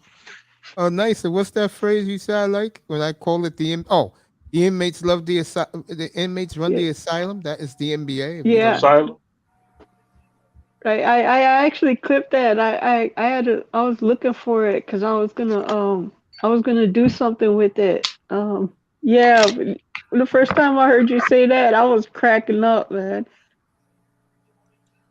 There you go. Lou told you what to do, Young Wealth. Appreciate it, man. Young Wealth subscribe to you. Nice. Yeah, thank you. Waiting for Kuda to get back up here. I want to ask Oh, him about... I'll be back in just a little bit, okay, Miss? Yeah, go ahead, baby. Yeah, I want to ask him about the war between Donovan Sharp and Anthony Dream Johnson. Who? Anthony Dream Johnson. I'm staying out this. Mr. Miami, don't worry about it, bro. It's not your world. Trust me. Like I turn this phone off and I sip on drink and put on that DJ Screw. Dream Johnson. Phone off. Thank you, Young Wealth. Appreciate you, family. If you don't know, Anthony Dream Johnson is the man that runs the used to run the Century 21 convention. And those are conventions where they want no woman around. And Dream Johnson did a good job with it. Right now, he's on a war right now. Donovan Sharp. And it's interesting. It's a good thing I mind my business, fellas. I did hear through things through the grapevine. My bad, y'all. I'm back. Ugh. All right, there he is. Kuda, here you go, family. I saw Donovan Sharp's latest sniping at Obsidian and Anthony Dream Johnson. What do you think about his war now with Dream Johnson now? I don't know. I think Donovan. I like Donovan Sharp. I do too. I love him. He's kind of cringy at the moment, but I know he be having his own reasons for things. Those brothers been going at it for years. I mean, at this point, at this point, it's like, okay, what's going on today? Dream Johnson. I mean, I kind of told everybody what it really was. Them white boys, whether the woman, whether they like the woman or not, them white boys don't like you having they woman, taking they women, whether they're attracted to them or not. I totally agree with that. Yeah, it's not even about if she's attractive or not or whatever. They can call her whatever they want to, but it's about you being a black man having they women and talking shit, and her not being obedient. Whether it's to get rid of you or not having her anymore and stuff like that. So, them boys get mad for whatever, they got their reasons, you know what I'm saying? They definitely got their reasons.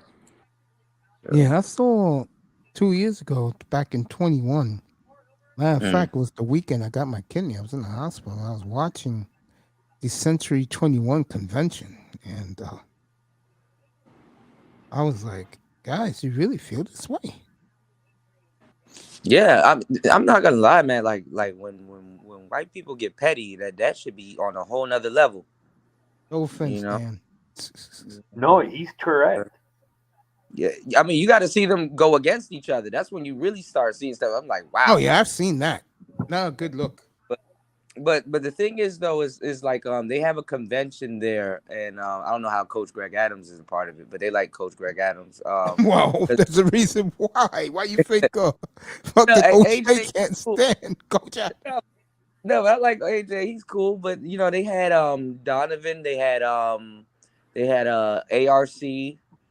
and a couple of other brothers. They're probably not bigger names, but they had something called the Red Man Convention, and the convention is actually pretty cool. I would like to go to the 21 convention and probably do a speech there. I mean, I think Anthony the Dream Johnson is doing a good job, but honestly, in the past couple of years, the greater manosphere, which a lot of people will call the white manosphere, they've been taking a step back because I ain't gonna lie, it's lit over here, but I had a show recently talking about pearly things and some other stuff, and it's like, okay, well, at this point, are we exhibiting success, or is another group of people doing the heavy lifting so another group of people can come in later on and reap the benefits of heavy lifting that people had done before them? It's funny you say that, because I got a whiff a couple months ago, and I said it to people up here, and I said it to Sexy Red.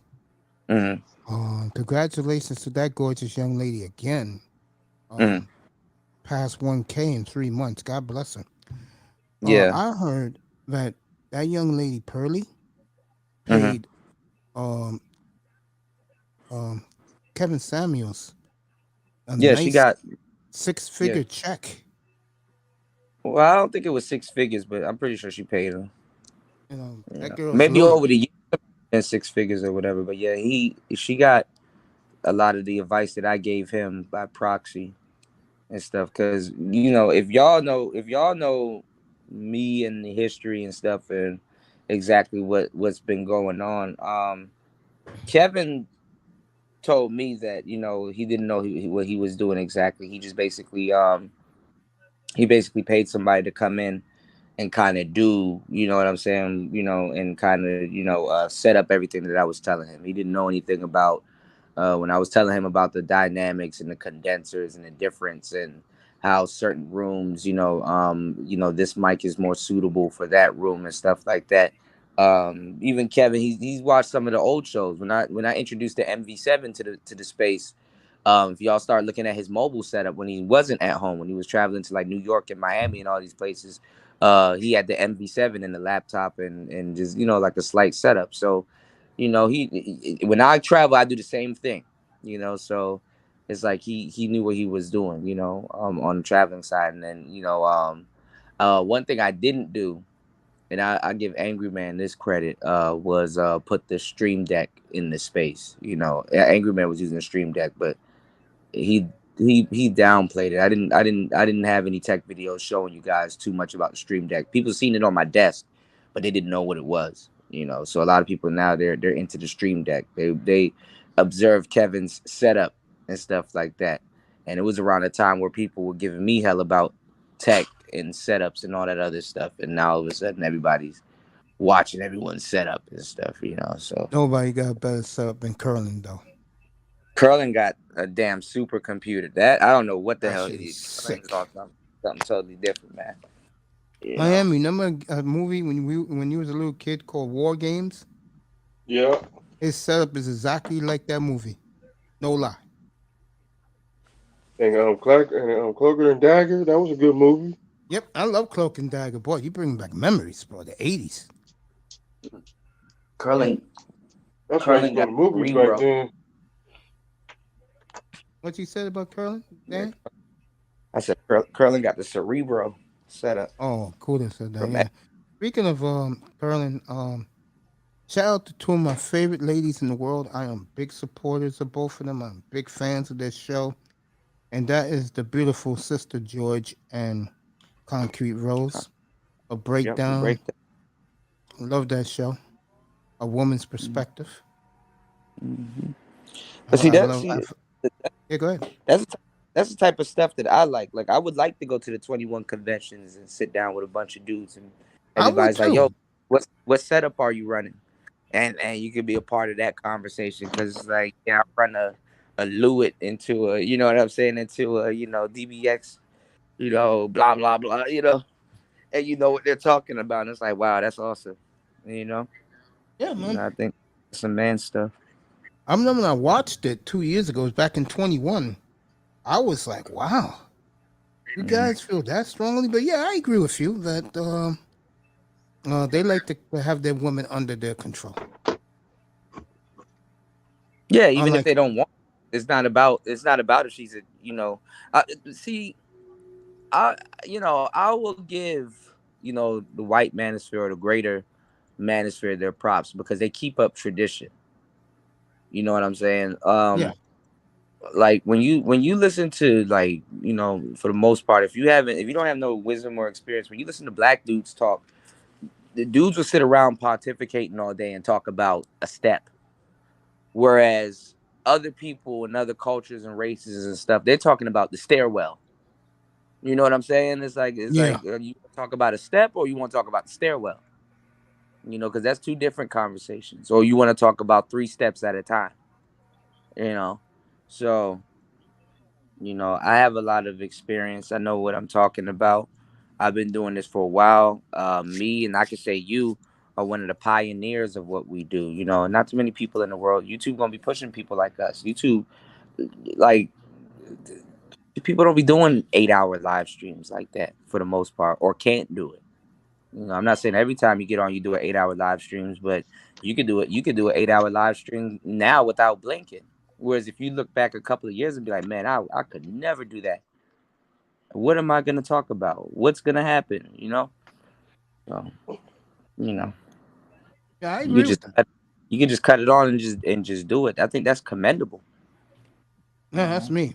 I mean, Yeah. I'll give you guys the time. I think Auntie gave me the nicest compliment. He said, Mace, I know if I want to hear sports, I'm coming on at 7:15. You're on the air every night. Yeah, you know where to go. Yeah.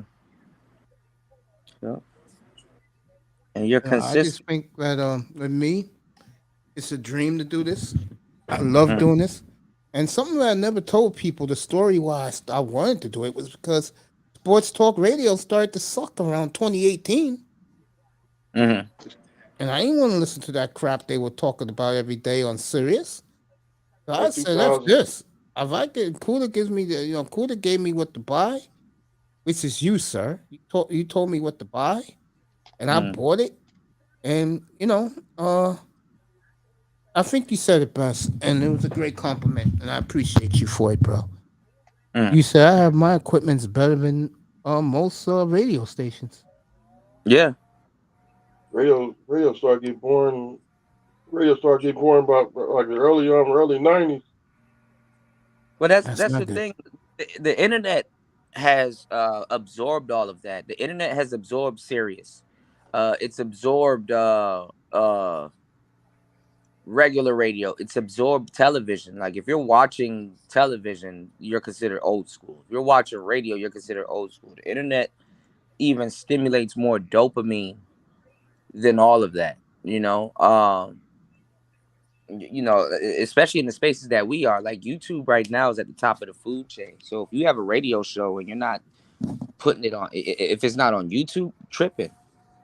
You know, I mean, of course, you got little pockets of other, like, little stations like Sirius and all these other, Anchor and stuff like that. But honestly, that's a different demographic of audience. You know, YouTube is both. If somebody wants to see you, they can see you. If you want to just do straight up audio, you can do straight up audio. YouTube makes it more convenient, It makes it makes it more convenient for anything that you're doing. You know, and you could rip it off of YouTube and still throw it up on those websites. You know, so it's just absorbed everything. You know, you just you know you take the air out the tires, then the head will die. So you just all you really need to do is be on YouTube and just have a good promotion game, and somebody's good. You don't even have to do it. Somebody's gonna like your stuff and get inspired and upload it somewhere else. I agree. You know, I so. agree. Yeah, so you're doing something that's at the top. That's at the top. You know, the only thing I would say though is the policy. You know, I mean, depending on what you're doing, the policy could get in the way. Like if it's like a language thing or something like that. But honestly, um, the internet has absorbed television and radio and stuff like that, and it's its own thing. I don't think in our lifetime we'll see anything else that will absorb the internet, and that's kind of what they're trying to make the metaverse be, but the metaverse relies on the internet. You know, and people are going so far out of their way not to live in real life. It's ridiculous. You know. Yeah, I agree with that. Yeah, but I honestly, think your social media has changed. Us millennials, we grew up when social media was actually social media. Now, if you're on social media, quote unquote, being an adult, it has to be strictly business. The things are so much into your personal life and in your business stuff like that. If you're not using your social media at some point in your life for business, you're gravely mistaken. You know, so it just depends on what type of person you are. You know, most people want to listen, but less people would actually do. You know, and just because people listen and don't use their social media for certain things doesn't make them wrong. Sometimes it just makes them uninformed. You know, so. yeah, I agree with that. Yeah, but you're using your socials for the right purposes. I mean, just think about it. Even your personal account. Look at much. I mean, you're so much on your business account. Like, is there a personal social media account? You know what I'm saying? And look how much people come across your personal social media. So imagine if you had your business there or something like that. It'll just be a numbers game. You know, it'll be a numbers game. It's like, okay, well, listen, I'm glad that you like, what I'm doing. You can come over to my YouTube or whatever and get in touch with me or get up with me and see what's going on with me as of today. You know, Lou is giving y'all the game in the chat. He said local TV and radio is super limited. It He said you sure can is. perspectives. Even with That's all true. of censoring and algorithms, you can still find unique people like the MTE. Yeah. And what's cold about that is that look at when TV first started. A lot of people didn't have cable. What was cable supposed to do? Cable was supposed to give you a bunch of unlimited channels and more channels other than five. A lot of people probably didn't like what was on TV at all. All channels, all 4 to 6 channels, 7, 8, 10 channels, 13 channels. They didn't like what was on there, but they had to choose a channel that they can that was more palatable, more that they can deal with. So a lot of people then didn't have a choice. Then what cable TV did was add a couple more choices. Not necessarily they liked everything that came with cable TV, but people they like to, especially us Americans, we like to buy into the idea that we have more options even if we're going to work to damn near pay for a television and cable that we're not even going to be home to watch. You know what I'm saying? So Yep. then it gave people the illusion of more options. And then what came next? HBO and Cinemax and all the other dirty channels and all this other stupid shit. And we're sports guys over here. Look at all the 1,000 sports channels they got. You can only watch one at a time, or Yeah, it's what true. revolutionized it? The I forgot the name of the button. I bet y'all can tell me. Like the flip button. If you go to a channel and then you Yeah. can quickly Yep. press the button and it'll flip back to the other channel.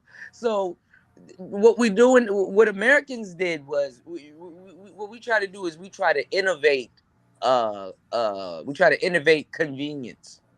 The more convenience you can put out there, or if you can invent something to make people a little bit more lazy or take a step out of something, you will be rich.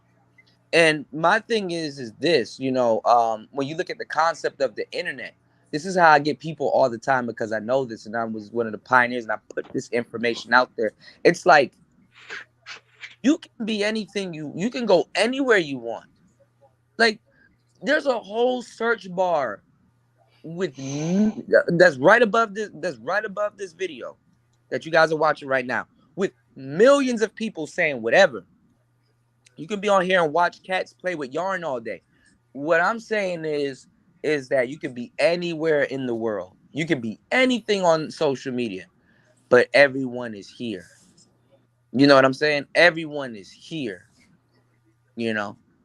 And can some people say, hey, well, that's just you building a social circle on the internet? Yeah, that's a semi-true, but that's not true. You know, honestly, this is better than anything cable could have offered. This is better than anything television could have offered because it's not. It's its own thing. The internet is its own thing, but it absorbs everything. Look how much times. Look how much like my mother has a what's going on underrated. My mother has a she bought a Hummer long time ago, right? Like in General Motors heyday. What's up, brother Grinder? And it came with OnStar, it came with all of these bells and whistles and stuff like that, Sirius radio and all this other stuff. Man, if you have a cell phone in the car, you have way more features on your damn phone than what the hell came standard with this damn truck. Those are facts. Yeah. And all you got to do is aux cord or figure out a way to Bluetooth your phone to the damn radio. You know?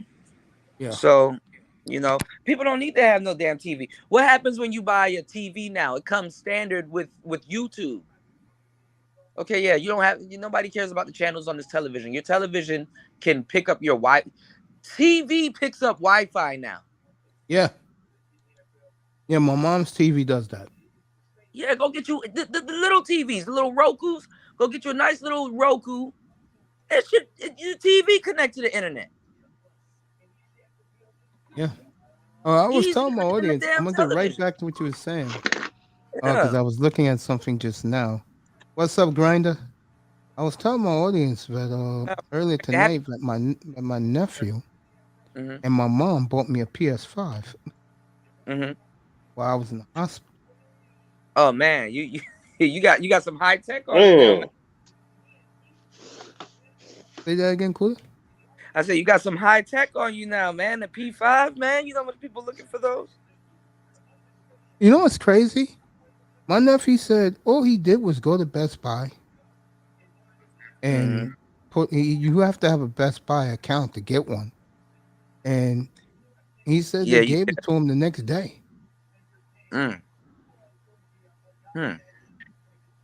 Yeah, you gotta yeah, nowadays it's kind of hard to get a hold of them, but now though it's a little bit different because I think they're making them I know Raven is, I think he probably could expound on that. I think they're making them with different material now than the first gen, you know, so we're going through all of that stuff, you know how because you know your generation, Mace, was supposed what happened in my generation was supposed to be saved for your generation.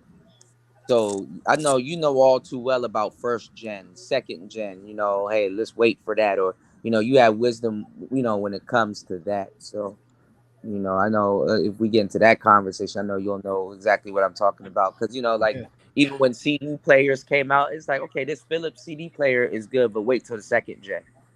You know, they figure out all the problems and stuff with it. And then you get. So, you know, that's That's when Philip came out with that dish recorder. Yep. I used to have one. Yeah. Because it's all hardware, you know, like hardware tech. What they're doing now with hardware though is that they're building something a little bit more, and then what they do is they put the hardware out. They put it out underclocked, and what I mean by underclocked is like it's like let's say you have a car that can reach like 200 horsepower. They'll put it out at like 130, and then what they'll do is they'll start doing updates. You know what I'm saying? And slowly creep up to that, you know, 200. So you'll be able to buy something and then updates will kind of change it around. And you know, it's like And doing folks, business. you're not going to get information like this nowhere else than this brilliant man right here. Grinder, thank you for the kind words, family. It's good to be back. Thank Shout you out for to saying that. Grinder. Yeah. Appreciate you. Yeah, folks, we're gonna get information about tech and what's going on in the tech world, which is really now the real world. If you think long and hard, you're not in the tech business, and I'm not. You in trouble. Yeah, brother DJ Cooler, man. I purchased a plug-in mic. Okay, that's what's up, man. Yeah. That's what's up, man. I mean, you know, I it's really about, you know, sitting down with the equipment and just kind of knowing, you know, what you got, you know, like I told Mace not too long ago, and Mace said he's done it. Yeah, I said, you know, one day, Mace, you're gonna be ending your show and you're just gonna be looking around and you're gonna look at that roadcaster, you're gonna look at everything. You're just gonna be looking at your setup, or you know, you'll go get some water and come back and you just look at your whole setup and be like, damn. Next is the camera, Scooter. I'm gonna get your camera, the ZV. Oh yeah, look up the Q2 Q4N from Zoom, the 4K. Okay. Really good camera. Really exceptional camera. You know. Matter of fact, let me do that right now. Yeah, it's called the let me see. I get the letters mixed up. I get it mixed up with your microphone. Let me see. Hold on. It's the Q2N. Really small camera. The audio one, it's really good, even though you can bypass it. But it's 4K. The only thing that's bad, and I was talking about it the other night, is the relay screen. But it's good enough because it's really high quality 4K. The highest it goes is like 4K 30 FPS frames per second. So you'll get like you get cinematic. I'm looking at it right now. Yeah, Looks really nice. good camera. Yeah, and see if you can find a deal on Amazon, because you know you can get some accessories for Sweetwater got it for $249. Okay. Oh shoot! Shout outs to Grinder. I wanted to found on Grinder. DJ Kuda recommend a gaming computer to a friend, and it was purchased. Evergreen advice. Yeah, man. Yeah, definitely, Lou. Well, the reason why I personally say to get a gaming computer is because like what people are doing with video games and the streamings and opening up all these tabs and stuff, you know, the payload that it can put on a computer is taxing, whereas those computers handle it like it's easy. So Yeah, you you're the know, one who told me, Kuda, that when I built the one I'm using right now, the HP, I had it built personally. You told me get a streaming gaming computer, but don't have a game on it, and I never did. right. All I Just do use is it. stream. Yeah, use it strictly for YouTube and stuff like that, and you won't have no problems out of it, or if anything, it keeps your problems down to a minimum. It's like buying like a cool, not over the top off road utility vehicle and just driving it around and living your life with it and using the durability for its longevity. Raven told me also a couple of weeks ago. Mm-hmm. Shout out to the great Raven Knight's Mm-hmm. Palace. He told me now you can do OBS on a laptop. Yeah, you could always do OBS on a laptop easily. I never knew that.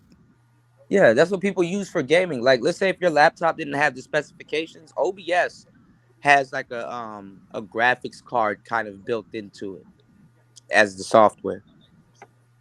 Yeah, I'll probably buy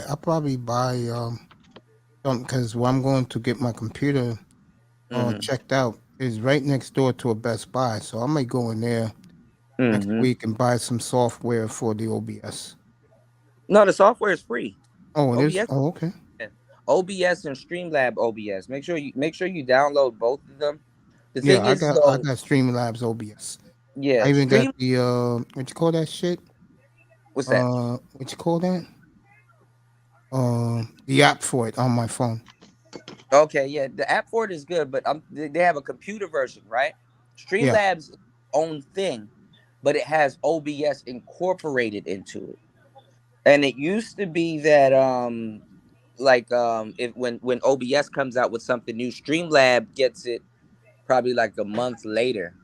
But now it's like a week and a half later, Streamlabs gets it. So anytime you hear, oh, OBS got this new feature, you know, it's actually easier now to use OBS more than ever. They're trying to make it more user friendly and less menu diving. You know. If you guys got questions to ask Kuda, go ahead. I'll be back in a minute. Nicer says she was coming back. I don't know. No, Especially I'm Nicer's back. I'm back. So go ahead, listening. Nicer. You could talk to Kuda. Or you guys can Okay. talk. I'll be right back. Shout out to everybody here. Lou said we had a video call with somebody on a I Chromebook. love all of you, great people. I appreciate you all. I really, really do. You No all kept problem. me going while I was in that hospital. Well, I'm No gonna say it problem. again, Kuda. I said it to you last night. I swear to God, Kuda, I had tears coming down my eyes. It's all good. All those beautiful Caribbean nurses. I gave me whiplash so quick, bro. She's like, I'm gonna like, be your nurse today, Mace. You? Uh-oh. I'm gonna leave that alone. It sound like you threw mode out the window for. You could say that. It's like I'll be back. You guys Hey, can coach. Okay. See, I didn't go to no gas station after the game. Okay. Yep. To celebrate. I'm talking about if we'd have lost to the Jets. Who's going to the Super Bowl? Who you guys got going to the Super I think I'm gonna go ride. I'm ride the 49ers. I'm not even I sure. have no idea. Yeah, I don't even know who's still in it because I'm kind of been so busy. I've been so busy this. If we lose Sunday, I'm done with football till July. Okay.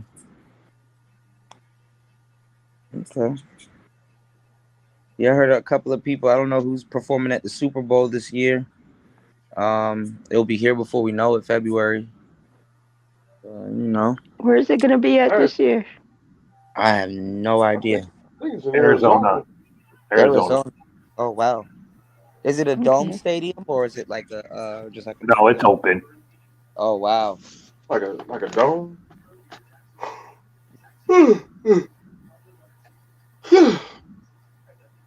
That's Last awesome. year's Super Bowl was boring last year. I remember I missed the commercial culture of the Super Bowl. Wasn't last year? Didn't they have Dr. Dre, Snoop, and Eminem and all them last year? Yeah. Yeah. Oh, okay.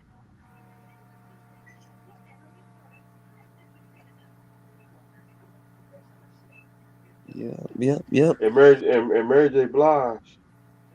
Oh yeah, I remember. Yep. 50 Cent. Yeah. I missed the Eminem. I forgot who Jay-Z stopped from performing. It's another guy that was supposed to go up there and he stopped him from performing.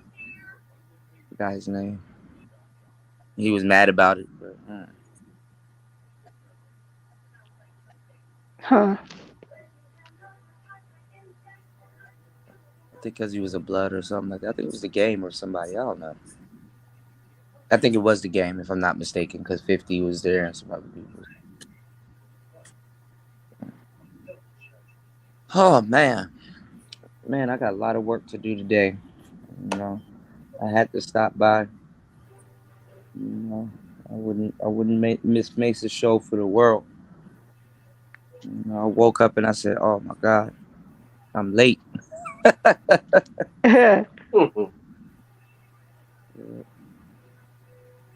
Well, it's coming on 1 p.m. over there where you're at, right, Kuda? Yeah, just about. Yeah. I'm thinking it's late, but I was out late last night. I was up I didn't get home till like 5, almost 6 a.m. last night, kind of just vamping. My time been off, but like here, you can start your day at nighttime. A lot of people start their day at nighttime here. So it started to get cold last night. I said, "Oh man, let me go in. Let me, fly back." So I had a great time. Had some hot, spicy food last night. That shit was amazing. Dang. Yeah. He did spicy food. Yeah. Lao food is weird. Like food in Thailand is like hot all the way through. Lao food is like spicy in the beginning and then it kind of subsides and then you can enjoy the meal. Thailand is spicy all the way around, but it's like really supposed to it's really supposed to, you eat some spicy food, drink a beer or drink, something cool, and then eat it again and then drink. It's like the food and the drink pairing is like, on point. So. It's like eating Man, I Tommy miss John. sticky rice, man. 'Cause It's like nobody makes it like Hmong people make it. I know Yeah. this one Hmong lady I used to work with. She used to hook me up. She would it would just cost me $5. She would hook me up with 4 chicken wings, fried chicken wings, Mm. and a big plastic baggie of sticky rice. Mm-hmm. And you can roll it Yeah, I and used pick to it. have that. Yeah, I used to have that twice a week where I used to work at, and I miss that. Mm-hmm. What sauces do you use? I didn't use no sauce, and you know what? The wings weren't spicy or anything at all. She knew I didn't like I don't like hot wings or anything spicy like that. So they were So seasoned. it was just fried chicken wings and the sticky rice. I didn't have to add nothing to it. Okay. Yeah. Yeah, because sometimes if it's seasoned, good, it's like you don't have to add a damn thing to it. Oh, but that's how good the rice was. You could eat it straight up like that. Yeah. There I go. Now you guys can it's keep like going. it's like eating some the Tommy John wings. I wouldn't know nothing about that. Last time somebody gave me some I got ordered some Tommy John wings. That mother was spicy. Mm-hmm. What wings, man? Come on, the Tommy John wings. Oh, I'm from talking a about that. Wingstop. Yeah. Shoot, Clucky Chicken had nuclear hot wings, man. You had to sign a waiver to eat them things. Wow. Yeah, my friend Corey did like this whole challenge and stuff like that. He ended up we betted him. He ended up getting all of our money. Yeah. He was in pain. He said he had a poker face, but he said he was in pain. Oh yeah, man. You eat those Hey. atomic wings like Mr. Miami's talking about. Yeah, The they're just one hot. thing is gonna f you up right away is your stomach. Yeah. It really is. It's gonna give you heartburn. Yeah, gonna Hot. get It's like it's heartburn and burning a plus hole in your stomach. Real talk. your tongue gonna be on fire. Hot. Trying to drink a Nope. beer and it made it worse. Mm-hmm. Damn. Scary thing is, I like eating my wings that way too. Not all the time. I like eating it like that sometimes. I got If you I have a got stuffy nose, though, hot wings really work. Like it'll clear up your nose. Yeah, the it depends science. on how much cayenne pepper they put in it. No thanks, Kuda. I'll just stick with the stuffy nose. And I got them wings from Chef Creole. Oh, Cajun. Yeah, Mm. they got some good chicken Hot is wings. different though. It depends on the culture too. The food, like Jamaican hot is a different type of hot. Asian hot, completely different type of hot. Cajun hot, completely different type of hot. Yeah, it's like Caribbean food. We like the curry. Yeah, but the all jerk that chicken stuff. is really hot. But what we do is we use cocoa bread. Cocoa bread kind of, That's one of the complement. big Cocoa bread. delicacies here in New That York. sounds good. Is it like got chocolate in it? Not really. It's like a bread, but it's like kind of cocoa. It's like Cooler, do bun. you like Cooler? Here you go. This will answer nicest question, even though nicer don't know what we're talking about. Do you Mhm. like eating your beef patties with the cocoa butter? With the Oh cocoa yeah, bread? cocoa bread. Yeah. There you Sometimes go. they have a sandwich, right, where they put a little bit of the cocoa bread, like a thin layer of cocoa bread on the bottom and Yeah. one on the top, and then the patty in the middle. Oh my god, Now, what's this sauce that they have in DC that mumbo according sauce. according to Tariq Nasheed, they don't want to give it up to nobody. Mumbo sauce. Yeah, I'm not gonna lie though. PG got the best mumbo sauce. PG is a small. There's two sides of it. Like outside of DC, PG is short for Prince George's County, Yeah. Maryland. In Maryland, but it's like right on the outskirts of DC. And like a lot of the Asian people there that open up their carry out and people that open up their stores there, they all do their different version of it. And I'm gonna tell you, man, it's some good stuff. Like good stuff. Like if you've ever had some fries like slathered, and I mean slathered in that sauce. That good, huh? Yeah, like Everybody makes theirs differently though, but it's very good. It's very good. It's addicting. Like it's really good. Like it adds to the charm of the city.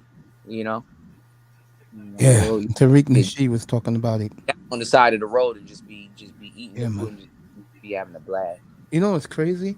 When you used to live here in D.C., I lived up here. If it wasn't for COVID, I think me and you were hooked up a few times. Of course, man. I've been to New York several times, man. I just been, I don't know, the last couple of years been taxing, Yeah, I know, man. in a different way, So So I'll be now that I back. got you, let me ask you this: how's life in the Orient and Southeast Asia, bro?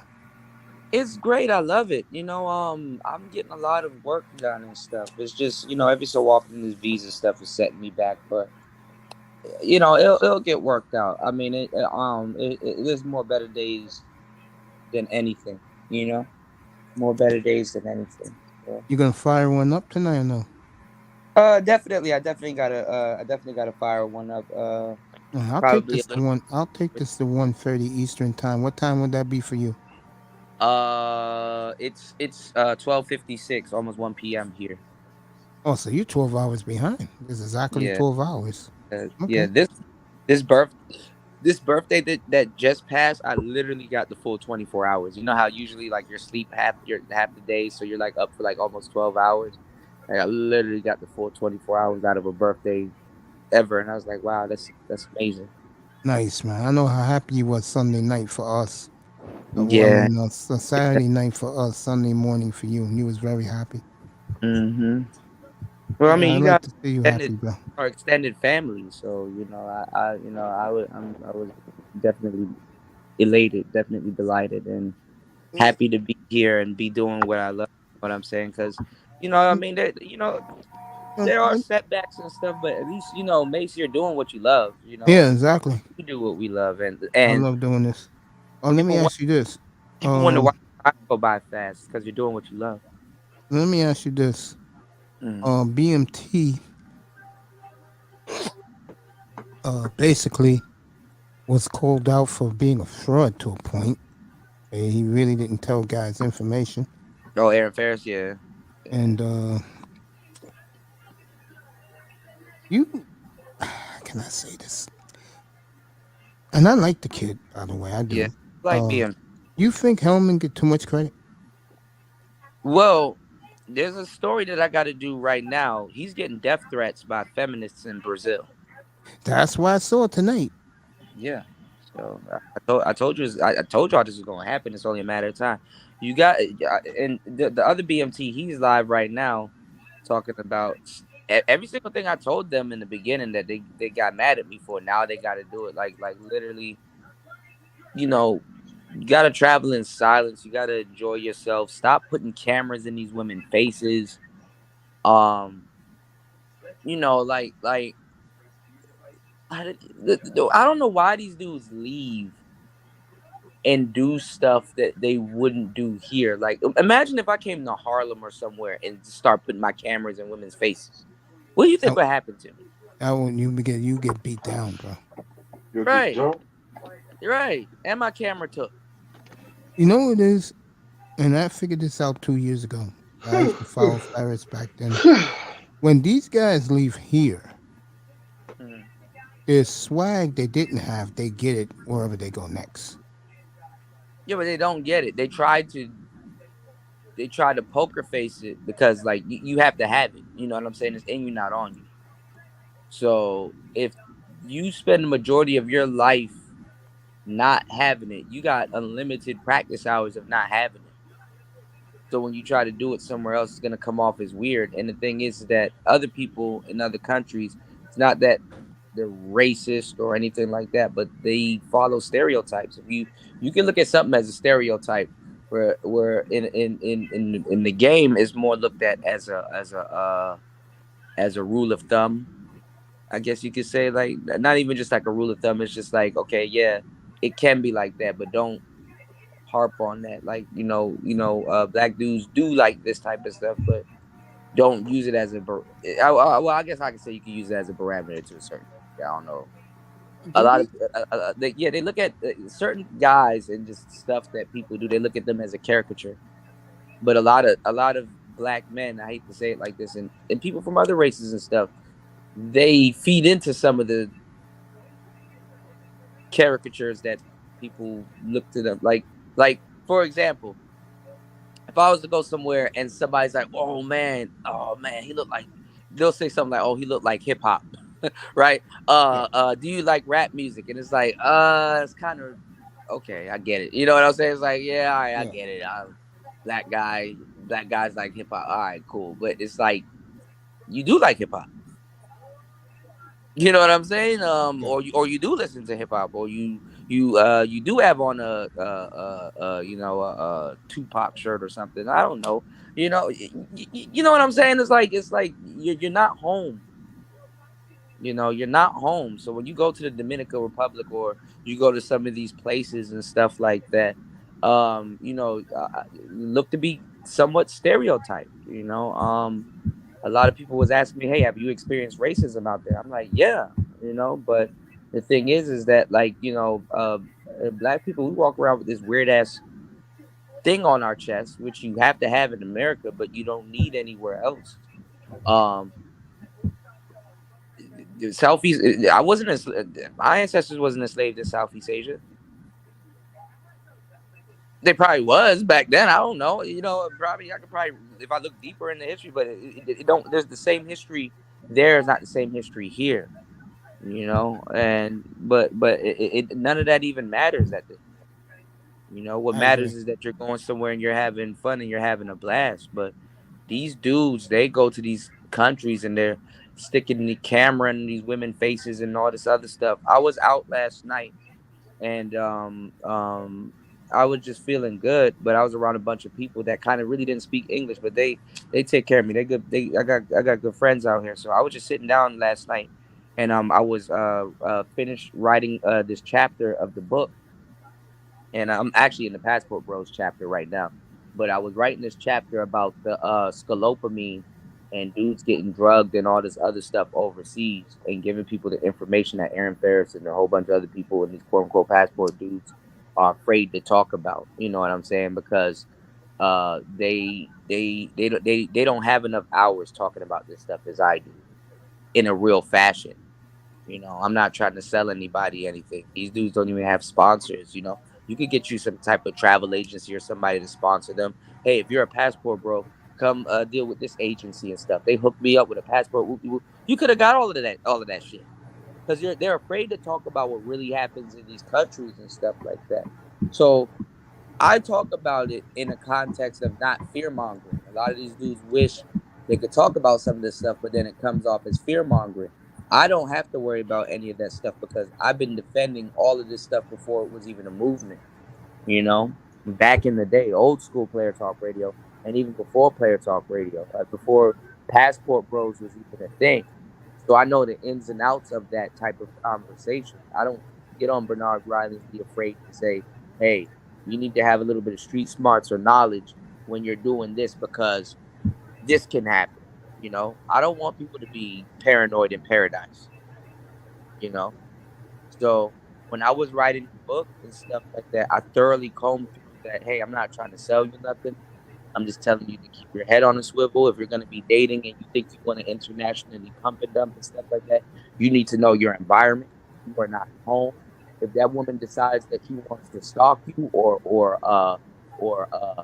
hang around your hotel or outside of your apartment or something, so by the time you go out and go run errands, or you're leaving, or you're on your way back with whomever or by yourself, you know what I'm saying? You need to be prepared for different things. There's a lot of stuff you need to be prepared for. These guys aren't dating in America. They don't. There's stuff that they don't even realize. And then now that, let's say, if they travel somewhere and get the green light to date, that doesn't solve your problems. As a matter of fact, you got more problems now. Basically, what you're saying is all these guys was bragging about how great the life is. They're all fraud. Yeah, I mean, it was. I mean, but the thing is that, let me tell you something. It don't matter if I can prove that I have a great life to you, because at the end of the day, I still got to live it. That's my itinerary. If I'm lying, yeah, okay, cool. I proved it to you, but on the back end, I'm paying for it. You know what I'm saying? Because at the end of the day, you go home and you live your life. You know, we don't sleep in the same bed. I agree. All cards go in the box at the end of the day. You know what I'm saying? Like I said, the world tries to be a melting pot when it's really a salad bowl. We go back to our respective, on social media. I'm gonna tell you right now, you can be anybody you want. Some people still choose to be idiots. That's a testament to them, not you. You know what I'm saying? So if I lied to the world when that camera goes off, I have that cross to bear on myself. You know, whether I'm telling the truth or not. So what happens is that goes for everybody. You know what I'm saying? Now me, I keep the camera on, so y'all know what's going on and stuff like that. Do I have a private life? Of course I do. No, not everything is meant to be on camera, and I get it because I have a lot of stuff on camera. But a lot of these guys that are leaving the States and stuff like that, they don't know what it's like to be the man. And when you're instantly the man, at a I wouldn't even say at a high level, you got to pace being the man. You know what I'm saying? There's been times I've passed up opportunities to go hang out with a bunch of gorgeous women because I'm tired. I just don't feel like being around that shit. I don't got time to put up with no woman, and then I'm gonna be a hot mess because I'm gonna be irritated. And a lot of times, hot women are irritated. That's just the way it is. Not nothing against them. It's like, listen, I'm chilling tonight. I'll stay in the house. Or something like that. These dudes be like, that's an L, or he might be lying because I would always. It's like you've never been around that, so you don't know. Most of these dudes don't know how they would act. When the young boy Hammer was around here and stuff, talking all this other shit, I'm just I know better than to listen to some man talking like that.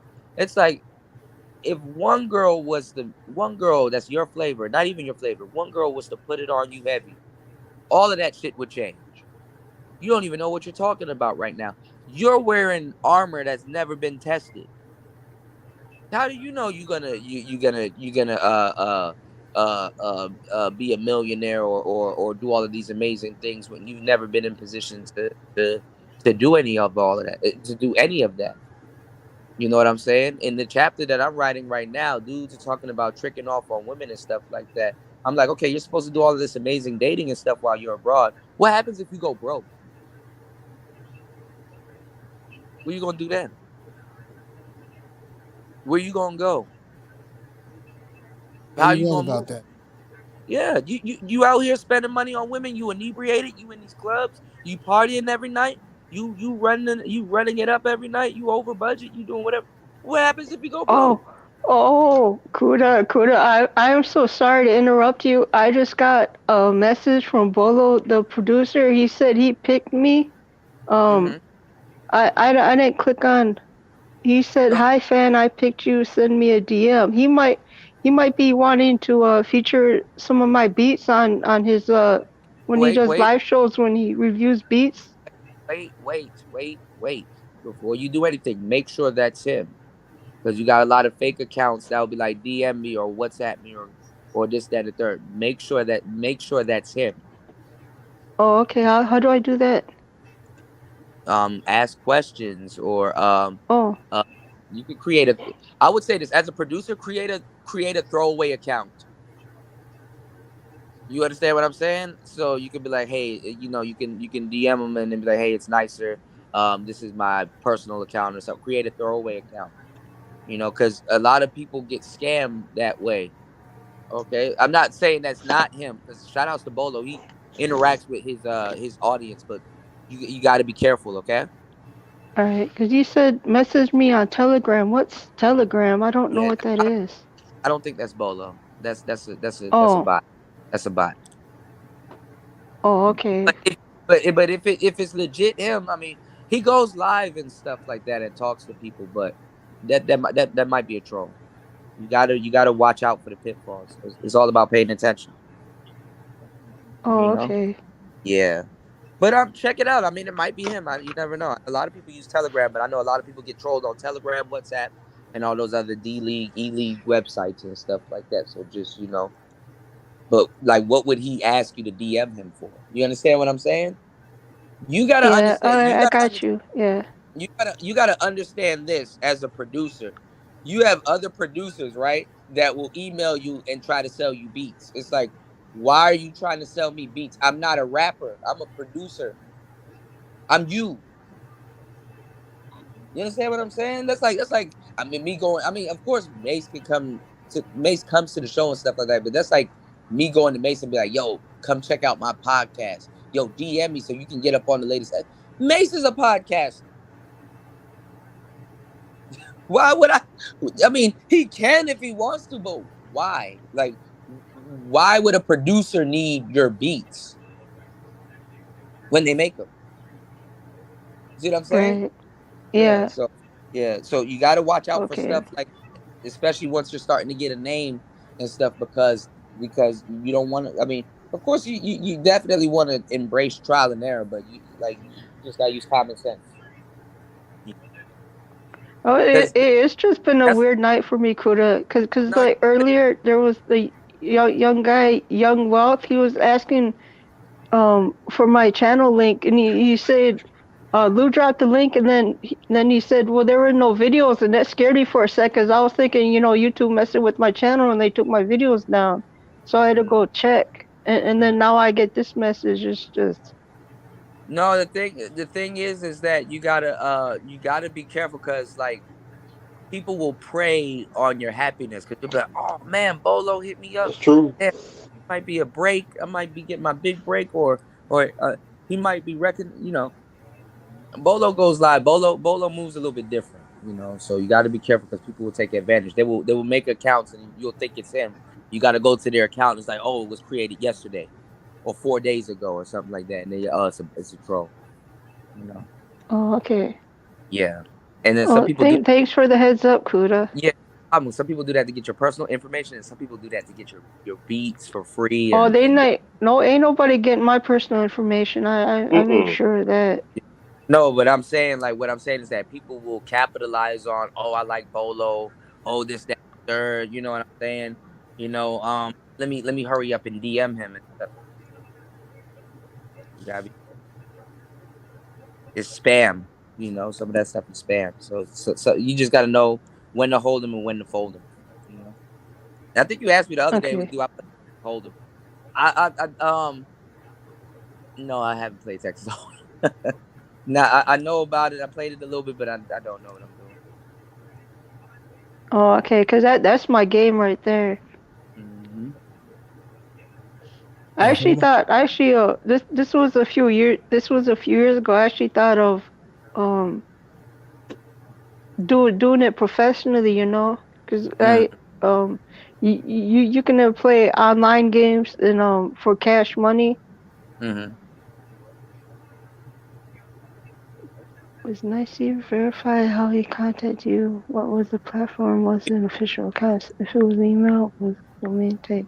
Okay, yeah, I got you, Lou. Yeah, I'm definitely gonna investigate it before I even get in contact with them. I want to make sure it's legit. Because if it isn't, I'm not even gonna act on it if it's not legit. Telegram is a red flag. Telegram, WhatsApp, and stuff like it's a red flag. You can contact them on YouTube or Instagram. Even Instagram is kind of a red flag, but is more safer than Telegram. Okay, because I've heard of WhatsApp, but I wouldn't even get it or put it on my phone or anything like that. Because I tell like my family, because my family don't even have my phone numbers, right? I just tell them, just hit me up on Facebook Messenger, because I know that it's them that I'm talking with if they ever need to get a hold of me. There you go. Been tremendous, everybody. Appreciate all of you. Mm-hmm. That's why I don't want a Twitter account and Instagram. You want the truth, Mr. Miami? What's that? I got both, and trust me, I tell you, nothing on either one. Right, Lou. Facebook equals WhatsApp. Yeah. And I don't even. Yeah, but I just have a That's a blue Facebook mostly to Facebook too. keep in touch with my family, especially back in Alaska. Yeah. Sorry, leave my Facebook page. Deleted it at I midnight. did that for a year, but then I reactivated it. This was before I came across the manosphere. I was like, you know what, I'm done with social media and all that stuff. I only had Facebook. I had no Instagram or Twitter or anything else. So I deactivated my Facebook for a whole year, and then reactivated it, and then added all my family back, and like classmates and like that, people like that I grew up with. And There you go.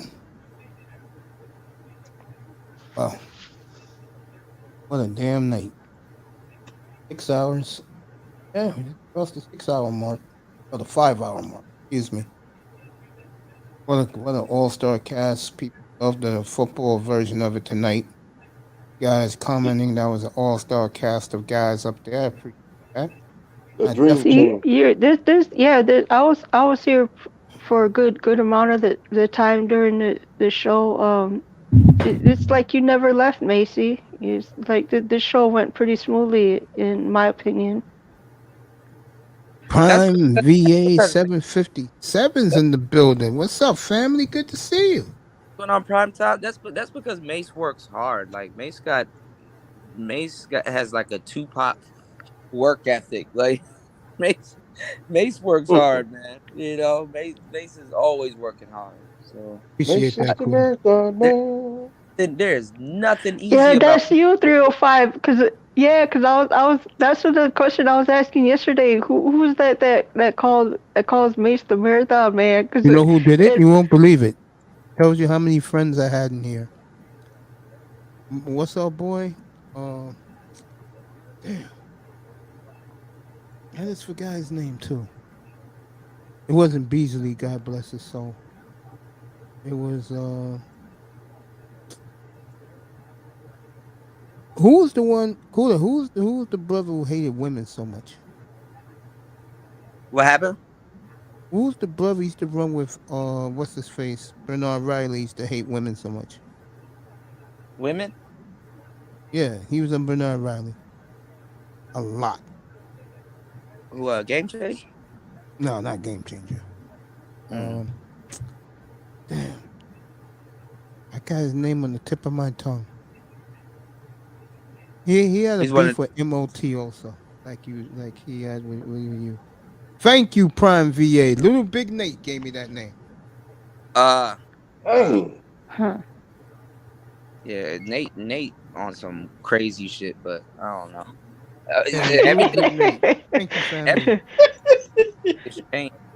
Everything has changed now. Like, you know, even the other day, you know, they were like arguing over, you know, who's the king of the manosphere, doing the doing like the manosphere meetups and stuff like that. Nobody cares anymore.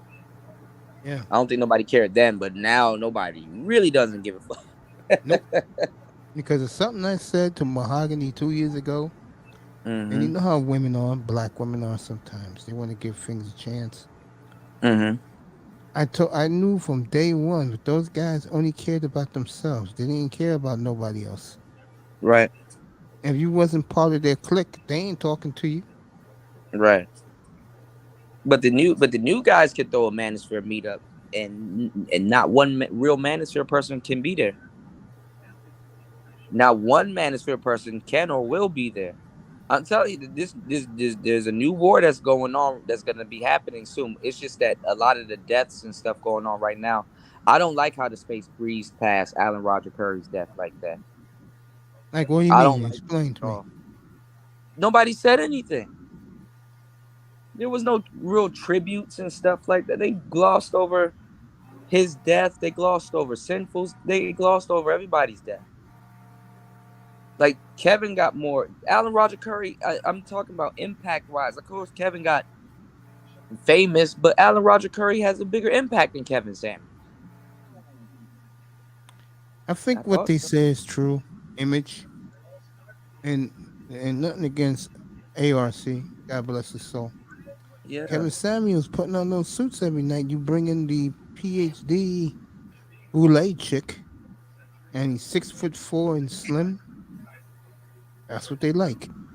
They're gonna listen to him, Mm-hmm. and that's how he got his big audience. Real talk. Mm-hmm. Mm-hmm. Seriously, real talk. I said goodnight to everybody before Kuda came up here, and Kuda's gonna fire up a stream in a little while, right, Kuda? I'll probably fire up one later on, probably in the middle of the night. There you go. Check the Yeah. local listings. That'll be about 10 o'clock in the evening for you, Prime VA, out in Honolulu. Oh yeah, Prime is in Honolulu. Yeah, he close. So, brother, Yeah, you enjoy definitely. that. ARC's B, rest in peace. Yes. I miss being in Hawaii. Hawaii is nice. It's just expensive. But it's nice as hell. Yeah. Oh yeah, VA, come on back. Kuda. Yeah, go ahead, baby. I just checked that Bolo thing. Yeah, that's not even him. You don't have a check mark next to his name. Yeah. Yeah. You gotta. That's weird. That's weird. People do that, and it's on a comment that's on Bolo's channel. It's just Trolls. that's really weird. You know who gave me a shout out today, and I was shocked. Who's that? Baller X. That's what's up. I told you a household name, Mace. I don't know. No, I believe you. I was just surprised. Are you going to the gym now, family? And enjoy your workout, man. What time is it out there? It's only 7:20 out there. 7:22. Honolulu. Just sundown. Enjoy your workout, family. And me and you're always good. You got a house. VA was one of my day ones, bro. Great guy. Great guy. You got a house. Good people. You got a household name out there. You know. Household name. Oh, it's 5 hours, bro. 8:22. Okay. I feel you. Peace to you too, man. Appreciate you.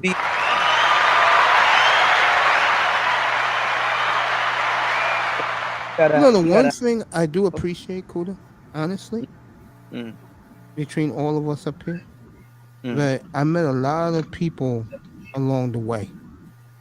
And I stayed out of people's business. And I think that was the smartest thing I ever did. Yeah, you do your show and mind your business. Yeah. You know, and you meet a lot of people along the way. You know, somebody like Des, what's Dez's last name? Shout outs to Des. Yeah, Des James. He was surprised, bro. And I said, why are you surprised? These are guys I know. I said, all I do is mind my business. Yeah, it's easier than a lot of people think. I mean, I'll be up early in the morning tomorrow after I do what I gotta do. I'll pop up and say what's up to you and Nicer. Doing your beats. I hope Austin Holloman is okay though. That man, he getting them death threats. Oh, I didn't know it was that deep. He's getting death threats, bro. Well, he kind of doing too much for them, social media. Yeah, he has a swag, a big swag about out there and stuff like that. You know, there's a respectful way to be a travel tuber. And honestly, when you hit like a pressure point, like with just the women and stuff like that, they're gonna get you up out of there every single time. So you gotta be careful because he don't speak the language out there like that. And then even if he does, he doesn't know where the hell he's at. You know what I'm saying? Them dudes it's not his homeland. Yeah, it's like I always say, if you cannot get a burger and fries, don't F with it. But them dudes out there in the barrio and all that other stuff, they will look at him as food. Like, okay, well, you out here dealing with our women and blah blah blah and stuff like that. They're going, they'll be on some taxing type shit. So he has to be careful. When I said this before, everybody got mad at me, and then yeah, okay. I hope his audience and his fans are prepared to help him if anything happens, because that would be fucked up. Because they asking for that content.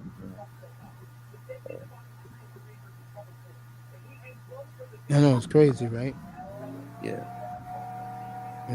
They are making that young man out to be the biggest sensation. Mm-hmm. Yeah, he must have took the video down. Thank you, Lou. No, it was still up last time I saw it, or maybe it's private. But he put the receipts out there on the internet. But sometimes too, even if you're in another country, you have to have a throwaway YouTube channel or have something else. You know what I'm saying? Like, if people ask for my YouTube out here, for the most part, because there's a lot of fuckery that goes on my main page, they can subscribe to my Dollars Lo-Fi channel. Just know I'm out here, I'm making music and stuff like that, and every so often, I'll share something on that channel just from my main channel. But for the most part, enjoy the music. Yeah, it was only an 8-minute video. Yeah. So that's basically him touching bases with y'all, letting y'all know, hey, look, something happens to me, boom. But he kind of doing too much. That's doing too much. You go out there, you live amongst the people, you enjoy yourself, and then you take your ass home. You know what I'm saying? Yeah, cool. That's what I think. You made an excellent point a couple months back. Mm-hmm. When you said that Lou, people don't go for the culture, they go for the sex. Yeah. Make their ego inflate. Yeah. Yeah. The thing is look, even if you're going out there to deal with the women, cool, but like, chill. You know what I'm saying? That's what they're saying too. They will tell you the same thing too. Yeah, you're in paradise. There's beautiful women out here, but relax. They have a still. This is Brazil. So, yeah, too many of these guys, when they go out there, they treat it like the Holy Grail. Yeah. I'll leave Holloman out of it. It just goes to tell you how many thirsty, losing men, brothers we have in this country, bro. Well, I even said it in my book. I'm like, if you haven't been around feminine women and you believe they don't play games, you're in trouble. You're in trouble because they play a different line of games. And at the same time, too, it's like, a lot of guys don't want to hear this, but it's the truth. Sometimes a quote unquote dysfunctional woman, a slightly dysfunctional woman, is more so of your speed. I agree. Relationships are they're relationships, but they're also learning opportunities. No matter what type of relationship you've been in, you should always be better than how you left. And a lot of times we spend our time in relationships trying to change people, and we don't end up changing nobody but ourselves. And usually, when you're trying to change somebody and you don't change anybody but yourself, it's usually for the worse. A lot of people gradually, get worse, over time. Absolutely correct. Yeah. On that note, I am going to be out. Lou, all right. Prime, thank you guys. Grinder, Yes. I said goodnight to everybody else a couple hours ago. I want to thank Dan Bealsby. He will be with me all Friday. I come back up here. I'm going to take a day off. Very cool. Shout outs to Dan the Man. Shout outs to Mr. Miami. Nicer. The impeccable Mace. And I'm gonna send you those beats that I made, Mace. I'm gonna clean them up and send them to you because I gotta. I appreciate that. I appreciate you, man. It's cool that honestly, Miami can tell you, Nicer can tell you, Lou can tell you. You don't know how much I love you, bro. Real talk. Man, Mace, I look. I can't do it without you. You know what I'm saying? You already know, man. It's You made me amazing. bounce, man. It's just amazing in this world, even in this universe called cyber universe. The people you meet along the way, Mm. you know, you just stay loyal to them, and they'll come through for you. Of course. 305, Lou, Prime, Nicer, Agony, Sexy Red. Oh, it's hard to get on. I'm glad she comes up for me. I Right. mean, Hey, Brownie coach. Ellie's gonna be a superstar soon. Hey, Peace, coach, you got a Lou. play coming from Family Union. Yeah, Nicer, of course. Her beats are gonna definitely blow her up to another stratosphere. Dakota, again, the people you have put out here, bro. I was listening, and I love you, bro. I'm saying that right now. I love you, Platinum. I was listening to Platinum the other night, and Platinum couldn't believe that how big he's becoming. And I used to Yeah. tell him up here, I said, Platinum, you don't know, bro. Your messages are strong, man. You keep doing what you're doing, bro.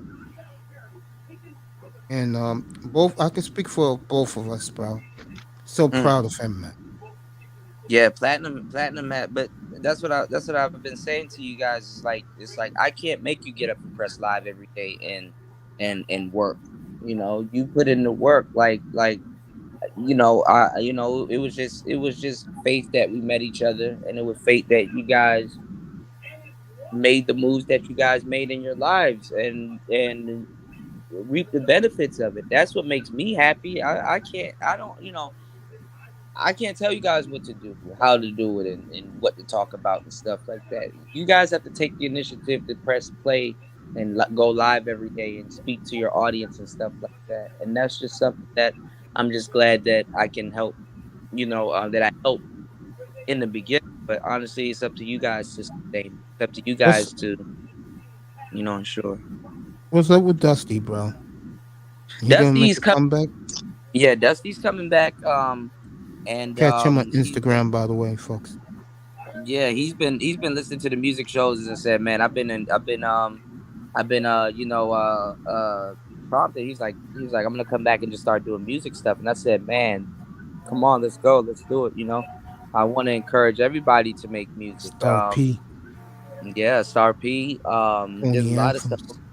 We're making progress. Like we're coming along fast, and we're all actually growing as beat makers. Like I can literally say, like You sure are, Nicer bro. stepped it up 10 times.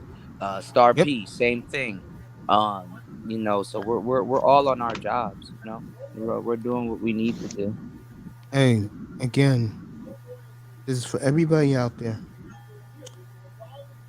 To really blow your channel up, don't ever join cliques. Be with the guys who are outcast, like me and Kuda. He's outcasted. I've been outcasted since I was 14 years old. I know how it feels. And the difference between me and Kuda is simple.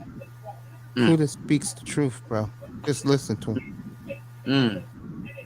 him. Me, I speak truth when it comes to what I do. But me, when I'm not doing this, I'm mostly to myself. The only guy that talks to me really is Big Money Sean because he's giving me scoops in sports. That's how I look as good as I do when I come on because of him. He kept in contact with me in the hospital every day, let me know what's going on.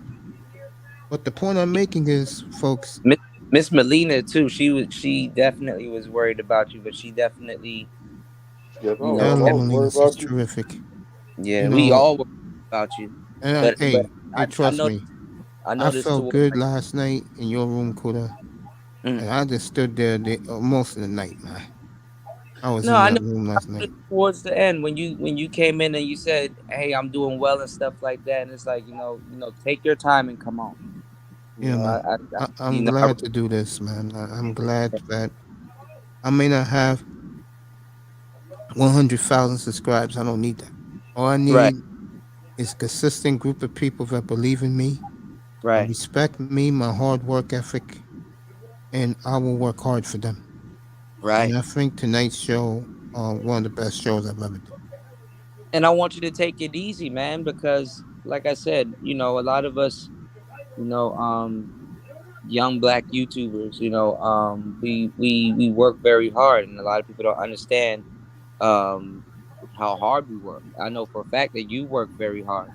And it dawned on me seeing Alan and David Carroll and Sinful and uh uh Kevin Samuels and all these guys pass away. Who would have known that you're watching these guys in the last years of their life?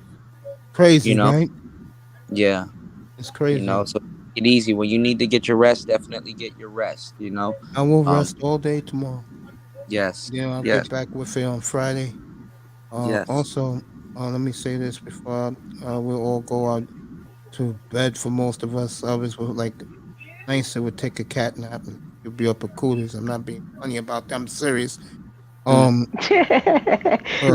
already know. Yeah, see, you already know. Let me just say this. You got everybody got personalities. Everybody does different things. I appreciate what each guy do. I mean, perfect example. This is Brownie Ellie, and this is why I love her so much. She come into my room, chill for a few minutes, because I know she likes the effery. And I always ask her, "Platinum still on?" She says, "Nah, he's out. He's out." Because this young lady. Let me say this about Platinum. Let me add this. I've never seen a guy. Kuda does the same thing. That does a 7-hour monologue before he brings guys up on the panel. Mm-hmm. That shit is sick. Yeah. You know what though? People will make fun of it and then ask you how you do it later. Oh, of course. Yeah. Yeah. I mean, I told you the story the night I was in your room. It was in your room or Platinum's room. And I had to go to dialysis back then. So I did 8 hours. So the woman in the chat said, are you done? I said, yeah, why you say? She said, because I listen to you before I go to bed, and when I wake up to go to work, you're still on. Mm-hmm. And I said, hey, I just love what I do. I enjoy it. Fast. Like recently, it's been like 12 hours for me. Like literally, I will fire up a show, and then 10 minutes later, I look at the thing. It's like 12 hours. I'm like, damn. It goes fast when you're having fun. Yeah. And you have a good group of people like Nicer with you, rocking it with you. Yeah. Not these argumentative fools giving you pushback.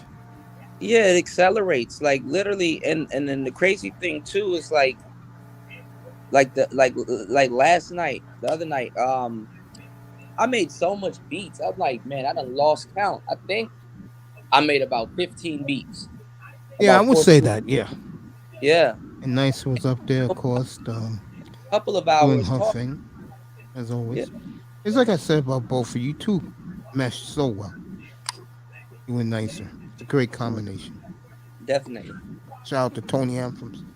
All right, everybody, I love you, and Hey, we love you, Mace. We love you too, Coach. Glad to have you back. I appreciate that from all of you. Great Mr. Miami, may you please do the honors? Sponsored by Lean. There you go. Remember this, everybody. There's 3 things in life that you should know. You pick 2 of them, and you pick the right 2 of them, you're going to live a long time. Either health, looks, and money. Pick 2. And in my advice, you better pick health first.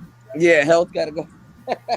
Health go number 1. Because you pick being a narcissist and like these brothers are doing, or any group of men are doing, chasing women around the globe, that shit will catch up to you if you have a heart attack. Yeah. In a foreign land. You can't say that word neither because you forgot you can't have one too. There you go. You I know, love you all. Thank you for. Yeah, go ahead, man. You know, we lost Alan Rich yesterday. Yeah, my mother told me. Yeah, Nicholas from Eight Is Enough. From God Eight bless Is his Enough. soul. I love that show. You Dang. know, one of my all-time favorite TV shows. What happened? We lost Adam Heart Rich attack. from 80s to 9. Yeah, his name was Adam Rich. His real name. Okay, cause I heard What's one up, of the Chaos? what's going on, Chaos? I heard one of the Diamond, was it Diamond and Yeah, Diamond? one of the Trump girls died too yesterday. Yeah. I was watching that coverage on YouTube. One of the Trump. You remember those two big women that they will threaten you if you said something bad about Trump I when he was figured it. running? Mm, Well, one of them passed away yesterday, so say a prayer for her. yeah. You know, it's sad. All right, everybody. Kuda will be on in a couple of hours. Let the man enjoy his lunch. Yes, sir. And then he'll be on live. If he's on when I wake up tomorrow morning, I'll come up and say hello to him and the beautiful nicer. And Yes. again, for all of you. Chaos, I'll catch you Friday night, bro. NBA night. So get your ass up here Friday night. I just want to say again, I love you all. I mean that in the bottom of my heart. I don't know what I'd do without you guys, man. I'm dead serious because I'll say it again. If you ever watched the Star Trek episode, The Doomsday Machine, what happened to the constellation? That was my life before I found the manosphere. All because of one ugly dude. Kept popping up in my algorithms.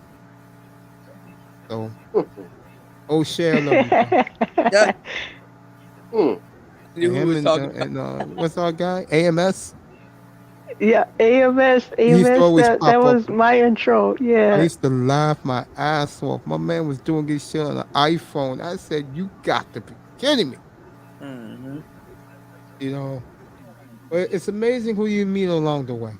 And also, this is for you, Chaos. Always appreciate guys who you don't rock with, but you respect them. Chaos sometimes may think I don't like him. I love Chaos. It's that Chaos sometimes, especially during the playoffs 2 years ago, got on my nerves a little bit. And he didn't understand why. It was damn 4 o'clock in the morning, Chaos. We also beat the Lakers this year, Coach. Yeah, I saw that. And again, when I'm doing a show that starts at 5 o'clock in the afternoon, and I'm going to 4 a.m.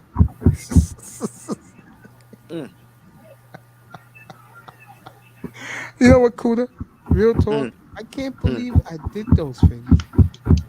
What do you mean, like those shows for a long time? Yeah, watching you and Zero too damn much. Look, I'm telling you, there's gonna be a trophy for it. We're doing it before the trophies for it even came out. So you know, fucking Zero took what you did, and that he was doing that shit every weekend. Yeah. I mean, to tell you the story for everybody, when Kuda first started, Kuda was a madman doing these streams, and he used to do 26-hour streams, no lie. Yeah. This other guy named Zero, shout out to my man, one of the most smartest men I've ever come across, started doing it OD. I mean, guys, I'm talking about OD. There's 7 days in the week. The entire weekend is 26-hour streams, no lie. And the room, he used to have the Zoom, and the room would be packed. Crazy. Shout out to you, Zero. I heard you back now, man. Welcome back. You know, Dan Beals will be with me on Friday. We'll do the N.F.L. Miami will be with me Friday night when I do the roast that I wanted to do tonight. I will kill Zion Williamson again on Friday. They said the reports he came and get off the ground, so he must have been eating buckets and pans of Mama's fried chicken. I will deal with that Friday night. Come on, man, lick the man, you Mama's fried chicken. Also, John Morant, and I saw this before I went in the hospital, and I didn't even comment on it. Ja has become public enemy number one to NBA fans, who was the once lovable little guy who could dunk on anybody. And now he has become a pariah in the NBA because he said that nobody in the West can beat Memphis. I'll tell you right now, I'll say it again. Me and Platinum talked about this a couple months ago. You get Memphis in the NBA Finals, folks. Kuda, would that be a ghetto's paradise if they got Memphis in the NBA Final, Kuda? Probably, I don't know. Memphis is kind of turned up right now. I was gonna ask you about the NBA thing, but I wanted to ask you also what happened to NBA Fan? Is he okay? Have you heard from him? Oh, I saw him. He be in this guy's room. He don't talk to me no more. I guess he got tired of me bashing his boy LeBron. He Oh be man. been in Sperling's room a lot. Okay, so he's doing good. Okay. Yeah, he's either in Sperling's room or Lou's room. Okay, Citizen Lou. long as he's doing well. Yeah, he's back, bro. That's I wish he would come by here. All the praying I did for that young man. Shout Well, out, that's a shout story for another day. he probably doesn't know, but honestly, like I said, it's a universal law. Like it's integrity to have back even when they're not around, whether they acknowledge it or not, or seen it or not. And this is great by Commandante Lou, and he's absolutely correct. I was in the chat room. What's going on, Lou? I was on the What's up, brother Lou? platform with Kuda when he broke George Floyd. I was on this Yeah. platform. I was up there. Yeah, that you morning. know what? It was Lou was there, you were there, Fasting was there, Keith was there. If y'all Silent Lamont. Yeah, and Mella. Yep, Mella was there, and I remember when the story first broke and we were looking at it. I'm not even gonna lie, all of us didn't know it was gonna be as big. I mean, we knew it was gonna be big, but all of us didn't know it was gonna be as huge as it was. Crazy, right? Yeah, I got to go back to that show because, around that time, we was really going hard in the paint, and it was like, I think we said some stuff then that came into fruition. Now. Hell yeah, bro. Oh, and yeah. Also, I gotta find that show you did for me because Nysa wants to see it. Lou is giving me nostalgia. He said that was around the time I learned what a rib. Yeah, we were talking about the McDonald's bringing back the McRib. Man, I love it. Yeah, Lou, I got you next month, early March. So be looking out. I know what you want, bro. You're gonna get it, bro. You deserve it because you believed in me from day one. Lou been around since the beginning. A lot of people don't realize that. Shout outs to Lou. I think Nysa would have loved it back then compared to now. I think Nysa probably was. I think you would have liked it back in 2019, early 2020 when Kuda was the hottest thing on the planet. Yeah. Very proud to be part of that. We broke the George Floyd story when the George Floyd thing first happened and it first got on TMZ. Let me say one more shout out. And I always give Sexy Red love, always show her love, Ellie love. How about my baby sister? Let me give her some love, and I love her to death. And another one of DJ Kuda's young proteges. Shout out to the beautiful Sweet Melody Speaks. And Sweet Melody, yeah. Melody, I love you, girl. Don't think I don't. Don't be a stranger. I asked you to come up. I'm up. Mace, you're back. You gotta do your rounds. Go around and let people know you're okay. Yeah, I will. I mean, one thing about me, and I know, folks, I'm getting ready to go to bed. Relax. One thing about me is I'm very glad I made friends with the people I did. I mean, I like seeing Sister George bumping into her, and she stops what she's doing, and she's saying what's giving me a shout out. I love Sister George. I mean, first of all, she's glamorous. Second of all, Carolyn's a lucky bastard. Mean that in a loving way.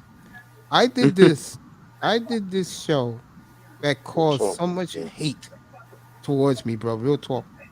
And both of them were nice enough to come up and thank me for doing this. Or did I get a lot of pushback for that? I really did. Shout out to Jessica X also. Yeah, shout outs to everybody. And of course, Mr. Miami's favorite girl. Jay Speed in the building. Good to see you, Jay Speed. What's up, Jay Speed? Yeah. Jay Speed in the building. I got to reach out to Jay Speed. Yeah, man. Go ahead. One more girl. I gotta say I love you too. And this is for you, Mr. Miami. You know who she is. Shout out to the beautiful China White. Shout out to my sister China White. There you go. That's Mr. my sister. Miami. She's family. Miami loves China White. I get on She my sister. We ain't trying to get set up like O.J. Simpson either. All right, man. I love you, man.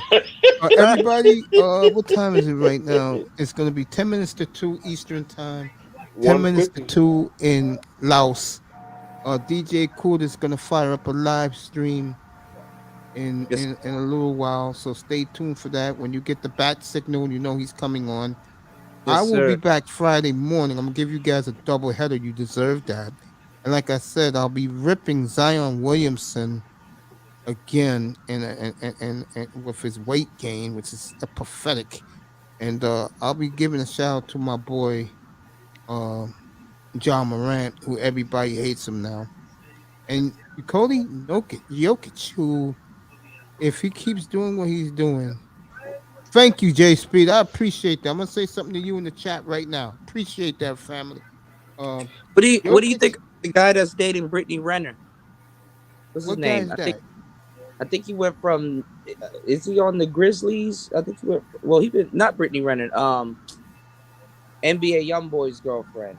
They've been dating for a long time. I heard he tied a knot Saturday. Hold on. Who the chick? What Uh, you think about her? Let me type in Jada Black. Hold on. You know he did Jada a. Black, the nigga. Shout out to him too. I know he did a story on. I know I can find his name there. Yeah, he did the story with young boy and the chick who he had a kid with. I remember that. His name is. Shoot. Hold on. Okay, I guess he didn't do a story on it. Hold on. That's one he did. 'Cause I saw it in there. Either him or O'Shea did it. Yeah, O'Shea did one. I forgot the guy's name. Let me see. Well, O'Shea. take care, guys. Welcome back, Mace. I'm actually going to bed. Yeah, Okay. you take a nap because you know you're gonna be back with Kuda in a couple of hours. Get some rest. Get some rest, I sweetheart. I will. love you. Thanks for coming tonight. Love you, Hey, sister. we love you back. This was a great Definitely show. I love you too. appreciate you. I appreciate all Joe of you. 5. I just wrote something nice to Jay See, I'm Speed. like, That, oh, And Kuda, you know I love you. Most definitely. Get some um, rest. I can't wait. I can't wait to see what you did did with the pocket operator later. Okay. Lou, I love Okay, I you. will. You know that you're gonna be rewarded next month. You know I love you, bro. And I'm a guy that keeps my promises. So I got you, Lou. Don't worry about it. What else? That's it. I mean, guys who came up here late. Next time Kuda comes up here, or I get a group of guys talking manosphere shit, just come on up. I'll pop you up in here. Thank you to all my Dolphin guys in here and football guys like Dan Beals tonight, Shake Money, EM. We had a great round table and very nice compliment by Shake Money saying I have an all-star panel tonight. I sure did. good And then to dream sum up team. the nightcap of it, this great man right here gave me a few hours of his time. He didn't have to do it, but he did. And I love you guys. Now I can say my famous words. Now that nice was gone. No sex, no drugs, no women. I will see you guys Friday, either morning or Friday night. If it's in the morning, I'm giving you a double header. Okay? Because I Definitely. love you guys. Friday night Appreciate you. Definitely. Jay Speed, love you, bro. I after wrote that in the SmackDown. chat. Lou Lou, said to give Mace the hot nurse game. Keep our friend out the hospital. No, he gonna be back there, man. yeah. Chaos Rain, appreciate you. Chaos always comes at the wrong time. I mean, because like I said to him, and I meant it. I love Chaos Rain. He's very knowledgeable. Chaos But is awesome. dude, I'm doing 11-hour stream. I don't have the time to you to question me about the NBA. Yeah, but You know what happened? I love Chaos Rain though. He's a good guy. You'll be And live for a long time, and it's like, okay, I'm about to leave, and then everybody hell hits the yeah. list. Now if I'm pumped up like I was tonight, I didn't Yeah. drag tonight, but you know Yeah. I'm so used to sleeping in the hospital, bro, that the lights are off at a certain time and This is looking your at first those. night home in your bed. Say that again, family. This is your first night back home in your bed. Yeah, tonight. Yeah, after I finish doing this, will be my first time back. Yeah. Wow. What kind of food did you eat? Like In the hospital, I didn't eat none of that crap. Threw it in the garbage. Real talk. dang. I'm gonna have me a big breakfast tomorrow morning. I'm not joking. Pancakes, sausage, and eggs, bro. I mean, excuse me, sausage, bacon, and pancakes tomorrow. So you sausage. You eat beef sausage though? Mm-mm. Not even beef sausage? Nope. Cause that got no pork. You like me, bro. You just love chicken so much. I'm a hog. Chicken hog. Okay, he plays for Atlanta. His name is DeJounte. I forgot his name. Young dude. He must be. He must be. That's who Brittany Renner's with now. Not Brittany Renner. NBA YoungBoy's girlfriend, Janaya. I used to hate the smell of some sausage. All right, Mr. Miami. For I don't know. I'll just have I'll just have a piece of chicken with my pancakes. Are you happy now? Yeah. Eggs are like $10. Blackjacks. Eggs are like $10, bro. I'm glad. Yo, no joke, Kudo. Large eggs where I live is $13, bro. No joke. Yeah, they're going up to $20. I heard. It's insane, bro. Yeah, it's really insane about food. Yeah. I said it years ago. It's gonna happen, folks. People gonna start getting robbed for their groceries. It's gonna be that bad. I didn't even think about that. It's gonna be that bad. It's gonna be a lot of these baby mamas. The ones that gotta like hungry. walk home. All these kids to feed can't do it no more. Yeah, the ones that gotta walk home with their groceries. Yeah, they're gonna be targets. Big time. Unfortunately. Didn't even think about that. Wow. Who knows? You gonna see some people getting laid out. Bro. You know I run deep. Yeah, I know. I just never thought about that though. Like you might have to do a short on that or like a pre-record. You know. All yours, bro. But remember, I said it, and I've been saying that since 2008. Got laughed at. It's about to be a reality, folks. So if you got a grandmother, an older aunt, and she's going to the market, do yourself a favor. Be by her side, bro. Because she's gonna need it. Baby mamas, Oh yeah, the elderly gonna get worse. To the store. Yeah, the elderly probably gonna be the first group of people to get robbed. Yeah, to be the target. Yeah, shit, them and baby mama. Yeah, just the thought of that is scary, man. It's gonna happen, bro. Sooner than people think. And don't forget, folks, this is gonna make Mr. Miami frown, and I'm with him with this. Word on the street is this will be the year the chicken wings will be out of stock a lot of the time. Say what? So if you like chicken wings like I do, Miami does, I guess we all like chicken wings. Watch out for that. Gosh.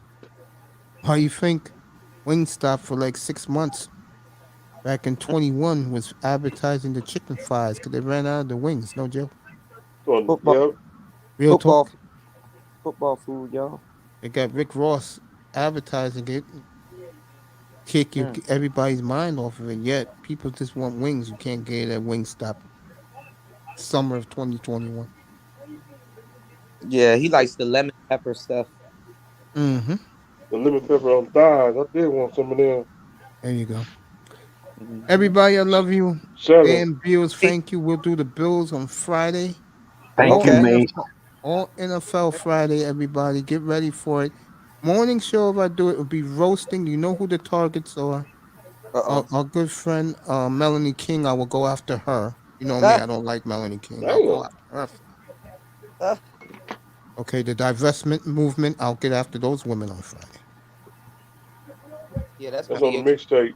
I mean, that's right, Mr. Miami's on the mixtape. They starting off the weekend with smoke. They start to smoke this weekend. I'm back. Mason definitely back. And I'm taking a shot at I'm taking a shot at Green Bay because and them New England clam trials, I'm gonna get them too. And so there's a lot of people in my crosshairs come Friday. Get ready for it. Ain't miss one step.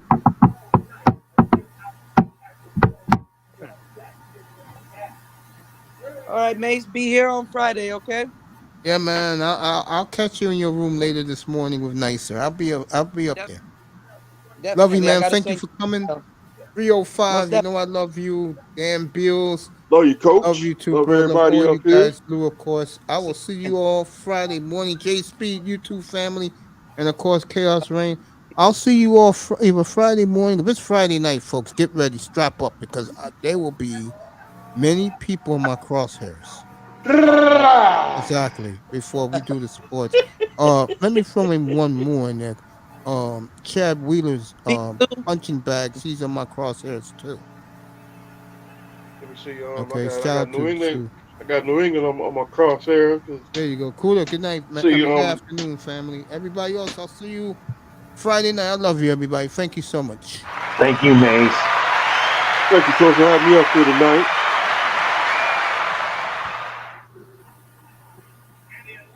Lean with it. We love you, Lou. Good night, everybody. All right, brother Lou. Very good 5 hours.